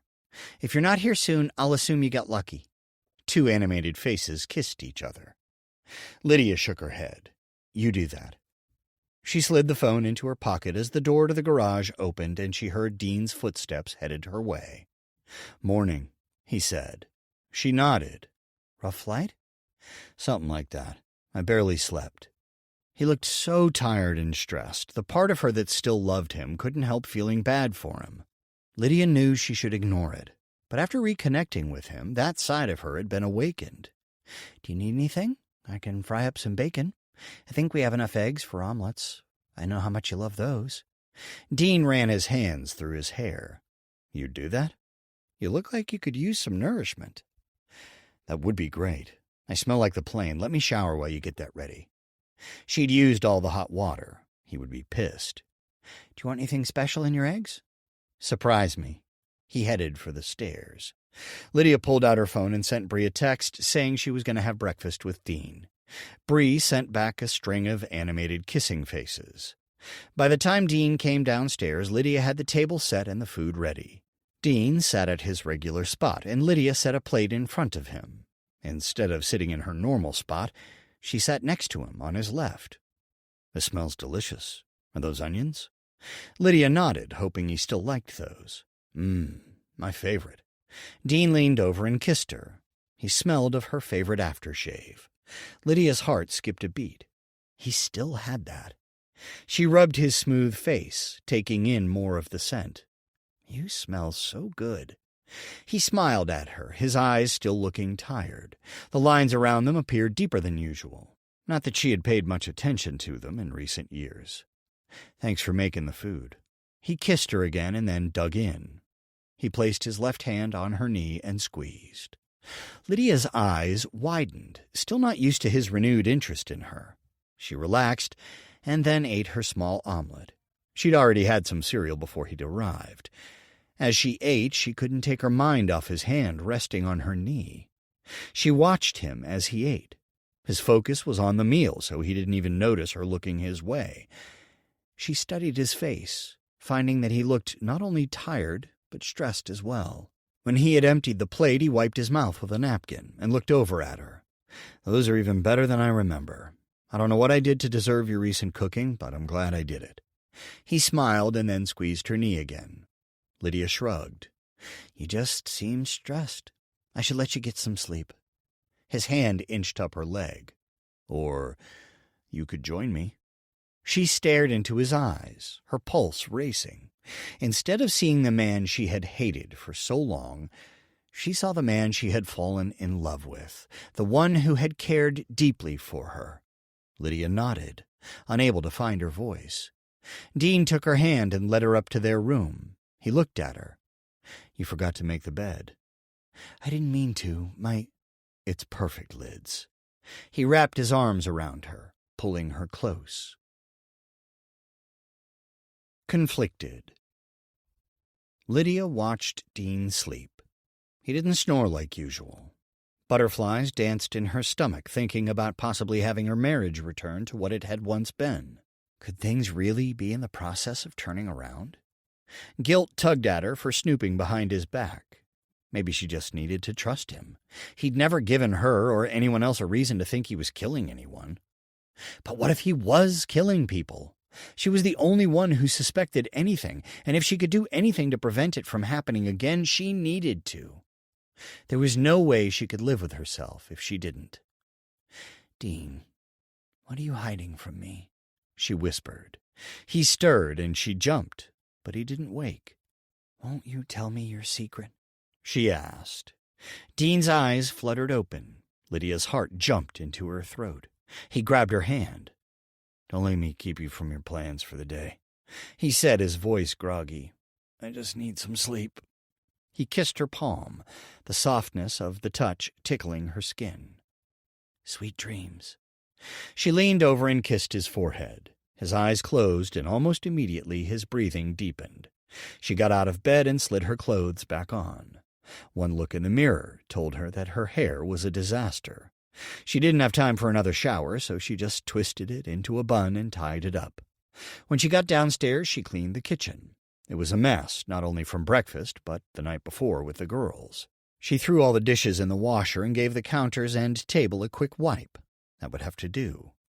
Lydia grabbed her purse and then went out to her car. She opened the garage door and then turned the key in the ignition. Tears welled up in her eyes. Why did everything have to be so complicated? It had been so long since Dean had paid her any attention, and she had to find the clippings now, of all times. If only she knew who to talk to. The more she thought about it, the less convinced she was that anyone in her life would make a good confidant. Her phone buzzed, and she pulled it out of her pocket, sure it was Bree again. "Should we expect you or not? We're trying to decide whether to stay or hit a movie." "I'm on my way." "Yay, we'll stay." Lydia took a deep breath and then checked her makeup. Her tears hadn't ruined it, at least. She backed up and headed for the mall. It was close to lunchtime, and the parking lot was pretty full. She was going to have to park near the back. Lydia checked the trunk, making sure her laptop was still hidden. She couldn't take any risks that anyone would see it if she had to open the trunk. Once she was sure it just looked like a normal trunk, she made the trek to the entrance. It took her a minute to spot her friends. They stood by the fountain where they usually met. It looked like only Bree and Savannah had made it. Kara had been so moody lately, it was somewhat of a relief to not have to deal with her. While she was still a ways away, Bree and Savannah waved to her. Lydia waved back and picked up her speed, darting around kids running around, chasing each other. "Did someone have a good morning?" asked Savannah in a sing-song voice. "So, Dean's finally figured out what a good thing he has," Bree said. "Maybe we can all hang out again. It was fun when we hung out with the guys, too." "I've always said not to let me stop you." "We haven't," Savannah said, "but it would be a lot more fun to have you and Dean join us." "Where's Kara?" Lydia asked. "I haven't heard from her in a couple days," Bree said. "She's not answering calls or texts." "You think she has postpartum depression?" asked Lydia. "That's after the baby's born," Bree said, rolling her eyes. Lydia narrowed her eyes. "And how would I know that?" "Even I knew that," Savannah said, "and I don't have kids either." "Maybe we should stop by the house and drag her out," Lydia said. "From what she said before, Ethan finds her gross. She might just need an intervention." "You know," Bree said, her bright eyes widening, "that's a fantastic idea. Who's up for a trip to the spa? Kara would love that." "I could use some pampering," Lydia said, smiling. But then she remembered the credit cards and her severe lack of cash. "But I think I left my wallet at home." "No worries," Savannah said. "I owe you from dinner a few weeks ago, remember?" Relief flooded Lydia. "That works." Less than 20 minutes later, they all pulled up in front of the Ross house. "Her car isn't here," Lydia pointed out. "Just Ethan's." "Probably in the garage," Bree said, flipping some hair behind her shoulder. "Let's go." "Doesn't Ethan keep the garage full of crap that annoys Kara?" Lydia asked, but her two friends were already walking toward the front door. Lydia caught up just as Savannah rung the doorbell. Ethan opened the door, looking annoyed. "Didn't Kara tell you guys that she doesn't live here anymore?" All three of them gasped and asked surprised questions. "I don't know where she is, and frankly, I don't care." "But she's carrying your baby," Lydia said. "Don't you care about that?" Ethan gave her a disgusted look. "It's not my baby." "What?" Lydia asked. Was that why Kara had been acting strange lately? She looked over at Bree and Savannah, noticing that neither of them appeared as shocked by the news as she did. "She hasn't returned our calls," Bree said. "You don't have any idea where she would have gone." "Try asking her boyfriend." Ethan closed the door. "Did you two already know?" Lydia asked. "You don't seem surprised that it's not his." Savannah gave her a saddened look. "Well, you haven't been around as much over the last week. And yeah, she told us." "You guys didn't think to clue me in? I feel like everyone is hiding things from me." They both looked uncomfortable. Bree spoke up. "Sweetie, I thought—" "Don't sweetie me, Bree." Lydia glared at her best friend. Bree frowned. "We just thought it was something she should probably tell you herself."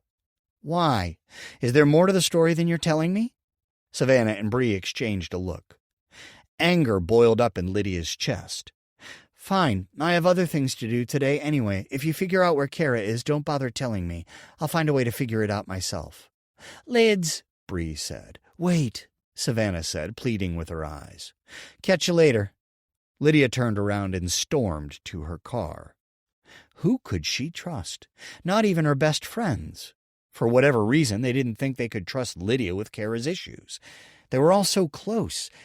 If some of them knew something about Lydia that one of the others didn't, they would have told the one on the outs. It just wasn't right. Everything was changing. Not just her marriage, but her closest friends, too. She unlocked her car, slammed the door, and for the second time in as many days, peeled away. Could she trust anyone? The only one treating her well was Dean, and he was the one person she really should trust least. He only started to be nice to her when she had given him back the news clipping he had dropped. That was it. He wasn't falling back in love with her. Dean was just buttering her up so she wouldn't suspect what she already knew.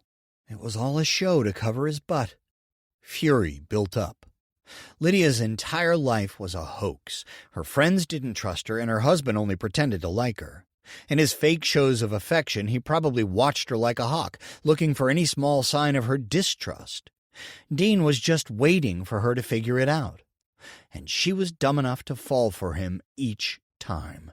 She'd fallen for him hard when they first met, and he knew exactly how to turn the charm back on, wrapping her around his little finger. Obviously, he didn't know that she knew. Or did he? Was he going to win back her love and trust just in time to get rid of her and any evidence she had? Or was it less sinister? He could be buttering her up just to keep her happy, so she wouldn't find out his secret. It didn't matter either way, because his affections were all a lie. It was all about him, and nothing to do with his love suddenly being rekindled. She pulled into a park-and-ride lot, and then parked in a shady spot away from the bus stops. What was she supposed to do now? Pretend to be oblivious to Dean's woos? Wait until he left again and then pack what she could and disappear? Where to? Her family? That would be the first place he would look for her. Someone knocked on her window, and Lydia jumped. She looked up to see Bree and Savannah. Go away. Savannah motioned for her to roll down her window. Lydia shook her head and pulled out her phone, pretending to make a call. Both of her friends motioned for her window to go down. Lydia looked away, talking into her phone. Savannah and Bree moved to the front of her car and waved their arms back and forth. Lydia waved them away. They shouted her name, and others around stared at them. Fine, you win. She shoved her phone in her purse and then opened the door. Can't you guys take a hint? I'm pissed and don't want to talk to either one of you. They ran over and wrapped their arms around her. But we love you, Bree said. Then why keep things from me? I wouldn't do that to you, and you know it. Can we sit down? Bree asked. Lydia pointed to her car. Have a seat. Savannah pointed to some benches not too far away. How about over there? Are you afraid I'll freak out? Lydia scowled. Maybe, Bree said. The corners of her mouth twitched. Sweetie, you know we love you. We need to talk. Lydia gave them both an exasperated look. This better be good. She would hear them out and then go. She just needed to get away from everything. Secrets. Bree watched Lydia as they walked over to the bench. Every move she made showed Bree that her best friend was stressed out. She'd been acting strange for a while, but if she knew anything about Kara, she wasn't letting on. Something was definitely going on, but it was probably something else. They reached the bench, and Lydia sat, crossing her arms and her legs. Bree sat down, carefully considering her words. Sweetie, we just want everything to be okay with you. Lydia raised an eyebrow. That hasn't been the case for a long time. Savannah sat on the other side of Lydia. Even so, usually you walk around with a smile on your face. You're so confident, you make others jealous. But that's faded. Talk to us. You're right, nothing's okay. But I can't bring you guys into it. It wouldn't be fair. We're your friends, Bree reminded her, no matter what. Lydia looked conflicted. That's just it. This is bigger than that, and it wouldn't be fair of me to bring you in. Bree studied her, trying to figure out what was going on. Look, rain or shine, we're here for you. You kill someone, we're here to find you a place to hide. Lydia flinched. Bree looked over at Savannah, who gave her a curious look. Bree had struck a nerve somehow. It's not like that, Lydia said. Obviously, Bree said, forcing a wide smile. You'd never kill anyone. The point is, we're here for you, and even if you did, we'd find a way to hide the body. We're your girls. Bree put her arm around Lydia and gave her a squeeze. Really? Lydia asked, her eyes narrowing. Friends. Is that why it feels like everyone is hiding something from me? Bree and Savannah exchanged another look. She seemed to want Bree's permission to tell what they knew about Kara. Bree shook her head, eyes wide. She couldn't risk Kara spilling her secret. Of course, they'd have to find her for Kara to learn that they'd told Lydia. But given Lydia's recent closeness with Dean, she would likely freak out. Bree shook her head, eyes focused on Savannah. Bree put her hand on Lydia's arm. You're right about one thing. Kara has dirt on all of us, and she won't hesitate to use it when she wants to. Lydia gave her a look that was a cross between exasperated, hurt, and angry. So, you dragged me out here to let me know that you won't tell me what's going on. Thanks. It's not like that, Savannah said. I don't know what Kara's holding over Bree, but I could go to jail if she goes to the cops with what she knows. I'm not sure she wouldn't. Lydia scowled. Some friend we have. Bree's pulse picked up. She didn't even want to admit to her friends what Kara held over her, but at the same time she couldn't keep the secret from Lydia. If she was falling for Dean again, she had to know what he and Kara had done. What we need, Savannah said, is to find Kara so she can tell you what's going on herself.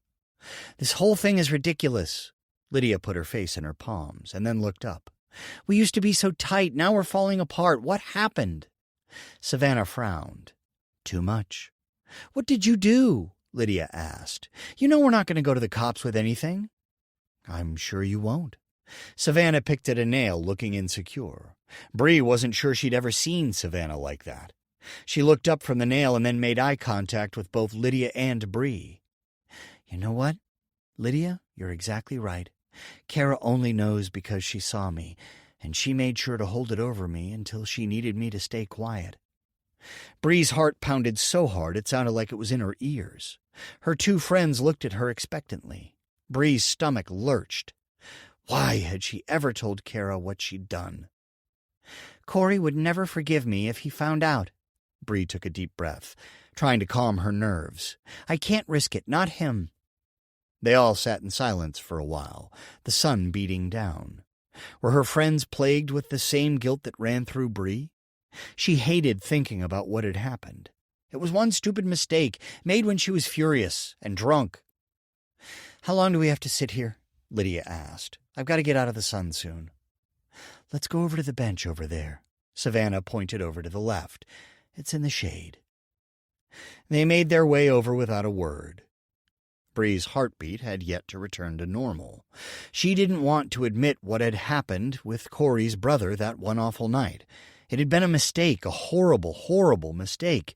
He acted like nothing was wrong, but they had both betrayed someone they loved. Bree couldn't even look at him without remembering that night. Corey never suspected a thing, and for that Bree was grateful. But she wasn't sure the guilt would ever go away. She feared losing Corey too much to even consider coming clean. Risking him walking away was not something she could deal with. They were meant to be together, and everyone made mistakes. His brother was hers, and she would have to live with that the rest of her life. It had actually served to help their marriage in the long run.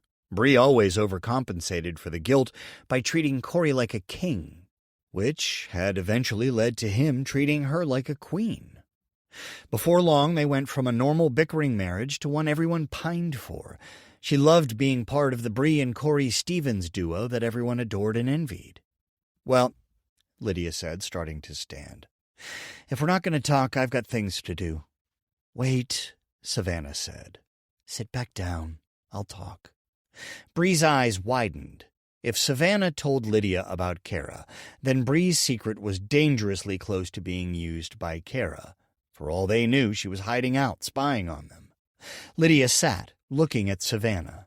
Savannah's face grew serious, and finally tears filled her eyes. One night, when Tom and I had a really bad fight, She took a deep breath. I got in the car and drove. I wasn't paying attention to what I was doing, and The tears spilled onto her cheeks. I hit someone. They were jaywalking, and it was just like the movies. The guy flew up onto the hood of the car. He rolled off. Savannah's voice shook. People came out from a bar, and I freaked out. I was afraid of going to jail, so I drove away. She looked up at the sky. I don't even know if he lived or not.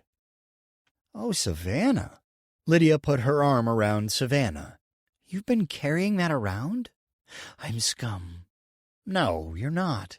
Lydia sat taller. It was an accident, and he shouldn't have been jaywalking. It was also dark, and he was wearing all black. Bree nodded, feeling better about herself. At least she hadn't killed anyone. She wasn't sure how Savannah dealt with that kind of guilt. Bree reached over Lydia and squeezed Savannah's arm. It doesn't sound like it was your fault. But I ran. I could go to jail for that fact alone.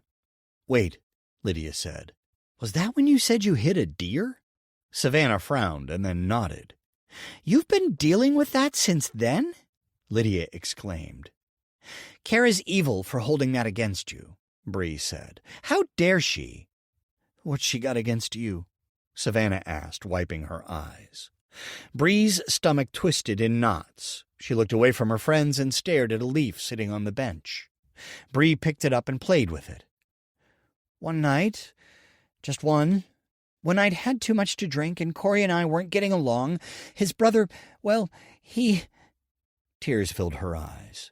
If I could take it back, I would. Corey would just die. He loves and trusts the two of us more than anyone else. She looked over at her two friends. Both of them were wide-eyed. I'd always thought you two had the perfect marriage, Lydia whispered. There is no perfect marriage, Savannah said. They all sat in silence for a few minutes before Lydia spoke up. Look, I don't want you two to suffer more than you already have. Savannah, I don't want you to go to jail. Bree, you deserve your wonderful marriage with Corey. I don't want either of you to tell me Kara's secret. She'll tell me if she wants me to know. I'm sorry I didn't trust you guys. Bree squeezed Lydia's hand. You have nothing to apologize for. I feel closer to you guys, Lydia said. But I'm still not sure about telling you what's bothering me. It's a horrible burden, and I don't want you guys to have to deal with it, especially not with everything else. It's your burden, not ours, Savannah said, taking Lydia's other hand. We can help you carry it, but it'll crush you if you keep it to yourself. If anyone knows about that, it's me. And me, Bree chimed in. Lydia didn't look convinced. Let us support you, sweetie, Bree said. You've always been there for us. But this is huge, and it's not something you'll be able to forget. Worse than killing someone? Asked Savannah.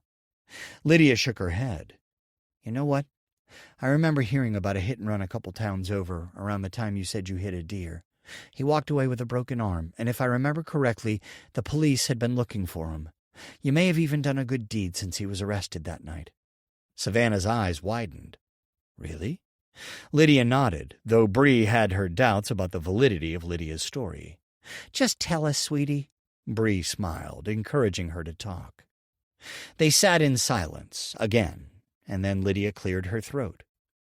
This is huge, and you can't tell anyone, not even Corey or Tom.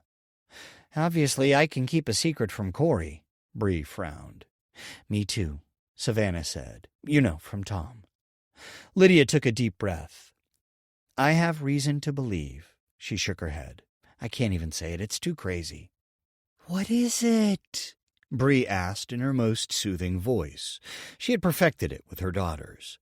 Our lives are full of crazy, plenty of it. Her friend shook next to her. Bree wrapped an arm around Lydia.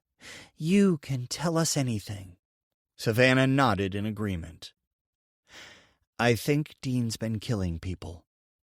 Bree felt like she'd been hit. That had been the last thing she expected Lydia to say. She'd known it had to have been worse than the affairs. They had already known about those long enough. Savannah made eye contact with Bree. Kara. She was probably with Dean, and she carried his baby. If he was going to kill anyone, Kara and her smart mouth would be first on his list. "Someone say something," Lydia said in a small voice. "How do you know?" Savannah asked. "I found some news clippings he's been hiding. The dates and places match up with his work travels." She went into more detail about them. "Why else would he keep them? And he started being nice to you after he knew you saw one?" Savannah asked. Lydia nodded. "Do you think he's killing women he's having affairs with?" asked Bree. If Kara was in danger, they would have to tell Lydia everything. Relief.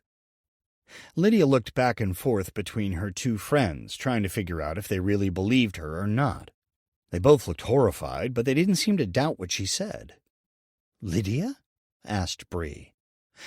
"I don't think he had relationships with the women he killed. He's not a suspect, and in most cases the victims' friends and family didn't think they had been involved with anyone. None of them, from what I can gather, even were supposed to have had a date that night. I think he probably met them, took them out on a whim, or at least what seemed that way to the girls, and then he killed them." "You don't think there could be another explanation?" Savannah asked. Lydia shook her head. "I've tried to come up with anything else, but that's the only explanation. Why would he save and hide the clippings? Why would he act so suspicious when I gave him the one he was careless enough to drop?" They all sat in silence. "You believe me, right?" Lydia asked. "Of course, sweetie," Bree said, looking distressed. "We know you wouldn't lie about something like this," Savannah said. "Do you think I'm jumping to conclusions? I want to believe that I'm wrong, that there's some other explanation, but what else is there? Am I missing something?" Savannah took Lydia's hand. "My head is spinning. This is literally the craziest and scariest thing I've ever heard. Based on what you've told us, I think you need to get out of that house today. Ask questions later." "I couldn't agree more," Bree said, taking Lydia's other hand. "Stay in our guest room, please. I'll lie to Dean's face if he asks." "And put your kids in danger?" Lydia asked. "No, I won't." "Then come to my house," Savannah said. "You know Tom could beat the crap out of Dean, and he'd do it in a heartbeat." Lydia shook her head. "I don't want to put either of you at risk. That's why I didn't want to say anything in the first place." "Well, we're involved now," Savannah said, "and I don't want you alone with him." "I appreciate it, but if he was going to hurt me, don't you think he would have done so already?" Lydia asked. Savannah and Bree exchanged a look. "Are you afraid he's going to go after you?" Bree asked, her eyes wide. "I don't think so." Lydia squirmed, hating the question. "You don't think so?" Savannah asked.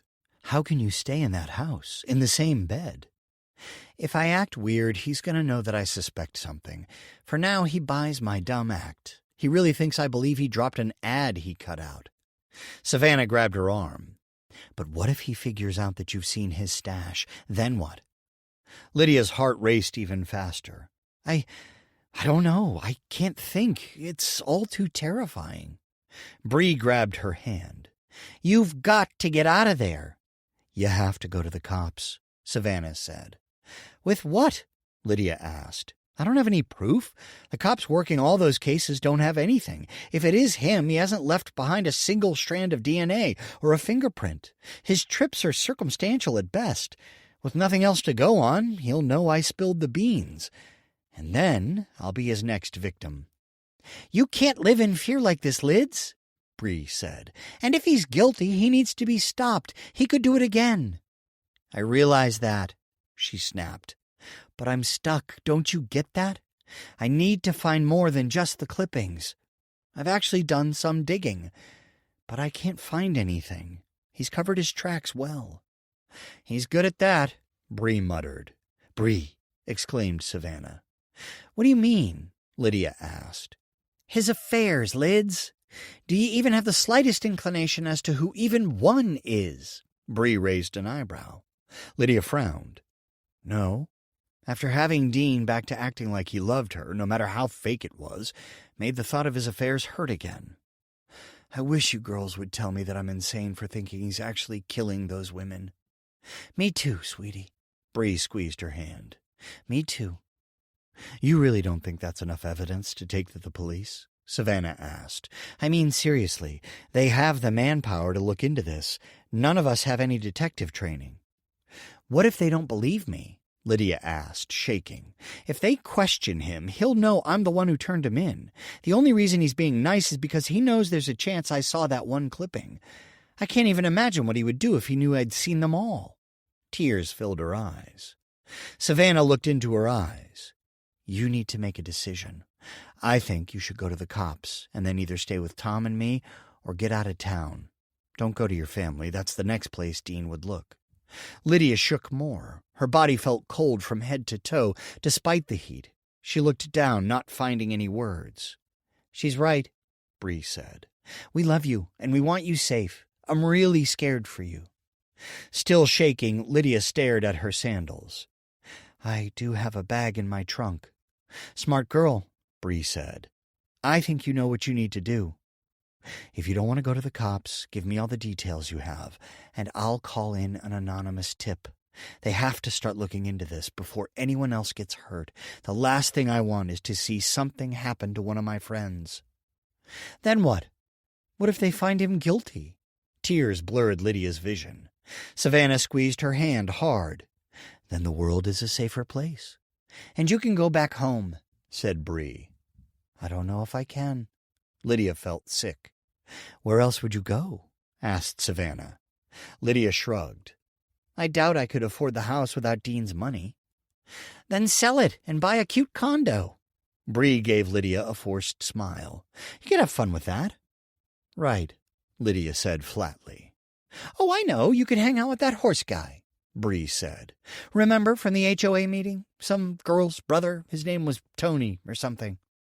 Toby, Lydia corrected. He's too young for me. Plus, I wouldn't want to drag him into my messed up life. Don't worry about what you're going to do later, Savannah said. You need to decide where you're going to sleep tonight and whether you're going to call the cops or if I'm going to. I'm going to throw up. You can do that later. Savannah stood, pulling Lydia with her. First, tell me what you're going to do. I'll find a hotel somewhere. Lydia's head spun. And? Asked Savannah. There's no way I can call the cops. I just can't. I'm too shaken. Okay, then I'll do it. But what if they want to question me? Lydia asked. Will it look suspicious if I'm not home? Why would they suspect you for anything? Bree asked. You weren't with him any of those times. Lydia laughed bitterly. You know as well as I do that I haven't gone anywhere with him. Then you're fine, Bree said. Just take care of yourself and make yourself available if the police want to ask you anything. No one is going to blame you for trying to get away. If anything, they might question why you stayed after figuring it out. Because I didn't want to believe my husband was capable of such things. Lydia glared at her friend. Anyone could understand that. I know, I'm just pointing out something they might ask. You need to be prepared for anything. You should get going, Savannah said. And don't stay anywhere close. Do you think he's going to go after them? Fear and guilt tore at her. Should I warn them? No, Bree said. Let Dean see their genuine expressions. He'll know they're not hiding anything. Lydia hated the idea, but knew that Bree was probably right. Call us when you check in somewhere. Savannah kissed Lydia's cheek. Then I'll call the cops. Or maybe I'll call first. What do you think? I can't think. Lydia continued to shake. Everything is going to be okay, Bree said. Dean will be locked away before we know it, and then you can live your life again. We'll help you find some wonderful single guy. Sound good? Lydia took a deep breath. I guess. They walked back to Lydia's car in silence. Whatever you do, don't go back home, Bree said. I know. Get at least an hour away, Savannah said. Okay, I'm serious. Savannah looked into her eyes. Lydia nodded. I promise. Savannah and Bree hugged her, and then Lydia got into her car and drove out of the parking lot. Fear Bree watched as Lydia's car disappeared from sight and then stared at Savannah. "What are we going to do?" She shook her head. "I'm scared out of my mind. Do you think we should have told her about Kara?" "No. That poor girl has more than enough on her plate. She'll find out about Kara and Dean eventually, but she needs to deal with this first." "That's true. I couldn't imagine throwing in the betrayal of a best friend on top of everything else." "What are we going to do about Kara?" Bree asked. "She's probably with Dean." "And she's probably at more risk than Lydia." "It depends on how badly Dean wants the baby," Bree said. "He was pretty upset about not being able to have a baby with Lydia, right? If he really wants a child, Kara could be okay." Savannah shook her head. "I knew Dean was a jerk. I mean, who is so obvious about having affairs? But I never would have guessed this in a million years." "Me neither," Bree said. "And now 2 of our friends are in danger." "What are you going to tell the police?" "I don't really have anything yet. I should have had Lydia write everything down for me before she left. I'm just not thinking straight." "None of us is. I really think we should warn Kara." "She won't even take our calls," Savannah said. "I'll leave her a message telling her it's life and death." "And risk having her tell Dean?" asked Savannah. "We have to do something." Bree's stomach twisted in knots. "I think I'm going to be sick. Do you really think Dean is capable of murder?" Savannah looked at Bree. "I think anyone is capable of anything given the right circumstances. Some people just have a taste for blood. He might have accidentally killed the first one and then decided he liked it." "But why keep Lydia around?" asked Bree. "He's never hidden his disdain for her since their fertility problems." "She probably makes a good alibi." Savannah shrugged. "Nobody suspected anything up until now, right? We wouldn't know anything unless Lids found those papers." "We need to warn Kara." "What if she doesn't believe us?" Savannah asked. "Then it's out of our hands," Bree said. "But I couldn't live with myself if I didn't try to warn her." "What if he goes after us?" Savannah asked. "Lydia seems to think that he might. If we tell Kara and she doesn't believe us—" "Then she tells Dean," Bree finished. "I don't think he would be after us so much as Lydia." "She's hiding. If he can't find her, he could go after us." Blood drained from Bree's face. "I can't put my family at risk. My girls." "No, don't. I'll take care of all this. I'll even tell Kara that you don't know anything." "She won't believe you. Lydia tells me everything." They stared at each other, not saying anything. Bree's mind raced. Part of her wished Lydia hadn't said anything because now she had to worry about her kids' safety. Would Dean go after them to keep himself from being caught? On the other hand, Bree was glad Lydia told them. Otherwise, Lydia might have gone back home to Dean. How could she have stayed with him even for a minute after discovering the clippings? And how could she have kept it from them for so long? "What should we do?" Savannah asked. Bree shook her head. "I'm scared." "Me too. I can't believe we have a killer in the neighborhood." "At least he hasn't gone after anyone there. Everyone's accounted for." "I need to talk with Tom," Savannah said. "He'll know what to do." "And I should tell Corey. Maybe between the 4 of us we can figure something out." "Bree, I think you should just go home and pretend like everything's normal. Keep your family out of it. I'll talk with Tom and some of our biker friends. You'd be surprised at how resourceful some of them are." Bree thought of her sweet girls. "Thank you, Savannah." Agitated. Kara paced the living room. Where was Dean? He had promised to be back over an hour ago, and her calls kept going straight to voicemail. Had she done something to piss him off? She rubbed her stomach, trying to calm down. Her blood pressure was going up, and she knew she had to keep it under control. How could Dean put this kind of stress on her? He had promised to take care of her and the baby. He'd been spending so much time with Lydia when he was in town. They couldn't stand each other until suddenly they showed up at that HOA meeting holding hands. What if she had changed her mind and was trying to save their marriage?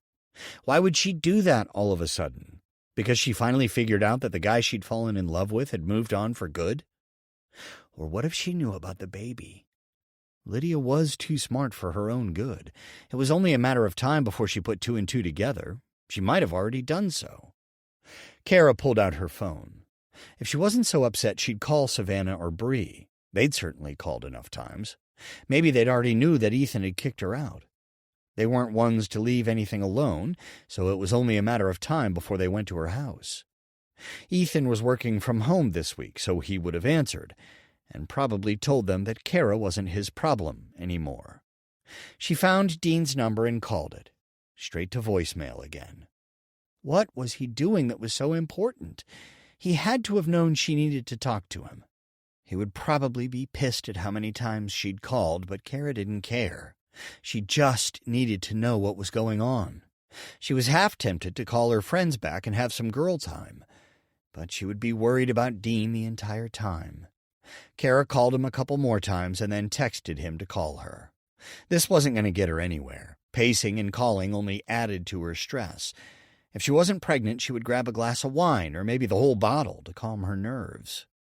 Since that wasn't an option, she needed to figure out another way to relax until Dean finally decided to get back to her. Kara grabbed the remote and flipped through the channels, looking for a movie or something to distract her. Nothing looked interesting. They hadn't signed up for Netflix yet, so she was stuck with cable. She went upstairs to find her tablet. She still had her account with Ethan on there. She turned on the tablet and then clicked the app. It prompted her to sign in. When she did, it said she had the wrong password. Ethan had already shut her out of that. Kara threw it on the bed. What now? She went back downstairs, tempted to call Dean again, but she knew he wouldn't answer. She sat down and flipped through the channels again. After going through all the channels at least twice, she finally settled on a reality show about a woman with 3 husbands. Wasn't one enough? Kara couldn't imagine a life with more than one, and after watching the show, she was even more convinced she couldn't do it. It must have been a marathon because one show after another played. After the first one, Kara got into it and almost forgot about Dean. Almost. Every time she heard something outside, she jumped to the window. After a while, she stopped checking. Eventually, it started getting dark outside and Kara got hungry. She went to the kitchen and realized how little food they actually had. She needed to go shopping. She made a sandwich and settled in for another episode, glad to know someone else had more drama in her life than Kara. Just after she finished the sandwich, she heard something outside. Kara didn't bother checking, knowing that it wasn't Dean. Then she heard the lock in the front door. Relief swept through her.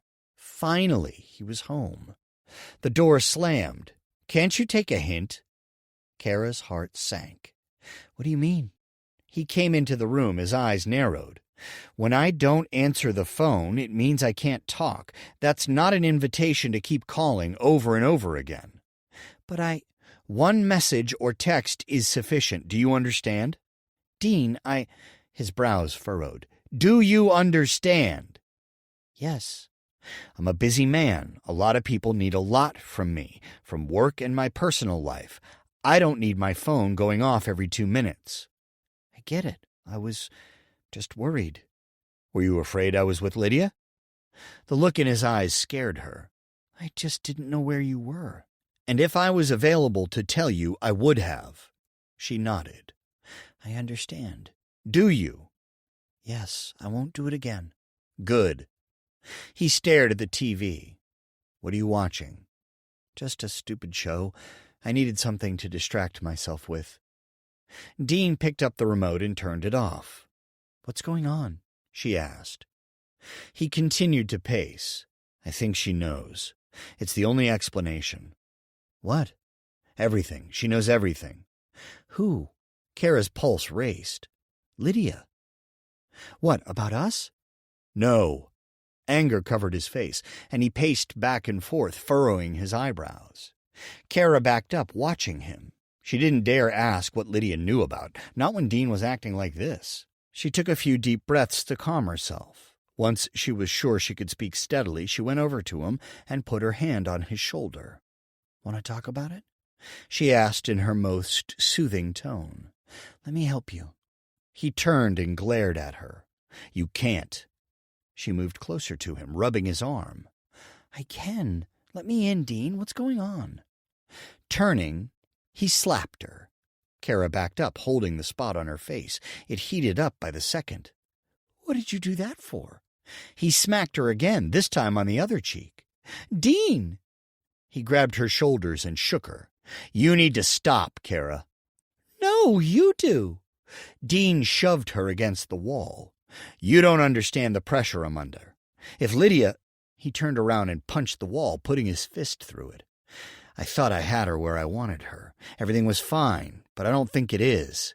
I'm going to crumble under this pressure. I had everything under control." Kara moved away from him. "I've held it together so well until now," he muttered. "If she rats me out, that's it. Everything's over." "Well, what can I do?" Kara asked, shaking. "There's nothing you can do. Nothing. Just shut up and give me space. That's all I need." "Fine, you have it." She walked toward the stairs, still grasping her face. Kara moved slowly, giving him the opportunity to apologize or explain himself. But he did neither. She stopped at the bottom of the stairs and watched him pace. Tears stung Kara's eyes. What had happened to make him hit her? He would have to explain at some point. She wasn't going to raise her child around someone like that. If he ever laid a hand on her again, he would regret it. Kara wouldn't hesitate to call the cops and have domestic violence put on his record. That would show him. She stepped onto the first stair, still watching. He paced, muttering to himself and looking out the window.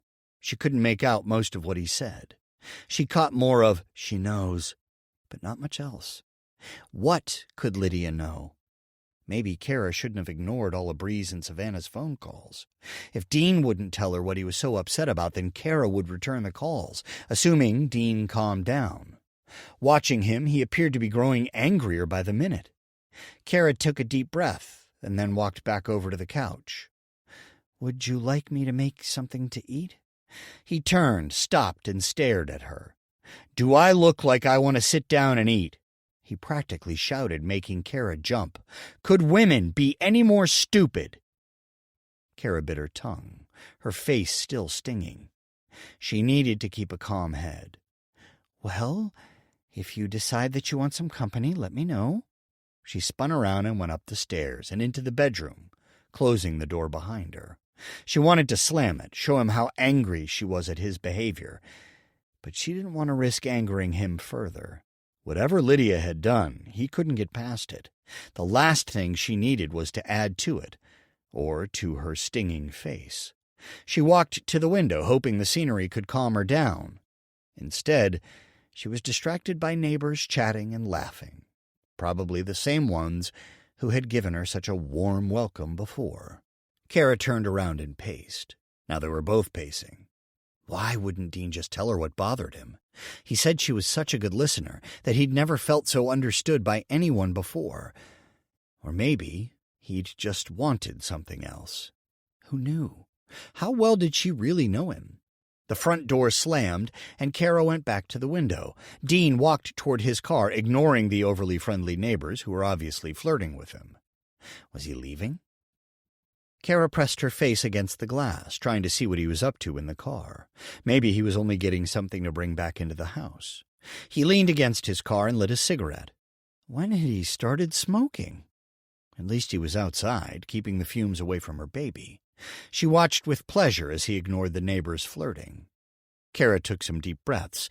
She needed to think of something to say so she could calm him down when he came back inside. Whatever Lydia had done, Kara would have to undo. Typical selfish Lydia. Kara wouldn't miss her. The other girls, yeah, she was going to miss Savannah and Bree. She could already see the judging looks on their faces because Kara was having Dean's baby. Once they found out they had a house now, they would probably band together against her. Kara needed to find new friends, but it wouldn't be from the new neighborhood. Those were the type of women she wanted nothing to do with. Dean threw the cigarette to the ground and stepped on it. Kara prepared herself for what she would say. She needed to convince him that she was safe to talk to. She wouldn't give him grief for whatever was going on with Lydia. Instead of going back to the house, Dean turned around, got into the car, and drove off. Kara stared in disbelief as his car disappeared from sight. Missing. "You girls stay right here," Bree said, looking around the rec room.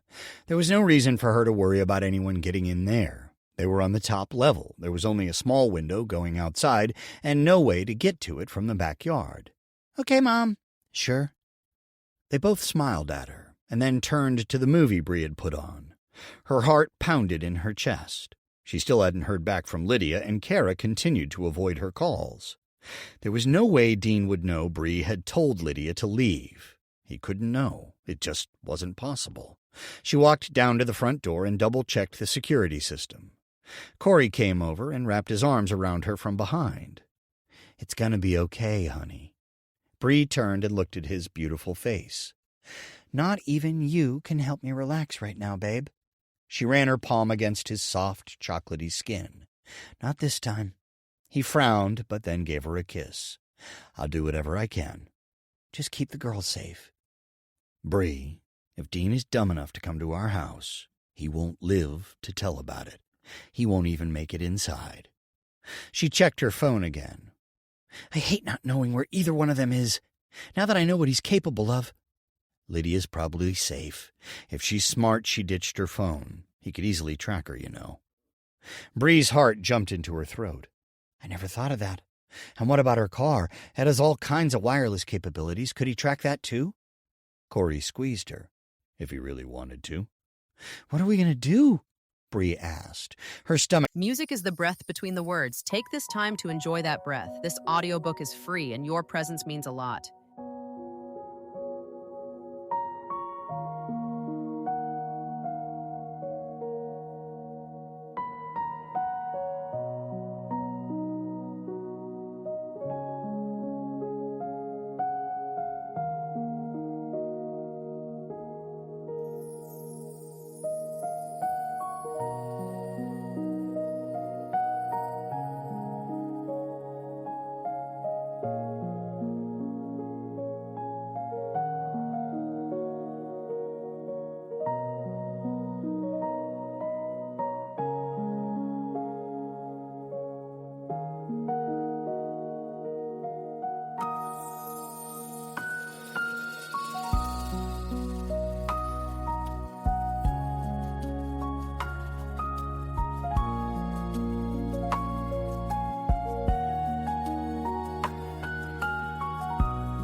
Twisted into tight knots.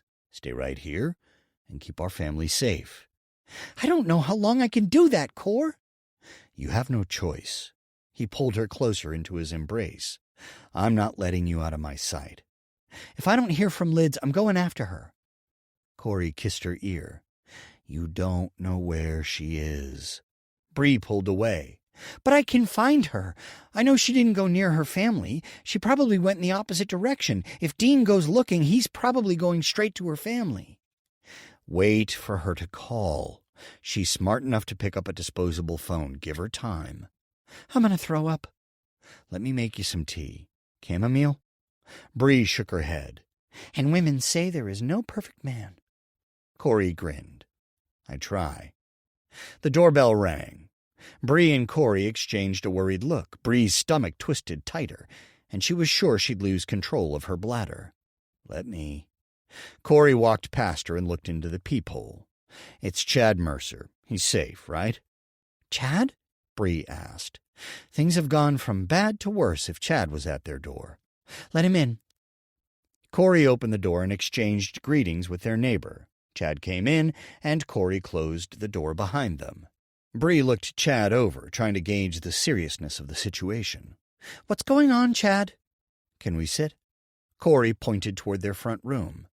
I'll be right there, Bree said. She needed to empty her bladder before talking with Chad. Her mind raced with the worst possible scenarios. It had to be bad news if Chad was there. There was no other explanation. When Bree got to the front room, Corey and Chad were discussing the latest Mariners game. What's going on, Chad? Bree asked, desperately trying to keep her voice steady. She sat next to Corey, who took her hand. Chad cleared his throat and then looked at Bree. I'm sure you know that Lydia and I developed a friendship some time ago. If you want to call it that, Corey said. Bree nudged him. Yes, what's going on? I'm really worried about her. Is she okay? Chad looked pale. Why are you worried? Did she contact you? Bree asked. Chad raked his hands through his hair and then took a deep breath. She came to me at the party earlier. Bree nodded. That's right. I saw the announcement in the HOA bulletin. Sorry we couldn't make it. No problem. But Lydia stopped by, and she wasn't herself. Not at all. She said something that made me think she was scared of Dean, and she was basically saying goodbye. He pulled some of his hair into his fists. It wasn't like... Chad took a deep breath, still grasping his hair. It was like she didn't expect to see me again. Ever. Corey gave her a worried look.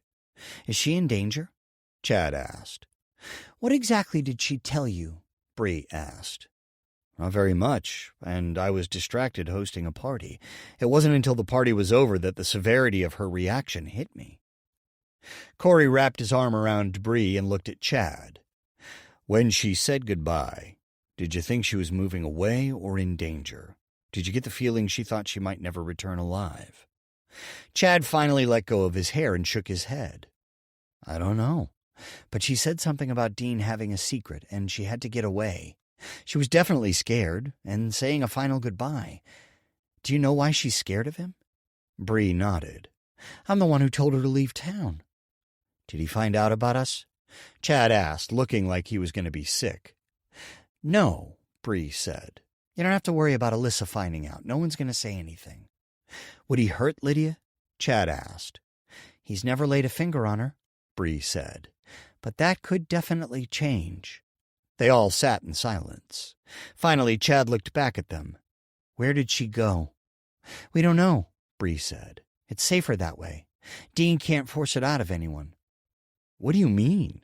Asked Chad. Lydia discovered that he's not above hurting people, Bree said. That's all I'm going to say. It's not my place. We have to do something. What? Corey asked. Something. Chad looked around. We can't just sit around doing nothing. Not much else to do, Corey said. We have to wait until she contacts us. Chad swore. That's not good enough. Go back to your family. If there's anything we think you can help with, we'll let you know. Look, Chad said, staring at Corey. I'm not proud of what I did, okay? My marriage wasn't in a good place at the time and I made a bad decision, but none of that changes the fact that I care about Lydia. I can't just go back home and pretend like nothing's wrong. I just can't. I need to do something. That's what we have to do, Bree snapped. Just sit and wait. Keep our kids safe and hope the best for Lydia. No one knows where she went. So we can't even go after her. Chad sat up taller. You think your kids are in danger? Anyone who has helped Lydia could be in harm's way. Even my kids? Chad asked. Only if Dean thinks you've aided her. Chad swore again.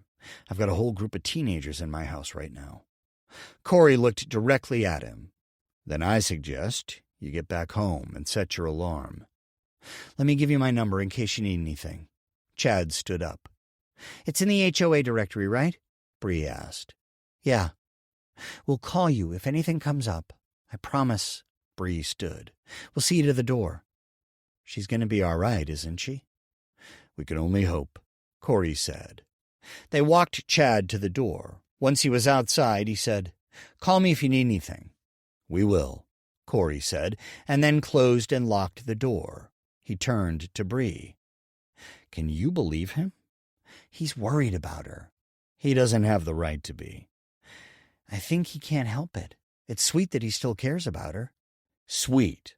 Corey asked. He cheated on his wife with her and then decided to go back to being a family man. He also gave her happiness in a time when she had none. We all know how much Dean cheated on Lydia. Corey shook his head. I have no pity for any man who cheats on his wife. None. Bree wrapped her arms around him. And I love that about you. But at the same time, I think Lydia's situation was different.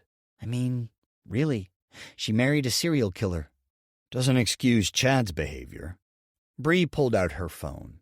Let's worry about Lydia instead of Chad, okay? Corey took a deep breath. Fine. Have you tried calling Kara or Lydia recently? I've called so many times already. They both know I'm trying to get a hold of them, unless they've gotten rid of their phones. Maybe they have. Lydia's on the run, and I wouldn't be surprised if Ethan had Kara's phone turned off. What's going on in this neighborhood? Corey shook his head. So much cheating and deception. Dean's at the bottom of all of this. I always knew there was something off about him. When? Bree asked. Like what? Just a feeling. Reality. Lydia peeked out the curtain, checking on her car. She hated parking out in the open, but had no other choice. All of her credit cards and bank accounts had been frozen. She had to stay at the cheapest motel she could find, and she barely had enough cash for one night. It was too early to worry about what she would do tomorrow, but she would need to figure something out. She would likely have to sleep in her car or go to her brother. Without money, she had no other options. Not unless she wanted to go back to Dean, but after disappearing and having her accounts messed with, she couldn't do that. He had to have known something was wrong. Why else would he do that to her? He wouldn't keep her from their money unless he had good reason. She needed to cut her losses. What she needed was to find an actual piece of evidence to put Dean at any one of the murders. Just being in town wasn't proof of anything. Not even being in town when all of them happened meant anything. For all Lydia knew, it just meant she had an overactive imagination. She could just picture a room full of cops laughing at her, calling her a bored and neglected housewife. Someone might even suggest she write screenplays for a living. No, she needed something solid. She had grabbed a manila folder of receipts from Dean's office and put it in her trunk, meaning to go through them when she was in Oregon. If he had been stupid enough to save one from the workplace of any of those girls, that should be enough. Just one clue to say this was serious, something they couldn't ignore. Then she could leave it to the professionals to find other clues. She walked around the little motel room, feeling like a caged animal. Why was it that she was stuck in there hiding while Dean roamed free? She looked out the window again, wanting to go out to the car and grab the folder of receipts. She couldn't risk it. If she was going to leave the room, she needed to wait until dark. Lydia pulled her new laptop out of the bag and turned it on. There was supposed to be free Wi-Fi, but the lady at the desk told her it wasn't that great. The cheap computer came to life, and Lydia watched as it searched for a wireless signal. Finally, it found one, and she connected. She looked through her fake online persona's emails and social media accounts. Some of the friends and family of the victims had accepted her requests. She didn't see Angie's, but that wasn't a surprise. She hadn't trusted Lydia. That much had been clear. Lydia relaxed as she read through the emails and then searched her news feed for anything revealing. There was nothing she could see that led to Dean, but it wouldn't be that easy. A scuffling noise outside caught Lydia's attention. She closed the laptop, went over to the door, and looked out the peephole. She couldn't see anything. She heard another noise. Lydia looked at the door to make sure all the locks and chains were in place. The mere fact that there were so many of them only made her feel less secure. She was used to hotels with key cards and security cameras. She hadn't seen a camera anywhere, and the key to open her room was so old and rusty, Lydia was sure it was older than her. She watched from the peephole for a few minutes, and after not hearing or seeing anything, she went back to the stiff bed and reopened the laptop. It was time to get serious. She got her phone and scrolled through the pictures until she found one of Dean. She didn't have a lot of him, but at least this one was a nice, clear shot of his face. She sent it to her fake email address, and before long she had sent his photo to as many of the victims' relatives as she could find, asking if they had ever seen him. Her heart raced. Could doing that be illegal? If not, then it was risky either way. If Dean found out, he wasn't going to, not before she was able to go to the police. Someone had to have seen him. Even if just one person had a flicker of recognition, that would be something. He had to have made a mistake somewhere along the line, and Lydia would figure out what that was and use it to bring him to justice. If he went to jail, not only would the world be a safer place, but she would be able to return home. Like Bree had mentioned, she would probably have to sell the house and get a condo, but it would be better than living in a trailer park again. She couldn't go back to that after having lived in a huge house with a weekly maid service. It just wasn't possible. She'd suck it up in the smelly motel, but that was it. There was no way she would return to her old life. It was so far in the past, it felt like it had been someone else's life, not hers. A new message. It was regarding the picture of Dean she'd sent out. Lydia clicked on it, her heart racing. Could it be the clue she'd been searching for already, or another dead end? The message was from Sam, the cousin of Jessica Aldridge, the last victim that Lydia knew about. Lydia read the message, unable to make sense of the words. She took several deep breaths. It was time to focus. Her mind spun, making it impossible. Look at the words. Just pay enough attention to make sense of them. She stared at the message, focusing on her breaths. Heart pounding, she studied each word one by one. Jessica's cousin recognized Dean. She had been in the library where Jessica worked when Dean approached her, asking to use the internet. She got him set up, and before long, Dean had Jessica laughing. Lydia read each word again. Sam didn't know if Jessica had gone anywhere with Dean after work because they didn't talk about him when Sam left. They weren't close, and he had just said goodbye on his way out. He asked Lydia if she thought the man in the picture had anything to do with the murder. Lydia couldn't get her fingers to move. Now she had actual proof that Dean had had contact with one of the victims. That was probably enough to go to the police. She sat on the bed and shook, so cold that her teeth chattered. She closed the laptop and then grabbed her travel bag. Lydia pulled some clothes out and brought them to her face. Tears pouring, she screamed as loud as she could into them. She screamed again and then again. How could this be? How could she have married a serial killer? Why had she been so blind as to miss the signs? She should have questioned him being away from home so much. Lydia had fought him at first, saying that no one should travel so often, that 3 days a month at home wasn't right. But he kept getting irritated, saying that she was overreacting and being a typical emotional woman. Not wanting to hear that anymore, she stopped asking about it. And eventually, people stopped asking her about him being gone all the time. It was just their normal. And once she met Chad, Lydia had no complaints about Dean's schedule again. Now she knew how stupid she'd been, ignoring the feeling that something was wrong. She screamed into the clothes again. If she had been more diligent, some of these women could still be alive. She screamed again. Lydia couldn't do anything about the past, but she could prevent anyone else from being killed at her husband's hand. She opened the laptop and took a screenshot of the email and sent it to her phone. She couldn't risk only having the email in one place. Plus, she had the pictures of the clippings on her phone. The only decision she had left was whether to go to the cops in this town or the ones closer to where they lived. It would probably make more sense to go back home and talk to the ones there.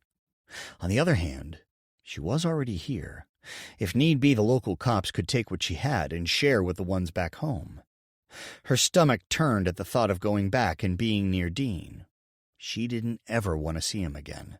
There was no way she could even look at him, not now. He may have been able to sweet-talk her before, when she had a reasonable doubt. That was gone now. She looked everything over on the laptop before shutting it down, and then she packed the clothes back into the bag. She needed to get to the police as soon as possible. The longer she was gone, the more time it gave Dean to figure out that she knew. He could flee town, or worse, go after her. Shaking, she grabbed everything and headed out the door. Just as she closed it behind her, someone said her name. Scared.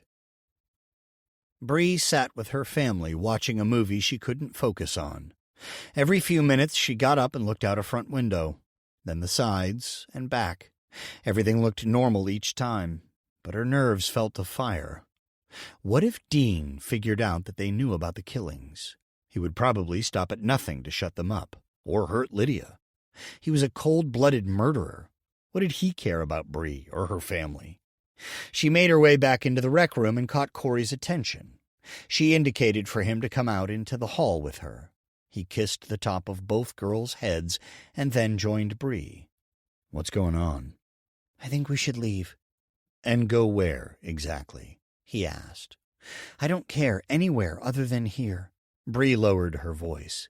"There's a killer in the neighborhood, and we're one of the few people who know his secret." "He's not going to come after us, and if he tries, I'll stop him." Bree's vision grew blurry from tears. "Corey, he's a killer. Don't you get that?" "Has Dean killed a man?" "Not that I know of. What does that have to do with anything?" Corey raised an eyebrow. "Men like him are wimps. They go after those who are weaker than them. I'll bet if you look into the victims, they're all people he knew he could overpower. He gets them alone, probably corners them to where they can't escape, and maybe drugs them. Do you think he can take on this?" Corey flexed in several different positions. Bree cracked a smile, even though she was on edge. "I suppose you have a point." "Look, honey, if it'll make you feel better, I'll call Tom. They'll drop everything and come over. You think Dean will take on the two of us?" "You and Tom? Not a chance." "So you'd feel better if they were here?" asked Corey. Bree looked into the rec room. The girls were giggling at the TV. She turned back to Corey. "I would." Corey pulled her into a hug and then kissed the top of her head. "Then I'll call them." He pulled his phone from a pocket and called Tom. "Why don't you guys come on over? We'll order pizza." Bree's really scared too. "Yeah, bring the drinks." "Cool. See you then." "They're coming?" Bree asked, relief flooding her. He kissed her on the lips. "Go in there and sit with the girls. I'm going to order pizza and wait by the door for them." "What are you going to do if you see Dean?" "Make him wish he'd never been born. Go on." Bree went and sat with the girls. Elsie, the youngest, climbed into her lap. Bree wrapped her arms around her, holding her tight. Dean wouldn't dare come in with 4 adults and 2 kids. Corey was right. He would never try anything with Corey and Tom there.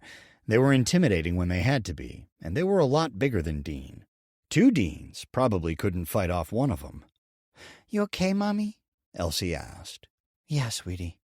Bree kissed the top of her head. She tried to get into the movie. It was a kid's comedy about a talking otter trying to escape the zoo using a broken furnace. They'd seen it at least 100 times. After a few scenes played out, Bree heard the door open downstairs. She relaxed further when Tom's and Savannah's voices drifted upstairs. They were laughing with Corey about something. Bree sat Elsie on a beanbag and then kissed both girls before heading downstairs. Savannah and Tom both gave her a hug, and then they all headed into the kitchen. Bree pulled Savannah aside as the men got the table ready for the pizza. "Have you heard from Kara or Lydia?" Bree asked. "I wish." "Something's wrong," Bree said. "I can just feel it. I don't know which one is in more danger." "Probably Kara, since Lydia's out of town. Wherever Kara's staying, it's probably with Dean somewhere. Lydia's always thought he had a place somewhere else, right?" Bree nodded, frowning. "I wish Kara would at least text us and say she's okay. Does she think we're just trying to annoy her?" She probably has no clue that Dean's killing people, Savannah said. For all we know, she thinks we're siding with Lydia and just want to chew her out. Kara can be so selfish sometimes. Bree gritted her teeth. I just want to punch her. Yeah, me too. Bree's phone rang. She and Savannah exchanged a look. Who is it? Savannah asked. Unknown number, Bree said. She ran to the front room and accepted the call. Hello? Bree? Asked a familiar male voice. Who is this? Bree asked. It didn't sound like Dean. Sorry, it's Chad. Bree wanted to roll her eyes. Who is it? Mouthed Savannah, coming into the room. Chad, Bree mouthed back. Then she spoke into the phone. What do you want? Have you guys heard back from her? Asked Chad. No, why are you calling? I'm worried. I have a really bad feeling. Just keep your family safe. I am, Chad said, but I keep imagining her getting hurt. We should go to the police. They'll listen to me. I'm on a first-name basis with half of the officers there. I'm sure you are. Let us handle it, okay? Shouldn't we warn the neighborhood that we have a killer in our midst? People should know. Bree sighed. You're wearing me out. We don't know where Lydia is, and she knows about his hobby, Chad said. She's in danger. I know that. Look, Bree, if you don't go to the police, I will. Are you really going to put your marriage on the line? Your wife is going to ask questions. I'm a concerned neighbor. Right, Bree snorted. This is ridiculous. The call ended. Bree swore. What? Savannah asked. I think Chad's going to the cops. Maybe that isn't a bad thing. I don't know what to think. Bree sat down on a recliner. Savannah sat on the one next to her. Well, it's better than this, waiting, wondering. Bree looked out the window. I wish one of them would answer their phones. So do I, but they won't. So I think we should just try to enjoy ourselves. While our friends are in danger? Bree asked. Well, we do need to keep up a good atmosphere for the girls, right? You don't want them picking up on the fact that something could be wrong.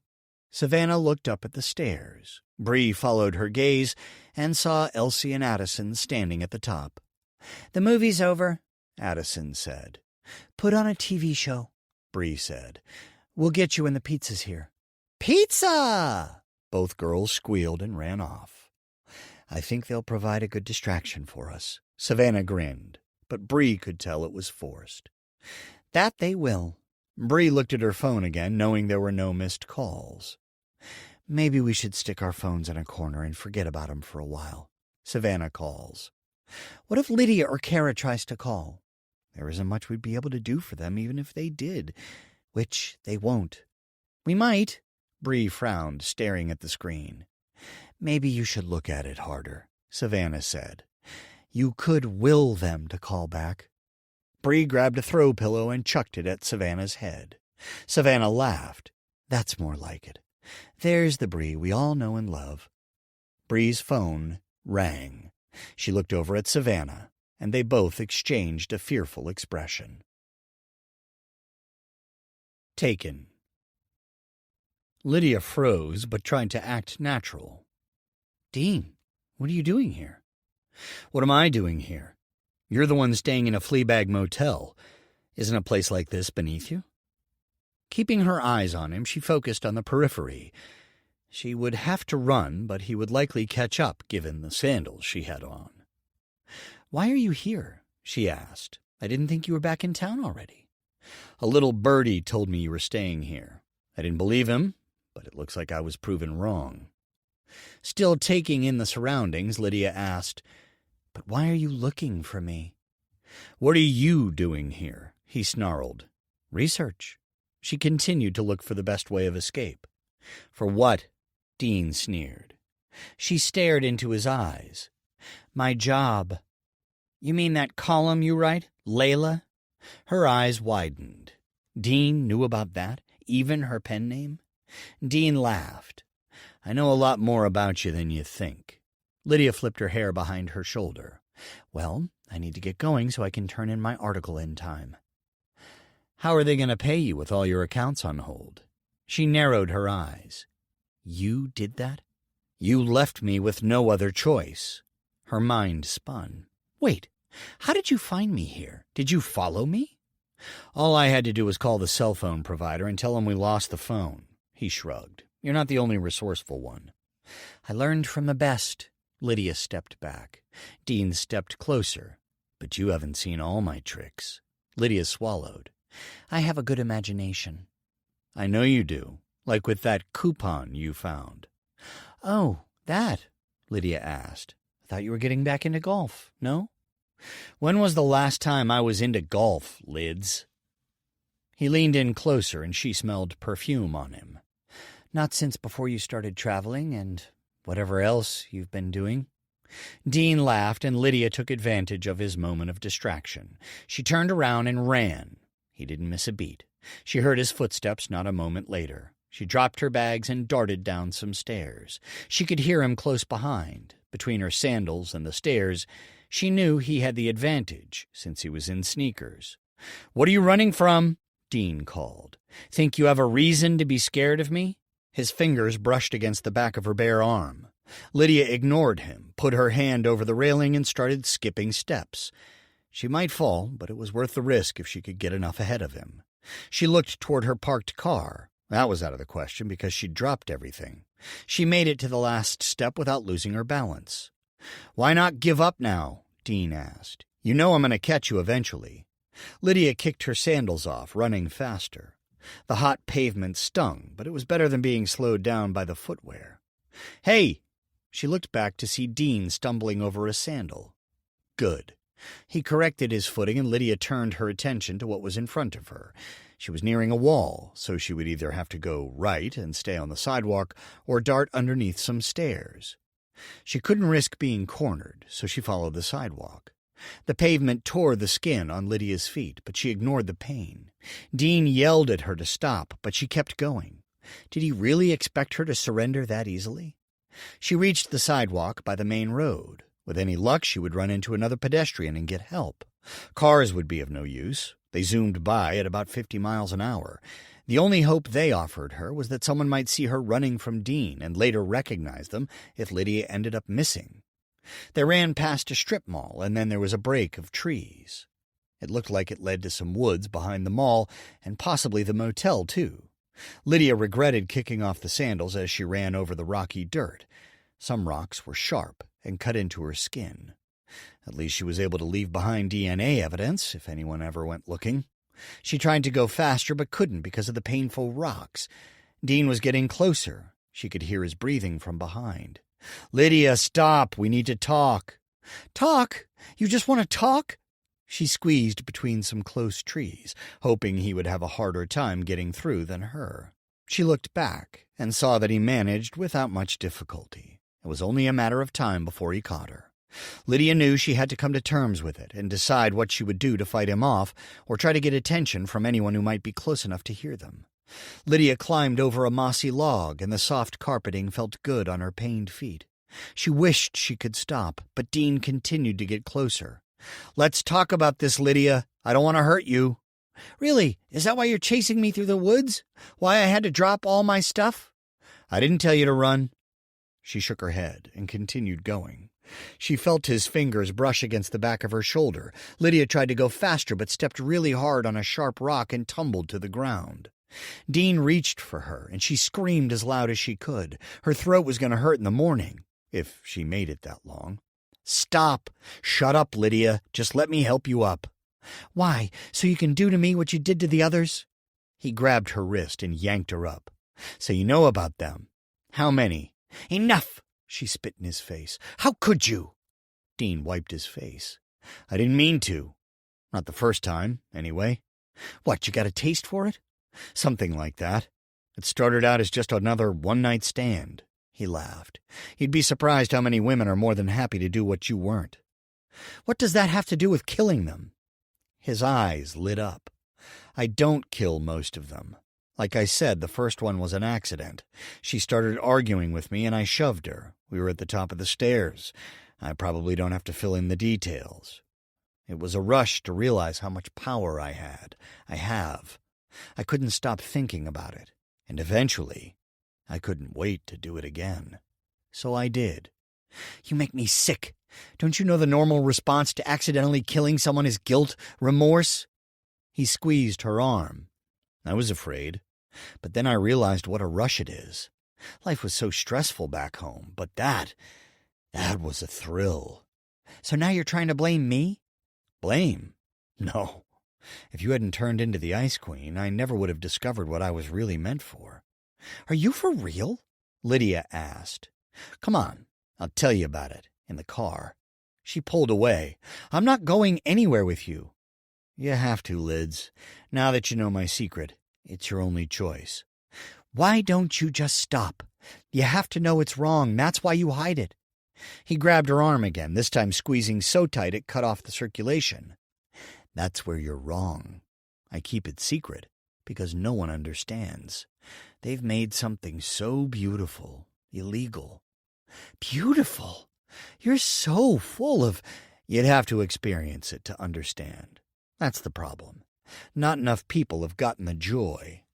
Lydia shook her head, at a loss for words. Let's go back home. You can think about whether you want to join me or if you're going to force me to add you to my list. There was no chance she would ever join him, but if she pretended to consider, she would be able to buy herself some time. You want me by your side? Of course I do. Despite our problems, I've never stopped loving you. Still squeezing her arm, he ran his fingers over her cheeks. Lydia flinched at his touch. Let's go. He pulled on her arm, leading her out of the woods. She didn't say anything, her mind rushing with ways to escape. He would have to let go of her at some point. Then she could run again. Her feet stung and ached, so it would be hard to get away. Maybe there would be others in the parking lot at the motel. She could make enough noise to worry Dean, and he'd be forced to let her go. They came back to the sidewalk, and Lydia looked around. Again, there was no one in sight, nobody to help her. Once back at the hotel parking lot, he unlocked his car with the remote. What about my car? She asked. You were going to leave it here overnight anyway. I'm sure it'll be fine. My stuff, I left it up by the room. Ah, that's right. I'll be sure to grab it before we leave. My car, just let me drive it home, Dean. I promise to follow you home. You ran away from me, darling. I can't trust you. We'll report it stolen and have it towed back. But Enough! I need to give you some time to think. He clicked his remote again and the trunk popped open. Lydia's heart sank, and she turned to look Dean in the eyes. No, Dean, don't. Please. His grip around her arm tightened, and he forced her to walk toward the open trunk. She saw the rope and duct tape inside. Stuck. Kara called Dean again. She'd lost count of how many calls she'd made already. He'd be pissed, but she didn't care. He owed her an explanation. She carried his baby, and he said she was the most special woman in his life. He promised to drop Lydia, but he kept putting that off. Voicemail. Ugh! Kara paced the bedroom, thinking of their last encounter and how wonderful it had been. He truly adored her, even her growing belly. He was a real man, something her husband would never be. Kara's phone rang. Bree again. When would she and Savannah get the clue? She didn't want to talk to them, not now. She still wanted to slap Lydia for that. It made Kara wonder if Lydia knew about them, and if it was only a show. Could she be trying to win back her husband because suddenly he seemed valuable again now that Kara wanted him? Kara laughed. Oh, the irony. All Lydia had was a marriage certificate and a house. Kara rubbed her belly. She had what really mattered. Family. She and Dean would forever be connected no matter what. Lydia couldn't give that to him. A smirk spread across her face, thinking about Lydia's face when she found out about Dean being the father of Kara's baby. At first, Kara had felt bad about the whole thing, but that was before Ethan kicked her out of her own house. If he would have let them have their little family, everything would have been fine with Lydia. But now, it was different. Kara needed Dean, and that meant war. It didn't need to be that way. If Lydia had continued hating him, she might have been happy for Kara. She would have been glad to wash her hands of him. Had they been friends still, Kara would have insisted Dean take care of Lydia financially. Not now. She could live on the street for all Kara cared. Trying to get Dean back after all this time, after he'd fathered her baby. Kara's phone rang again. "Will you leave me alone?" she shouted. Kara looked at her phone. Dean. She almost didn't answer in time.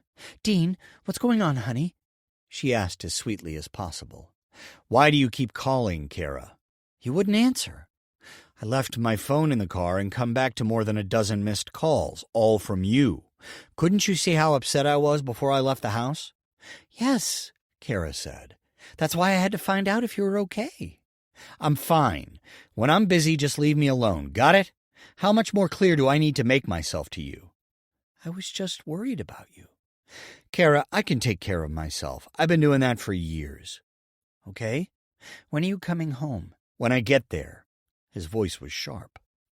"That doesn't tell me anything, Dean. I need you. And I need you to be patient. I have things going on that you can't possibly understand."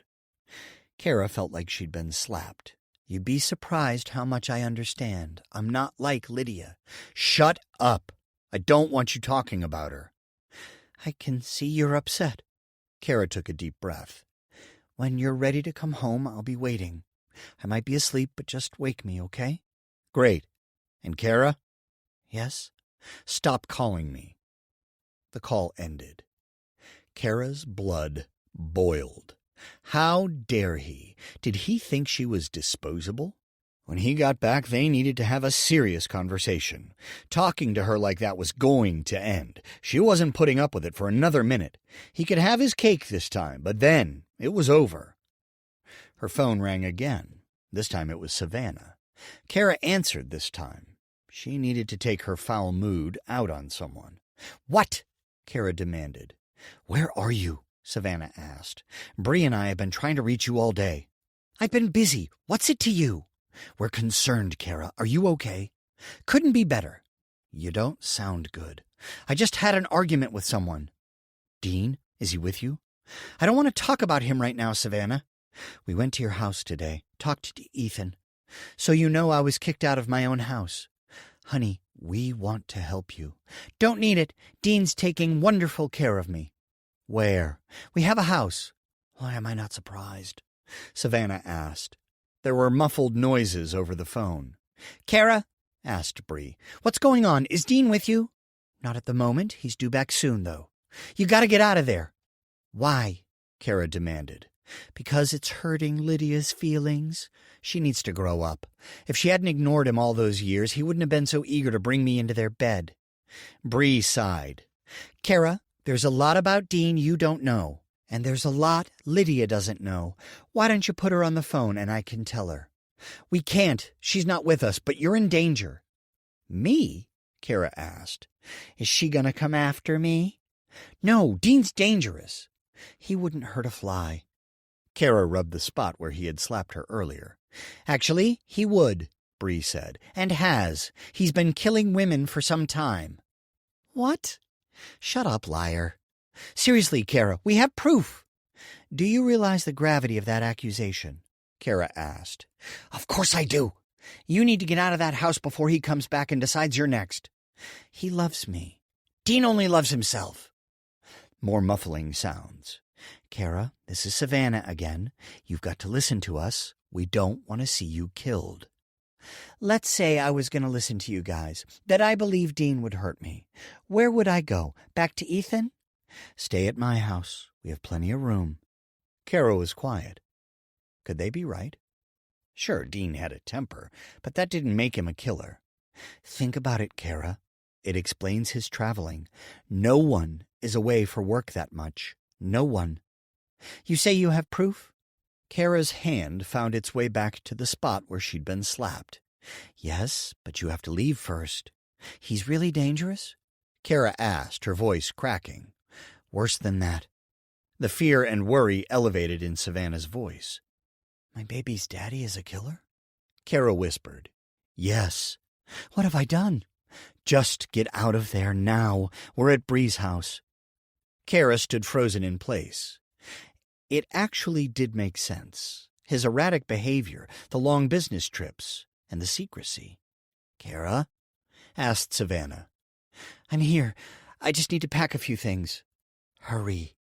Kara ended the call and then stared at the phone. Was she really about to start her life with a killer? What if her baby got the murderous gene? She stood in place, feeling as though the room moved around her. At least she hadn't been stupid enough to marry him. Yet. Were the cops after him? Is that why he was out somewhere, not answering his calls? Had he only escaped for a minute to call her back, to tell her how stupid he thought she was? What if he was on his way to the house right then? She forced her feet into motion. She grabbed a bag and stuffed some essentials in it. She ran through the house looking for anything she didn't want to leave behind. Most of it was too large to run to the car. With her arms full, Kara left the house and ran out front to the car. She threw the bags in and put the key in the ignition and turned. Nothing happened. Not even the sounds of it trying to start. Kara tried again a few times before giving up. She pulled the latch to open the hood, even though she knew next to nothing about cars. Maybe there would be something obvious, a plug that had come loose or something. She ran around to the hood, looking over the sight in front of her. Near the middle, a group of wires were sliced in two. Someone had cut the wires. Dean. Fear and dread tore through her. Kara looked around, expecting to see him ready to pounce. Nobody was in sight. Tears filling her eyes, she went back into the car and called Bree back. Are you on your way? Bree asked. I can't. My car's been tampered with. I can't go anywhere. He knew you'd try to leave, Bree said. Let me send one of the guys to get you. Not Tom, Savannah said in the background. I don't want her near him alone. Kara's heart sank, but she knew she deserved that. You think she's going to try something right now? Bree asked. Then she spoke into the phone. What's your address? I'll send Corey. Home. The car stopped and the engine cut. Lydia stopped squirming. With any luck, Dean would let her out of the trunk. She didn't care where they were. She just needed to find a way to get away from him. Though now, instead of just cut feet, she had rope burns on her ankles and wrists. He'd tied her tight, and then her squirming had only made it worse. Lydia had hoped to get one of the ropes off so she could break out a tail light, or find the emergency release that hopefully hadn't been removed. Knowing Dean, he had probably found a way. The trunk opened, and Dean appeared standing over her. Hopefully the ride home gave you time to think things over. She stared at him, unable to say anything because of the duct tape over her mouth. Are you going to cooperate? Lydia mumbled. Nod. She nodded her head yes. Good. I'm glad to hear it. He reached into the trunk and picked her up, slinging her over his shoulder. Lydia squirmed. Stop that, Dean demanded. You're going to make me drop you, and that'll hurt worse than your feet. I guarantee it. She looked down at the hard garage floor and quit fighting. There would be plenty of time for that later. He carried her into the house and up the stairs, heading for their room. He threw her on the bed. I need to know I can trust you. Lydia nodded again. You're not going to try anything funny. She shook her head. Good. I want nothing more than to have you at my side, Lids. He pulled the duct tape from her mouth in one quick but painful motion. He threw the tape aside and sat next to her. Let's talk, and then, once I'm sure you're on my side, we'll discuss removing the ropes. Lydia bit her tongue, not trusting herself to speak. Since you know all about my escapades now, I was thinking you could travel with me. Not only could we rebuild our marriage, but you could learn from me how to do this right. Killing people? He nodded. There's a method, and it takes practice. I had to learn by making mistakes, but you don't have to. Lydia squirmed. Okay. Can you cut these ropes, please? They're really digging into my skin. You'll be okay for a little longer, Lids. It'll build character. Character? What did he know about that? In a split-second decision, she bit into his arm. She dug in as far as she could, knowing it might be her only chance to hurt him. If nothing else, it would leave a scar so that someday her dental records could prove he'd been the one to hurt her. Maybe it would even lead them to the other women. Dean let out a cry. How dare you? He stood. I thought you said I could trust you. I thought you were going to let me out of these ties. He swore at her. So apparently you're going to take more convincing. You stay here." He shoved her so that she landed on her back. Dean left the room, closing the door behind him. Lydia heard him slide something in front of it. She looked around the room. There had to be something she could do, or use, to get out of the situation. She rolled around until she could manage to stand. The window. If she could maneuver her way beside the curtain, maybe she could catch the attention of someone outside. She made her way over to the wall, careful not to hop or make any other noises. She couldn't alert Dean that she was up to something. She pushed herself against the wall and then worked her way behind the curtain. The blinds were drawn. She tried to push her head behind them, but that didn't work. Her heart pounded in her ears. She could hear Dean downstairs. It wouldn't be long before he came back up. She looked around for something, anything. The drawstrings for the blinds hung next to her. Lydia moved over a few steps and then opened her mouth and bit one of them. She pulled down with her head, and half of the blind went up, but the other end stayed down. She tried to bite the other string, but let go of the first, causing the blinds to slam down against the windowsill. Crap! Lydia bit the string again and pulled as hard as she could. Again, only half of the blind went up, but this time it stuck. She pressed her face against the window and looked down. She couldn't see anyone. "Come on," she muttered. "Someone walk by. Look up." She heard Dean on the stairs. Lydia moved away from the window. If nothing else, someone might see the blinds messed up and knock on the door to complain. Some of the HOA members got their panties in a knot over stuff like that. At least she could use that to her advantage. Sandra McMillan would never be able to ignore that, not even if she was late for a meeting. She would have no other choice but to stop and demand the blind was fixed. She might even insist on going upstairs to fix it herself. Lydia heard the scraping of Dean moving the object away from the doorway. She made her way back to the bed, but didn't have time to sit before Dean opened the door. "I see you found a way to get off the bed. That's unfortunate, because you're going right back there." He held up a knife. It was a gift from their wedding. "I didn't want to have to bring this up here, but you've left me no other choice." Lydia's heart sank. She threw herself onto the bed. "Good girl," Dean said, his voice smooth. He flipped her over. "See this knife?" She stared. He grabbed her hair and yanked. "See it?" "Yes." "I didn't want to use this on you, Lids. I really, really didn't. But you've left me with no other choice. What else am I supposed to do when you go and bite me? You can't even claim it was an accident. You drew blood." She stared at him, her nostrils flaring. It took every ounce of self-control not to say anything. She would have to work to gain his trust again. "Do you have anything to say for yourself?" Lydia shook her head. "Surely you have something. You don't bite someone for no reason." She stuffed every ounce of her dignity aside. "I'm sorry, Dean. I wasn't thinking. Really, I was just scared. It won't happen again." He pressed the knife against her throat. "Damn straight it won't." Lydia swallowed, tears threatening. "I promise. Please give me another chance." "You'd like that, wouldn't you? All you've done is prove to me that I can't trust you." "I'm sorry." A tear ran down her face. "Please." He pressed the knife into her flesh. Lydia could feel a small amount of blood run down her neck. "I do like it when you beg." He looked at her with expectation. Lydia shook. "Dean, think about all the good times we've had. We can have many more." "That's not begging." He shoved the knife in deeper. "Please, stop, please." More tears ran down her face. "Tell me you'll do anything." "I will." "Say it." "I'll do anything." Dean sat back, taking the knife with him. "That's what I love to hear. But the problem is, I don't know if I can believe you." Ride. Kara shook in the seat. She couldn't focus on a thing Corey said. Whatever it was didn't sound important. Kara was sure he was only trying to calm her down, and she couldn't imagine that happening any time soon.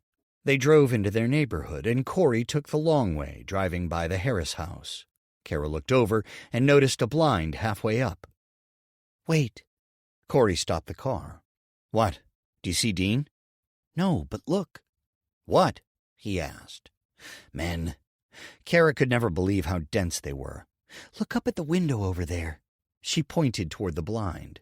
You think that means something? Corey asked. Well, yeah. Lydia's such a perfectionist, she'd never let a blind sit like that. What do you think it means? Could she be in there? Maybe.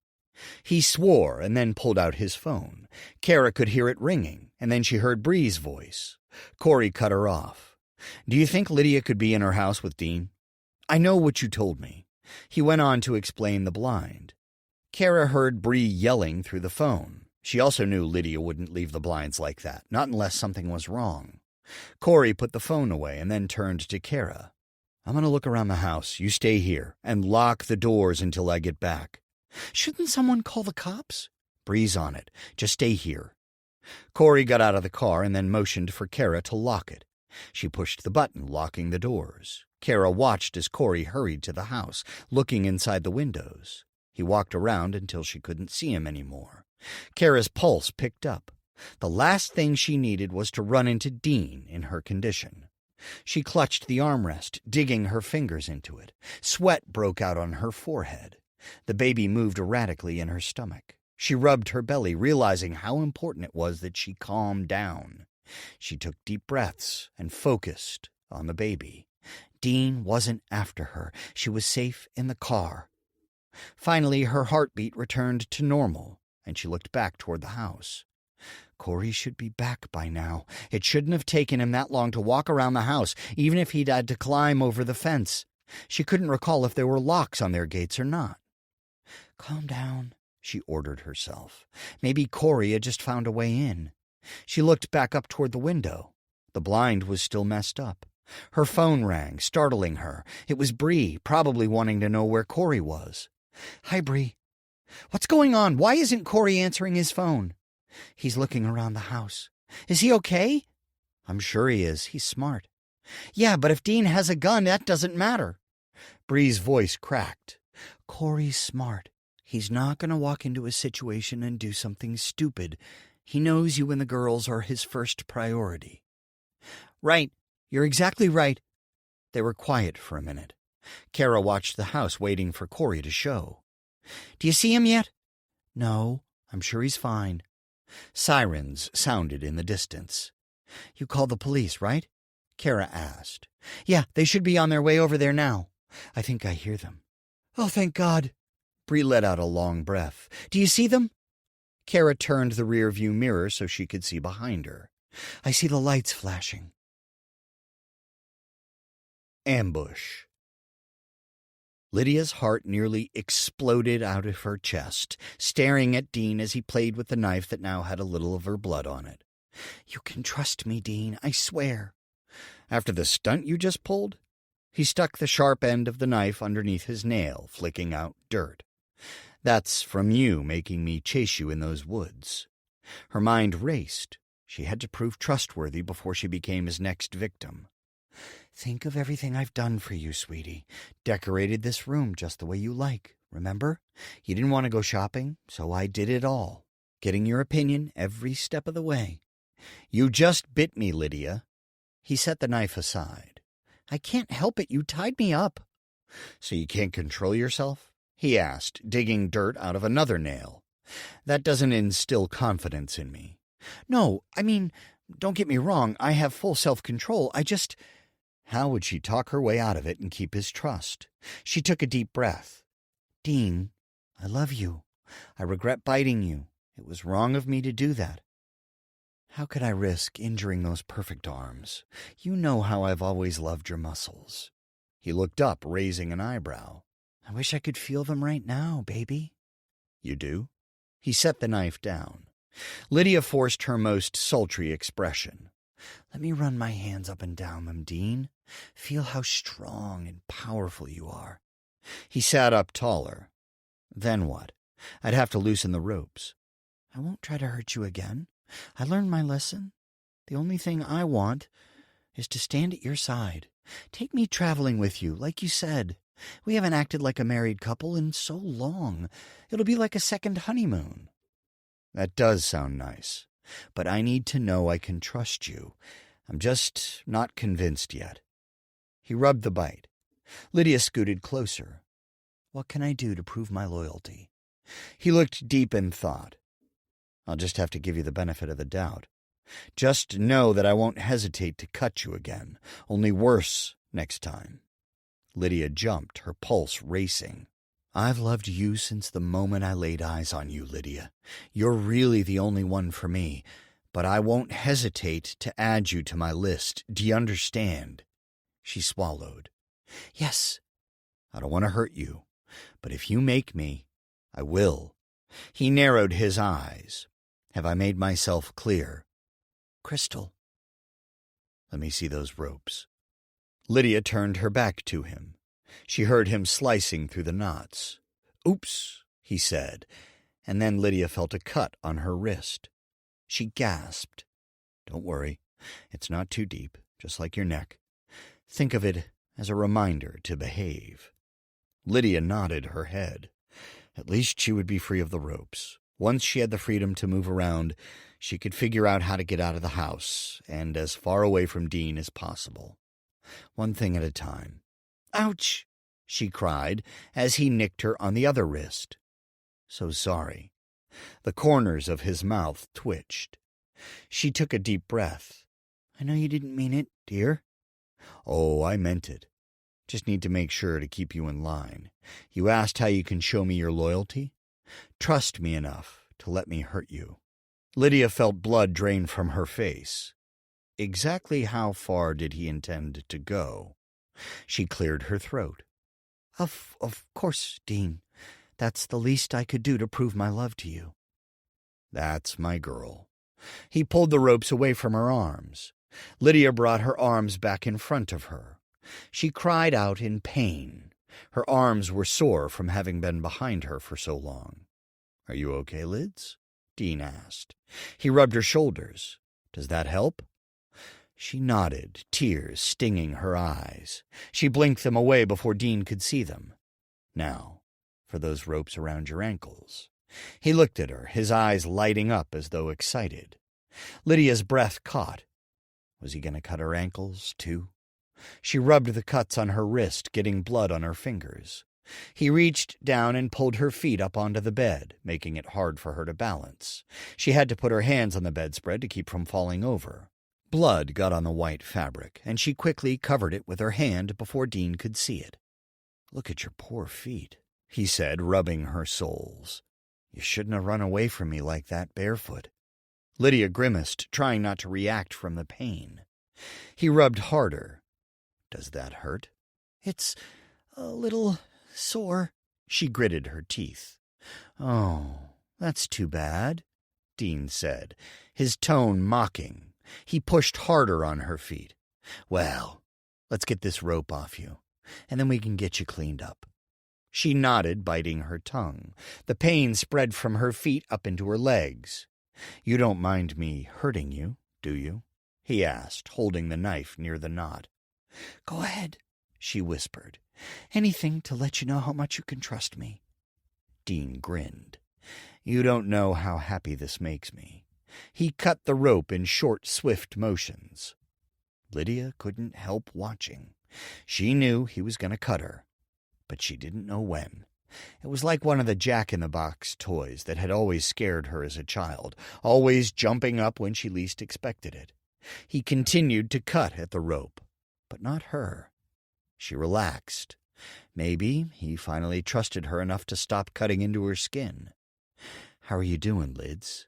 He rubbed her knee. She forced a smile. Just glad to be back on good terms with you again, sweetie. You just keep making me happier and happier. Lydia let out a sigh of relief. She continued watching him. He was almost all the way through the rope. Slice. His hand moved from the rope to her ankle, cutting her skin about 2 inches. She bit her tongue and arched her back, trying to keep from crying out in pain. Oh, are you okay? He asked. Lydia looked at him and nodded, her face contorted with pain. Well, I'm almost done. Then we can discuss our plans. She nodded her head. Finally finding her voice, she said, Can't wait. You sure you're okay? He asked. Your voice sounds strained. Couldn't be better. Good. He cut into the rope one more time, and it came loose. Lydia pulled her knees up to her chest and rubbed the rope burns. A thud sounded downstairs. Dean's eyes widened. What was that? Lydia backed away. I don't know. Something sounded from downstairs, sounding like a dull thud. He stuck the knife in his pocket and grabbed Lydia's arm, squeezing tight. His nails dug into her flesh. Come on. Lydia's heart pounded all the harder, even though she hadn't thought it could go any faster. Dean dragged her down the stairs, making it difficult for her to keep up without stumbling. The normally soft carpeting felt like razor blades on her sore, torn-up feet. Another noise sounded from downstairs, but this time it was softer. Is someone down here? Dean called as he stepped down from the last step. He yanked Lydia down, making her stumble. She landed against him, and he turned, giving her a dirty look. He turned back toward the rest of the downstairs. I said, is anyone here? Nothing. Lydia's breathing quickened, making it hard to focus. Someone had to be there. They'd heard the noises, and they didn't have any animals. Did someone see the blinds and try to sneak in? Dean walked toward the front door, pulling on Lydia's arms. She grimaced. His nails continued digging into her skin. One dug into a cut, making it hurt all the more. Nothing looked out of place there.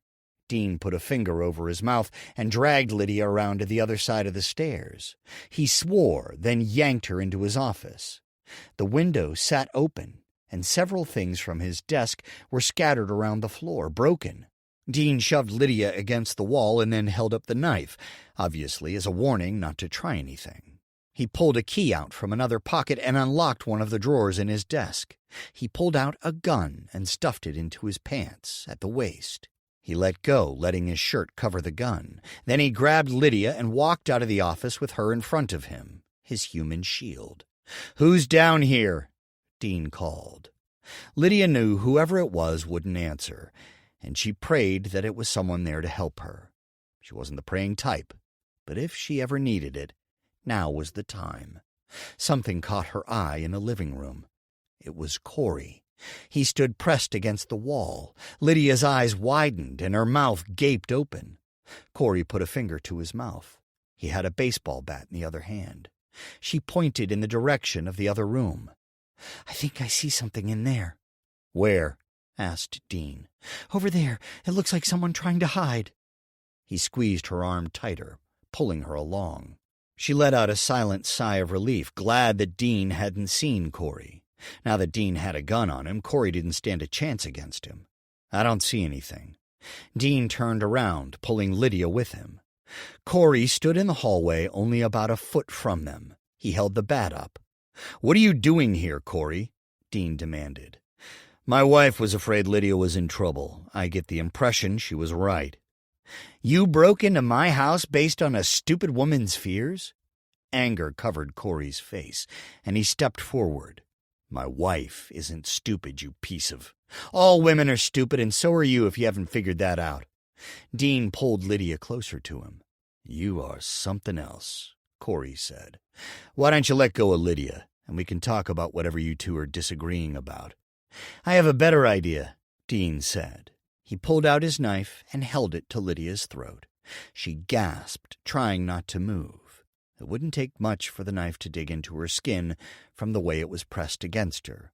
Lydia stared at Corey, begging him with her eyes to do something to help. Easy, Corey said, putting a hand up. That's not necessary. How about you leave my house, now? Dean put more pressure on the knife, cutting ever so slightly into Lydia's skin again. Corey lowered the bat. Not while you have a knife to Lydia's throat. That's not cool, dude. You drop the knife and I'll drop the bat. Sound like a good deal? Dean laughed. How about you leave us alone and I don't call the cops? When you're threatening your wife's life, I don't think so. We both know who the cops would side with. Just get out of here. This doesn't concern you, Corey. You're always butting in where you don't belong. Sirens sounded outside, the noise echoing off the hardwood floors from the open window in Dean's office. Dean let out a string of profanities. Did you call the cops? he asked Corey, loosening his grip on Lydia slightly. No, Corey said. I didn't. Bree might have, though. So you really should consider letting Lydia go, especially with the blood dripping down onto her shirt. What?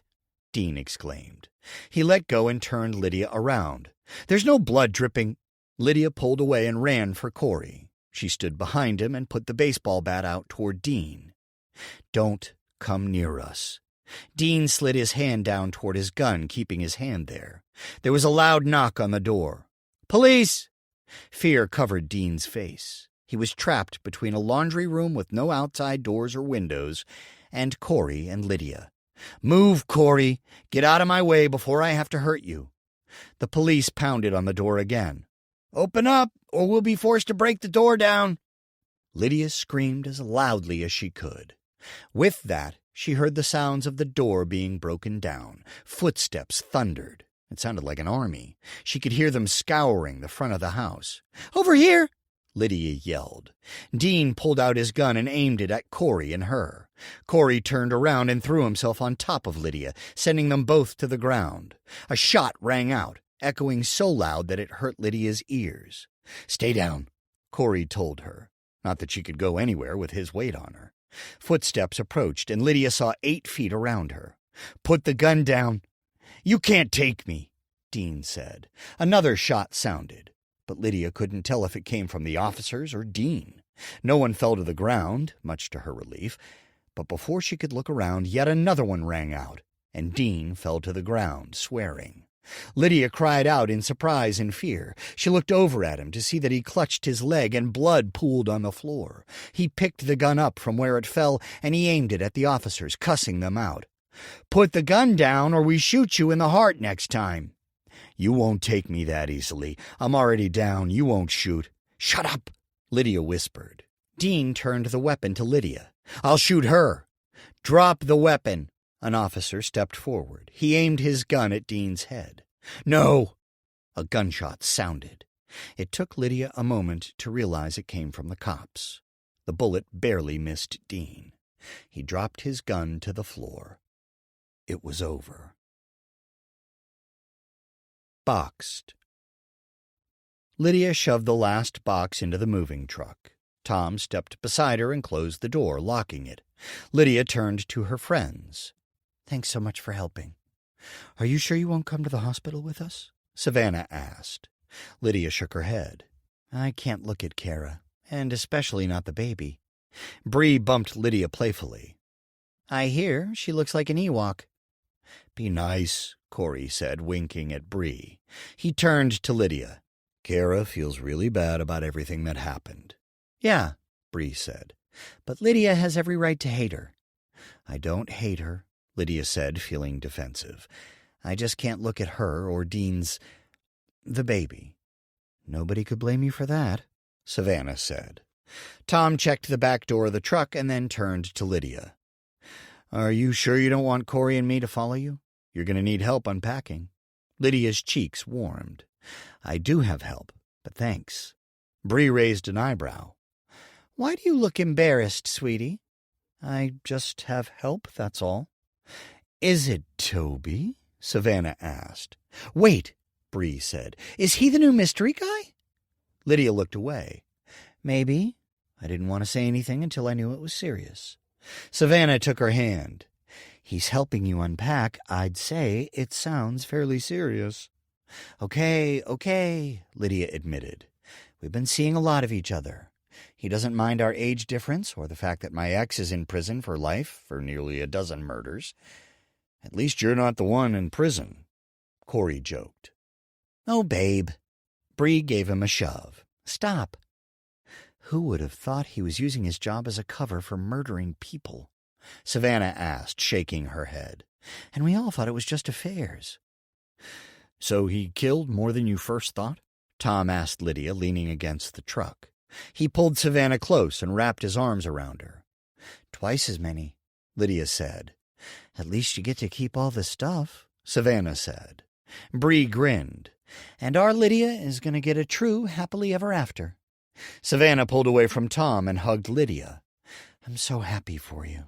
Want to join us for drinks later? We can take you out for dinner. Bring Toby. It would be great for all 6 of us to hang out. Can we make it a rain check? Lydia asked. That sounds wonderful, but after we get some of my stuff unpacked, Toby's going to take me to his ranch to ride horses.